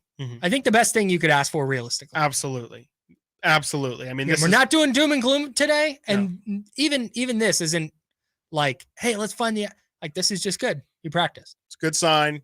It's not a huge brace either. It doesn't look like it's, gonna completely, make his finger 2 sizes bigger or anything. It looks pretty slim. It looks relatively manageable. It's not completely taking over his finger, but it's a positive sign. Again, I'm not going to draw any conclusions from this. I don't feel any more different. Stacking data. Stacking data. Absolutely. I will take what I've seen into consideration when I could, think about will he probably play. I still feel like he's going to give it a go. He's definitely going to, in the lead up, do everything possible, treatment. He's going to try and go tomorrow on Wednesday night. I still feel like there's I think Beerman said it earlier, he's probably 50-50, probably somewhere around the same, 55-45. I would probably lean to him not playing, but there is still the very real possibility that he goes. It's over. No, it's not. It's not over. We are screwed. No, not at all. That's not what we're saying. Even Why if would he you do doesn't that? play, it's not screwed. You can't do that. There's also a video from Anthony Slater of De'Aaron Fox shooting threes. Yeah. With that hand. Cashing all of them, by the way. Mm-hmm. But this is where it's like, okay, that's good, but you don't want to get the expectations too high now. Because catching a soft pass, I mean, they're not handing it to him, but it's a soft pass over. He's catching, he's setting his feet, and he's shooting. That's so much different than putting the ball on the deck, step back, catching a bullet chest pass from Keegan Murray. And like there's other things he's going to have to work through. Right. But I think overall, this was about as good as you could expect. Absolutely. Non-contact, like you're saying, there's still a lot of hurdles to jump. Being able to Kevin Hurdles. Hey now, Jakob Hurdles maybe. Okay, keep going. So I'm sorry, I didn't mean to. You're good. It's just step one. He's gonna have to go through. I'm curious to see tomorrow. I doubt they do a contact practice, but maybe do they stress test it a little? Maybe do some. I think you have to do some layup lines and really try and contest the shot just to see what happens. Incidental contact. You obviously don't want to run a scrimmage, but again, like yesterday, Ja had to get taken out after he fell. How does he, can he adjust to his falling motion? And those weird things. Is that better for the Kings? So, okay, let's say they go through a non-contact tomorrow and Fox feels okay pregame and they say, okay, let's go. And in the first 10 minutes, he gets hit on that finger and has to go to the locker room. Right. And is just, okay, he's sidelined. They'll try it again in game 6. And now they've got to make those adjustments on the fly. Right. Is that better than just going in without him? I think that's the balancing act, but in my opinion, no way. I think you have to make a decision. I don't think you can take this thing literally all the way until De'Aaron goes through his pregame warm-up. To me, by 4:00 tomorrow, you need to know, because you do need to have a certain level of prep for these guys. And I just think it's too big of an adjustment to tell your guys, hey, we kind of have two different game plans in mind going into this.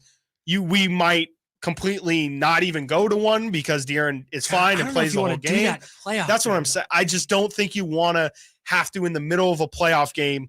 Okay, yeah, like that perfect example. De'Aaron plays 5 to 10 minutes and then has to get taken out the rest of the game because it's too bad. Is it too big of an adjustment for your game? Like, okay, let's say, yeah, the game plan with the Kings, if De'Aaron plays, is for them to play how they've been playing. Nothing really changes. Right. But then, like we're talking about with just naturally with Davion being in, maybe you lean towards a more defensive lineup or whatever it may be. Shifting that game plan mid-game and making sure everyone understands, hey, I know we had these defensive assignments before. Now it's these ones. Hey, I know we were focusing on getting to the rim more, but now we're going to shoot. I don't know if you, like you're saying, it just feels like too big of an adjustment and something that, again, the Kings are in a situation where they still do have a 1-game cushion. That's true. They can lose this game 5 and still have a game 6 to potentially fight again. Yeah. Okay. They don't have to risk it all for this game. I would be surprised if they take this decision all the way up to the buzzer. Talking about whether De'Aaron Fox is going to play in game 5, we got some good news. He did go through practice. He shot some threes after practice. Super positive. He shot some free throws after practice. First round playoff coverage on Sactown Sports. That's brought to you by National Garage Door. National Garage Door. Quality doors. Quality people. That's right. Hey, what does it look like if De'Aaron Fox actually does play? Are there any adjustments the Kings are going to have to make there? We're going to talk about that on the other side. I'm Kyle Madson. That's Chris Watkins. We're on Sactown Sports, 1140. Sactown Sports wants to congratulate Kings head coach Mike Brown for being the first coach to unanimously win the NBA Coach of the Year award. 100 first place votes, first time ever. Wow. A unanimous decision. Thank you guys. Thank you, everybody. I'm really appreciative of being in Sacramento. The fans, the city has been fantastic. How will Coach Brown lead the Kings during the playoffs? Tune in to Sactown Sports and SactownSports.com to find out. Sacramento weather is brought to you by the Arnold Law Firm. I'm Tamara Berg in the KCRA 3 Weather Center. If you struggle with allergies, this may be a tough one for you as those north winds pick up 10 to 15 this afternoon. Highs in the mid to upper 80s. Get the latest forecast on the KCRA 3 News and the KCRA 3 app. The Arnold Law Firm has seen how a collision can turn anyone's life upside down in a heartbeat. So remember to be a little more alert on the road and stay safe. The Arnold Law Firm, providing real justice for you since 1975. Call 916-777-7777. When you take the time to shop at Folsom Lake Honda, there's one thing you'll always find. Happy people ready to serve you. As a family-owned and operated dealership since 2009, customer service is our #1 priority. Our customers love doing business with us, and you will too. Looking to own or lease? During the spring sales event, drive a brand new Accord or Civic. Visit us today at FolsomLakeHonda.com, your one-stop Honda shop. Folsom Lake Honda, yeah, your one-stop Honda shop. Jiffy Lube's Country in the Park, Northern California's biggest country music festival of the year, is back May 5th and 6th at Cal Expo, starring Lady A, Chris Young, Brett Eldridge, and so many more. Plus, at Boots Boot and Line Dance Saloon, interactive lounges, and Sacramento's best food trucks. Weekend passes start at just $80. Tickets are on sale now at SactownSports.com. Country in the Park, brought to you by Cache Creek Casino Resort, Hanley's Western Wear, and Quick Pack Car Wash. Kevin Lewis of National Garage Door. Whether you need to repair a broken spring, install a new opener, or buy a quality Rainer door, National Garage Door is here for you. Call us today to see how we can transform your house with a new garage door. 638-4554 National Garage Door. Hey, it's Carmichael Dave. Spring officially here. And with the long, cold, and rainy winter behind us, I'm sure you're counting the days until summer. But don't wait until it's hot to make sure your air conditioner is working efficiently and, most importantly, safely. Get ahead of the problem with a $49 AC tune-up from American Energy Heat and Air. There's nothing worse than your air conditioner going out when it's hot outside. Get a tune-up today and make sure you and your family are comfortable and cool in your home for the hot summer months that are right around the corner. Give them a call, 916-520-9990, or schedule your appointment online at AmericanEnergyAir.com. Better Business Bureau, A+ rating. Serving the greater Sacramento area since 1981. Easy, convenient payment options, same as cash, low monthly payments through financing partners. What do you need? 916-520-9990 or AmericanEnergyAir.com. Call 916-520-9990 now. There's really nothing better than hitting the open road in a new Honda. And at Northern California's #1 Honda dealer, Stockton Honda, we are proud to provide our best selection to get you there. Buying from Stockton Honda couldn't be smoother. Wherever the road you travel might lead, Stockton Honda is happy to get you there. Anytime, anywhere, it's all here. StocktonHonda.com. Claim based on 2022 total new and Honda certified pre-owned vehicle car sales from American Honda Motor Company's own one report. Hey guys, did you know there's a generic form of Viagra that works just the same, but is 95% cheaper? And you can get it online? Just go to 4hims.com/joy. Through Hims, you'll get a free medical consultation, discreet shipping if prescribed, a 100% online process, and trusted generic alternatives to the name brands at up to 95% off. That's right. Get generic for Viagra, the same active ingredient as brand name Viagra, but for 95% less. It's the same medication, still prescribed by a licensed medical provider, but with zero copay, no expensive appointments, and no awkward face-to-face conversations.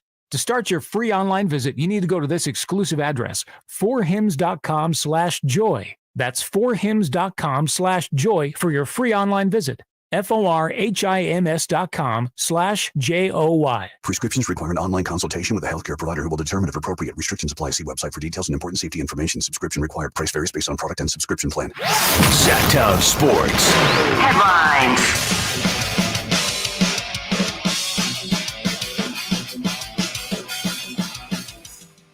I'm Chris Verlade with your Sactown Sports headlines. Sacramento Kings announced last night that Kings guard De'Aaron Fox underwent x-rays that revealed that he had an avulsion fracture on his left index finger. He suffered the injury during the fourth quarter of Sunday's game and has been listed as doubtful for tomorrow night's game against the Warriors. Although he's listed as doubtful, Kings guard De'Aaron Fox said that he's most likely going to play in Game 5 against the Warriors. You can listen to tomorrow's game right here on Sactown Sports. 3 NBA playoff games tonight, and they all have 3-game-to-1 leads.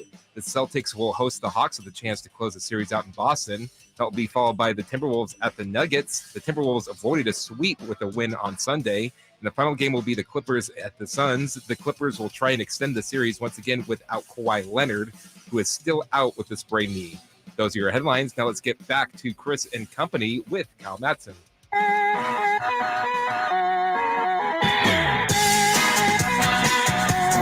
Sitting at your desk, watch Chris and Company now. YouTube.com/Sactown Sports 1140. He's playing, man. I think De'Aaron Fox is playing. I think he's going to do it. You heard Chris there in the headline saying De'Aaron Fox says he's most likely going to play tomorrow. Sean Cunningham from Fox 40, no change, said that he quoted Fox as saying, quote, "I think I'll be fine." These are all the words of a guy who's going to just make sure before the game tomorrow that it's all good to go. Ike is suiting up and playing Game 5. He's a basketball player. He is. He is a basketball player. You had to figure that he was definitely. I've been saying it all day, but it's no surprise. De'Aaron Fox is a gamer. He's the type of dude who, we see Domantas Sabonis playing through his avulsion fracture all season long. You had to know that if there was any shot that De'Aaron even felt okay, he was going to give it a go. I'm personally pretty surprised that he's coming out this confidently this early, a day after it was reported he was doubtful, saying he'll be fine. But I mean, man, he must really feel good if he feels comfortable enough coming out here and saying he's probably going to give it a go tomorrow. It's great to hear. I mean, it's great to hear for Sacramento just because, everything we've been talking about has been pretty much how important everybody else was going to have to be without De'Aaron. And so now, again, he's playing. He did not say I'm 100%. He did not say I feel totally fine. It's like it's not even there. We don't know what he's going to be, but his mere presence should be a huge benefit for the Kings. That's just, if anything, that's just a psychological lift. Right. You're going to get the home crowd even more into it. Boom. If he comes out on the first possession and just gets to the lane, little floater. Even takes the roof's gonna come off. It's gonna explode. It's gonna explode. So that's what's gonna be interesting to see is what can he do dribbling? Yep. What can he do shooting? But like you said, just him being on the floor at all. And I don't think they would play him if he, I don't think they would play him if he wasn't able to dribble and drive hard to his left or catch and shoot and do all that. Let's hear from De'Aaron Fox right now at practice on his availability for tomorrow. Because most likely, yeah. I mean, for me right now, it's just the tolerance on like the pad of my finger, making sure I can shoot the ball. How different was shooting feeling with that thing on? As we got going, as kind of the pace started going away, so I got to do my normal shot. So I think I'll be good. What's the ball handling with that? James Ham had the video there on Twitter. So, like you heard De'Aaron Fox there, it's a pain tolerance thing. And if it was ever going to be a pain tolerance thing, he was playing. The only question was the function. Mm-hmm. And he now has, I promise, practice is over. He's not going to not pick up a basketball. Like he's going to be working with that pad on his finger, shooting, passing, dribbling. He's going to do everything he can to be as comfortable as humanly possible. Yeah. And we were asking him, what's it going to look like? Honestly, I don't think we're going to notice that much of a difference. I don't think so either. I think he's going to play exactly as hard as he would normally play. I don't think he'll make any different decisions. I feel like, especially when it's your hand, right? Like you don't think about it until it really gets affected. I bet, he attacks the rim the same until he really feels that it's different. I think we're going to see the same De'Aaron Fox that we've seen all series long.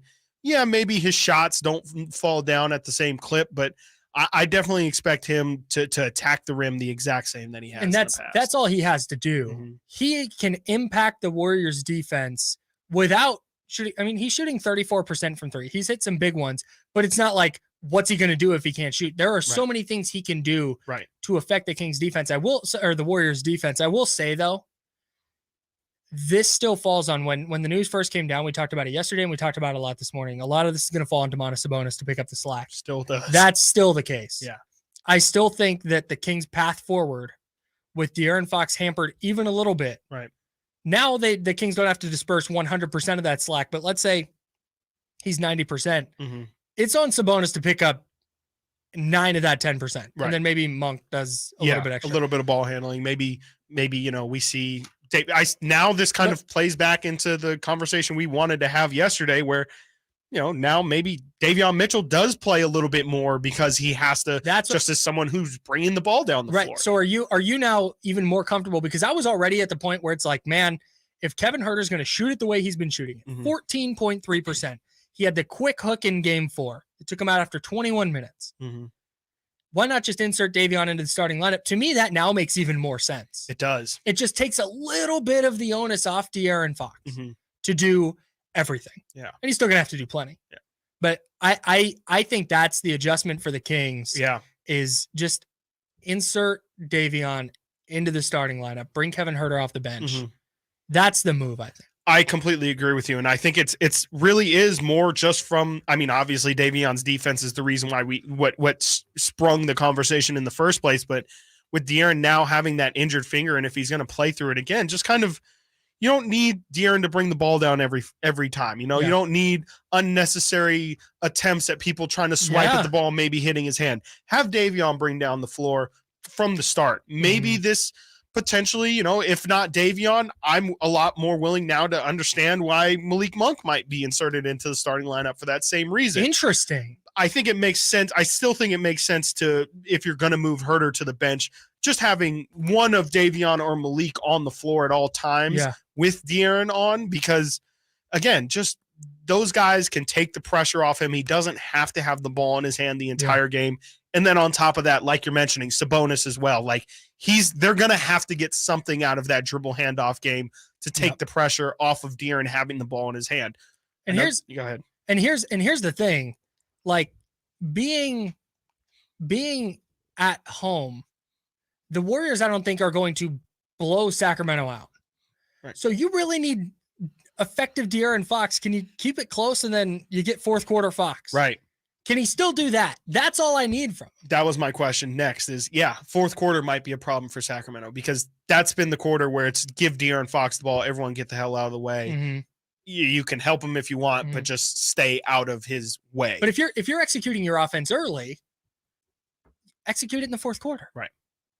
Like that's where it starts. That's why a lot of this comes down to Sabonis. We've talked so much about Kevin Huerter needs to get going. Keegan Murray needs to continue to be good. Yep. There's De'Aaron Fox playing is good.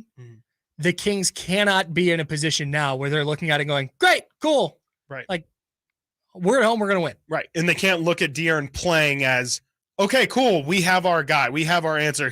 We can still rely on him the same. They still need to all carry themselves with that same, okay, my team still needs me to produce even more, if maybe even, maybe not as much now, but there should still be a similar level of dedication to that. Intensity, like you definitely need Keegan Murray. You need Kevin Huerter to step up merely just for the sake of taking, again, pressure off of De'Aaron Fox. The more attention that those other guys can get, the less pressure that they can put on De'Aaron. And who knows how Golden State might still be like, okay, he's going to play.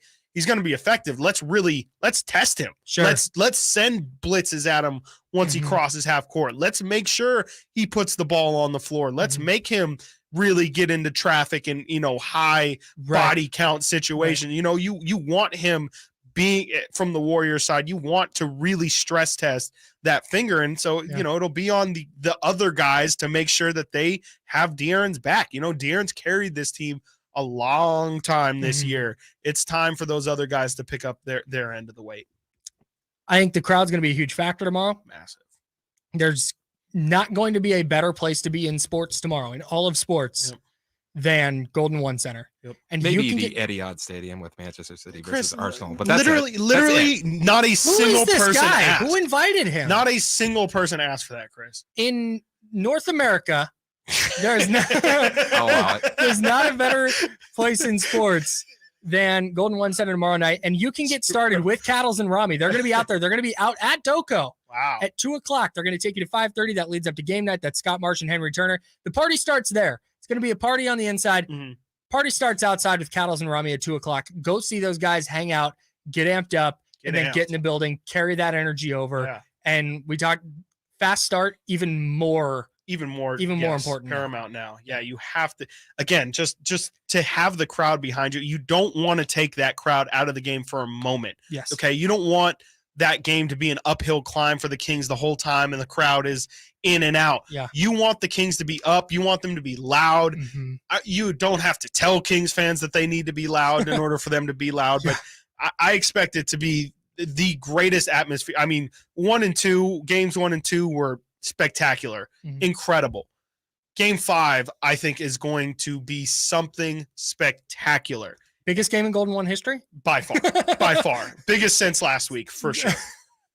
Biggest since last week. That's my favorite running bet. Yeah. Is Biggest every game. Every game is Every the biggest single one. game. Hey, quick question, and I actually want to run this by Rammy. He's going to be joining us here in just a couple of minutes. We're going to have actually story time. I'm really excited for that. I've been hearing a lot about it. I can't wait.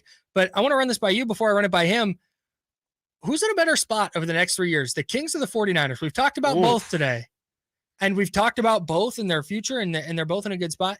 Which team are you taking? Let's say which team. Yeah. I'm going to tell you one of the two teams wins a title in the next 3 years. Who are you taking? I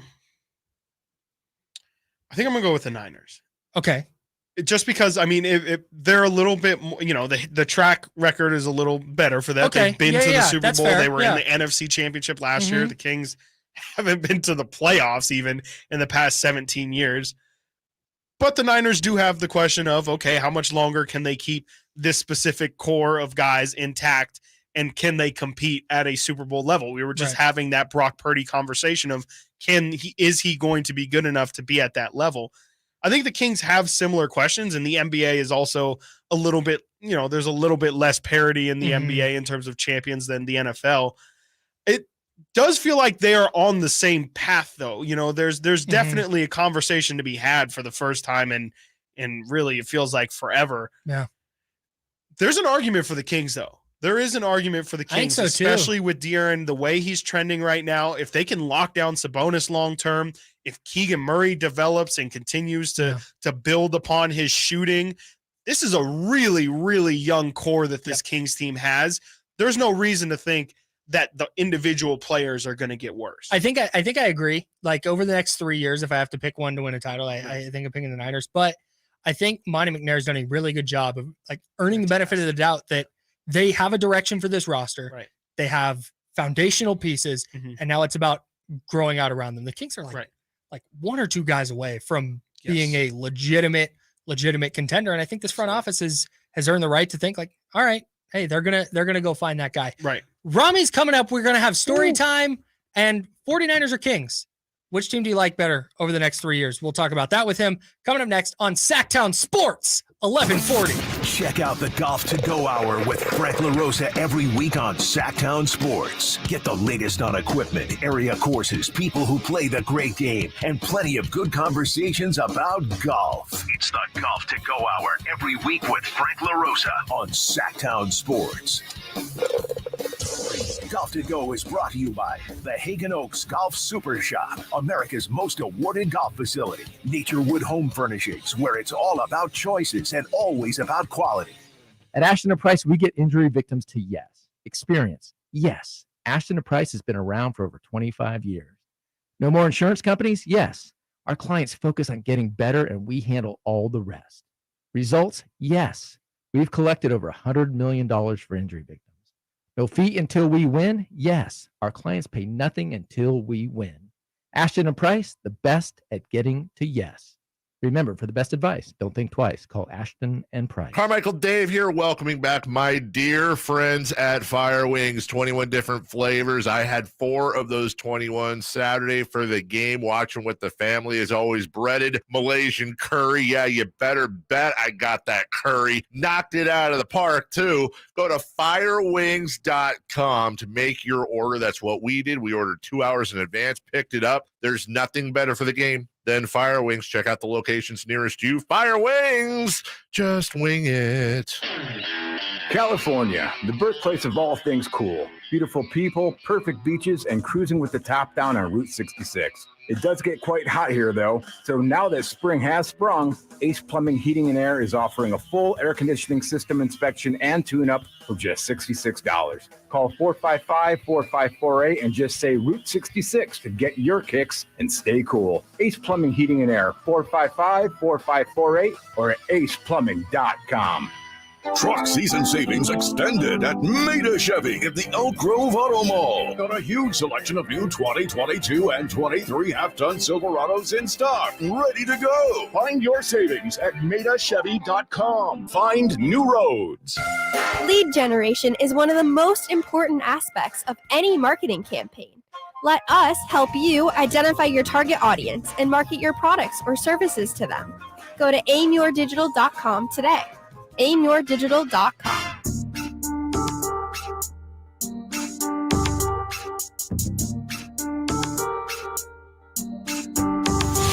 Keeping you company with the company. It's Chris and Company with Chris Watkins on Sactown Sports. Your local sports leader. Kyle Madson hanging out with Chris Watkins on Chris and Company. Whitey Gleason back in tomorrow. We've been getting you ready for Game 5. We've been talking De'Aaron Fox injury. And if you're just tuning in, De'Aaron Fox after practice. Hey, do we still have that sound of De'Aaron Fox after practice? James Ham posted the video of De'Aaron Fox talking about his availability for tomorrow. Because most likely, yeah. I mean, for me right now, it's just the tolerance on like the pad of my finger, making sure I can shoot the ball.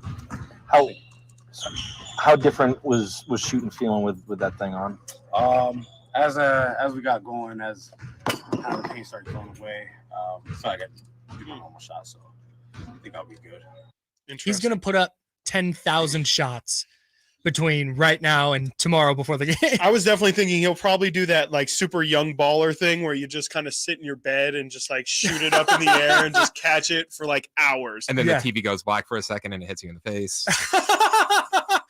Is that from experience? No, and then Anthony Slater just tweeted out that Fox said he is 99 to 100% chance that he plays. So he left open the chance that he doesn't. Right. But he's going to go. He's going to go tomorrow. I'm wiping out anything that I thought about him not playing. He's gone. He's going to play. He's definitely going to play. And it's just going to be a matter of how effective he can be, right? I mean, he even said it in that answer when I think that was Chris Tavares, also Fox 40, who asked him, how did it feel? How did it take getting used to that? He said, definitely had to deal with some pain initially, but he just kind of got used to it and got into the rhythm of it. So it'll be interesting how that also developed, how is his finger going to feel tomorrow after using it all day today? Yes. That's a big part of it is, not just how it feels when you are using it, but how does the recovery feel? Also, if De'Aaron's going to play game 5 with this thing, really important to remember, there's a game 6. Yeah. Could also be a game 7. And you can go through all the practice. You can go through all the work. It's about when the lights are on and the game speed is going. Right. But that's when adrenaline kicks in. Exactly. Things start to become second nature. I genuinely don't think, outside of maybe the 3-point shot, that's the one question I have, and that's just a matter of feel with the pad on his finger. I don't really think there's going to be any issues for him tomorrow. At least I don't think anything noticeable, right? Like, I don't think we're going to see a 3 of 20 performance from D. I don't think he's going to be bricking it up like crazy. And I would also hope that if he is, for whatever reason, not feeling it, hopefully, he takes a step back. Hopefully he doesn't feel like, all right, let's try and shoot through this or anything like that. Hopefully he recognizes that and can almost use himself as a decoy in that kind of situation. I hope De'Aaron's smart about the way that he attacks this injury, because the last thing you want is for him to affect the team, affect this game, or even affect the Kings' chances. I don't think he would go, and I don't think the Kings would have him go if that was going to be the case. Yeah. A lot different vibe today, Rammy. Rammy in the building. Yeah, it's a little bit different. Cattles and Rammy Slightly fame. different. Yeah. Welcome in. De'Aaron Fox said he's going to play. And man, I was just in a meeting with the boss. Did this just happen? I swear to God, this is the first I'm hearing it. He said he's going to play. He is 99 to 100% going to play. He's like, I think I'm going to go. Really? Yes. Okay. I've literally been in a meeting with the boss for the last. Wow. Okay. The vibe is much different. I still have a job, in case you guys are wondering. By the way, I appreciate it. Yeah. That would have been a great move. Okay. Yeah, that's really good. That's really good news. I can't believe I'm a sports talk radio host in Sacramento who just found that's unprofessional of me, who just found out on the air. You weren't on Twitter in your meeting? No, dude, you gotta get on there. Yeah. Okay, boss. Whatever. Okay. Wow. Yeah, that's De'Aaron awesome. Fox says he's gonna go. Okay. We're just talking let's go. Unless he's like the beam and all that. Let's go. All right. Just a dub. Here we go. Game 6. See you then. I couldn't believe Simone here, who's giving you some headphones, one of your producers. I can't believe she said that she's gonna try to go to Game 6 instead of watching Day 2 of the NFL draft. Well, is that really a decision? If you can go to Game 2? No, not even. I'm not close. a big NFL. You guys big NFL draft guys? I've never been a big NFL draft I have guy. to be, but yeah, it's fine. I get into it very late though. I mean, I get into obviously the breakdown, the analysis of it, but the entertainment, the show of it is I've never understood it. I watch it on silent just so I know who's getting picked, and I scroll Twitter that's all. I used to really enjoy it growing up, but definitely as I've gotten more into it, it's very hate that it's just a show now. Yeah, exactly. Yeah, that's my problem. My biggest thing with the draft is all the stuff leading up to it. Like everybody's a draft expert, and everybody has. And I'm into takes and opinions and thoughts and stuff, but man, just get me to I'll get into it a week out and get me to the picks. Yeah. I've had entire bits in my radio career where I act like I'm a draft expert. Well, yeah, no, it's super easy. I'm like, yeah, I'm going to take Dane Brugler's analysis, and I'm going to tell you all about. Also, let's see, who do we got here? Jair Brown from Penn State. You just got to know rangy. You just got to, you need to know drafty terms. Yes, rangy, free. high ceiling, low floor. Good. What's good around the line of scrimmage? Good cone drill. That's the new one. That's one that's picked up steam lately. Good cone drill. Ran a good cone drill. Yeah. That's arm length. My big thing is arm length. Hand size for the quarterback. 82-inch wingspan. What else? Yeah, there's so many of them. I've done drafts of draft terms. Not Actually, gonna we be, should do that. Not going to be super dialed. Yeah, hey, write that down. Not going to be super dialed into the NFL draft. I do want to get dialed into story time, though, if we can do that. Let's go. I was promised stories, Chris. We interrupt this program for an important announcement. It's that time of the day where Chris Verlaud gives you the stories that you need to hear. Or maybe not. It's story time.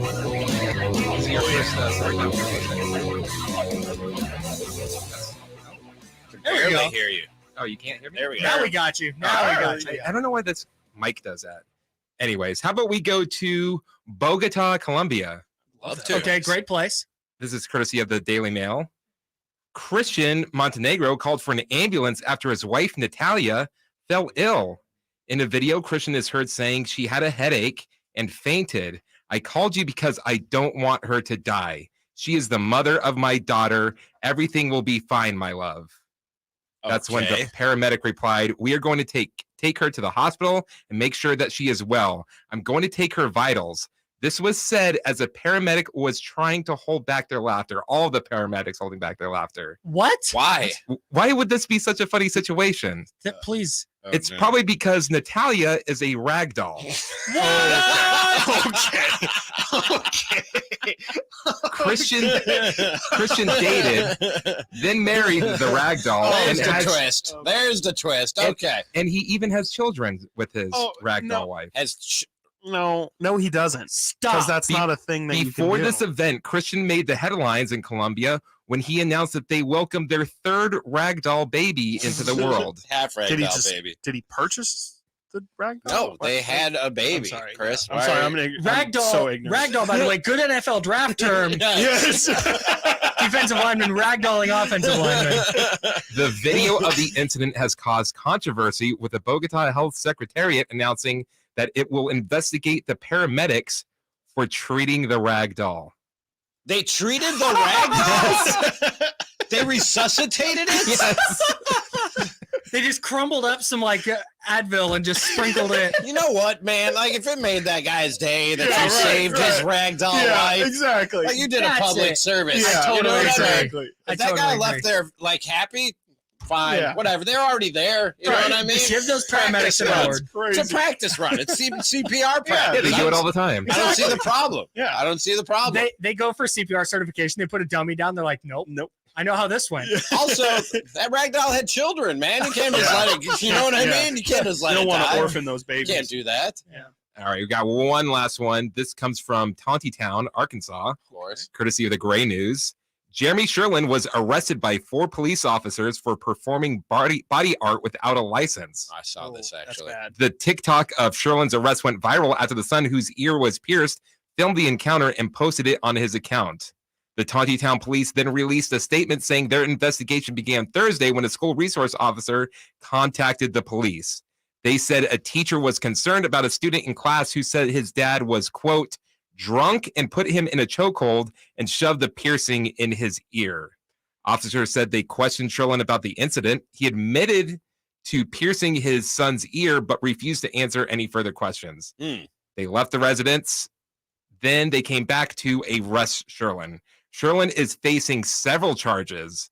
The police cited state law, which states a person shall not perform body art on a person under 16 years of age, regardless of parental consent, and it is unlawful to perform body art in any unlicensed facility.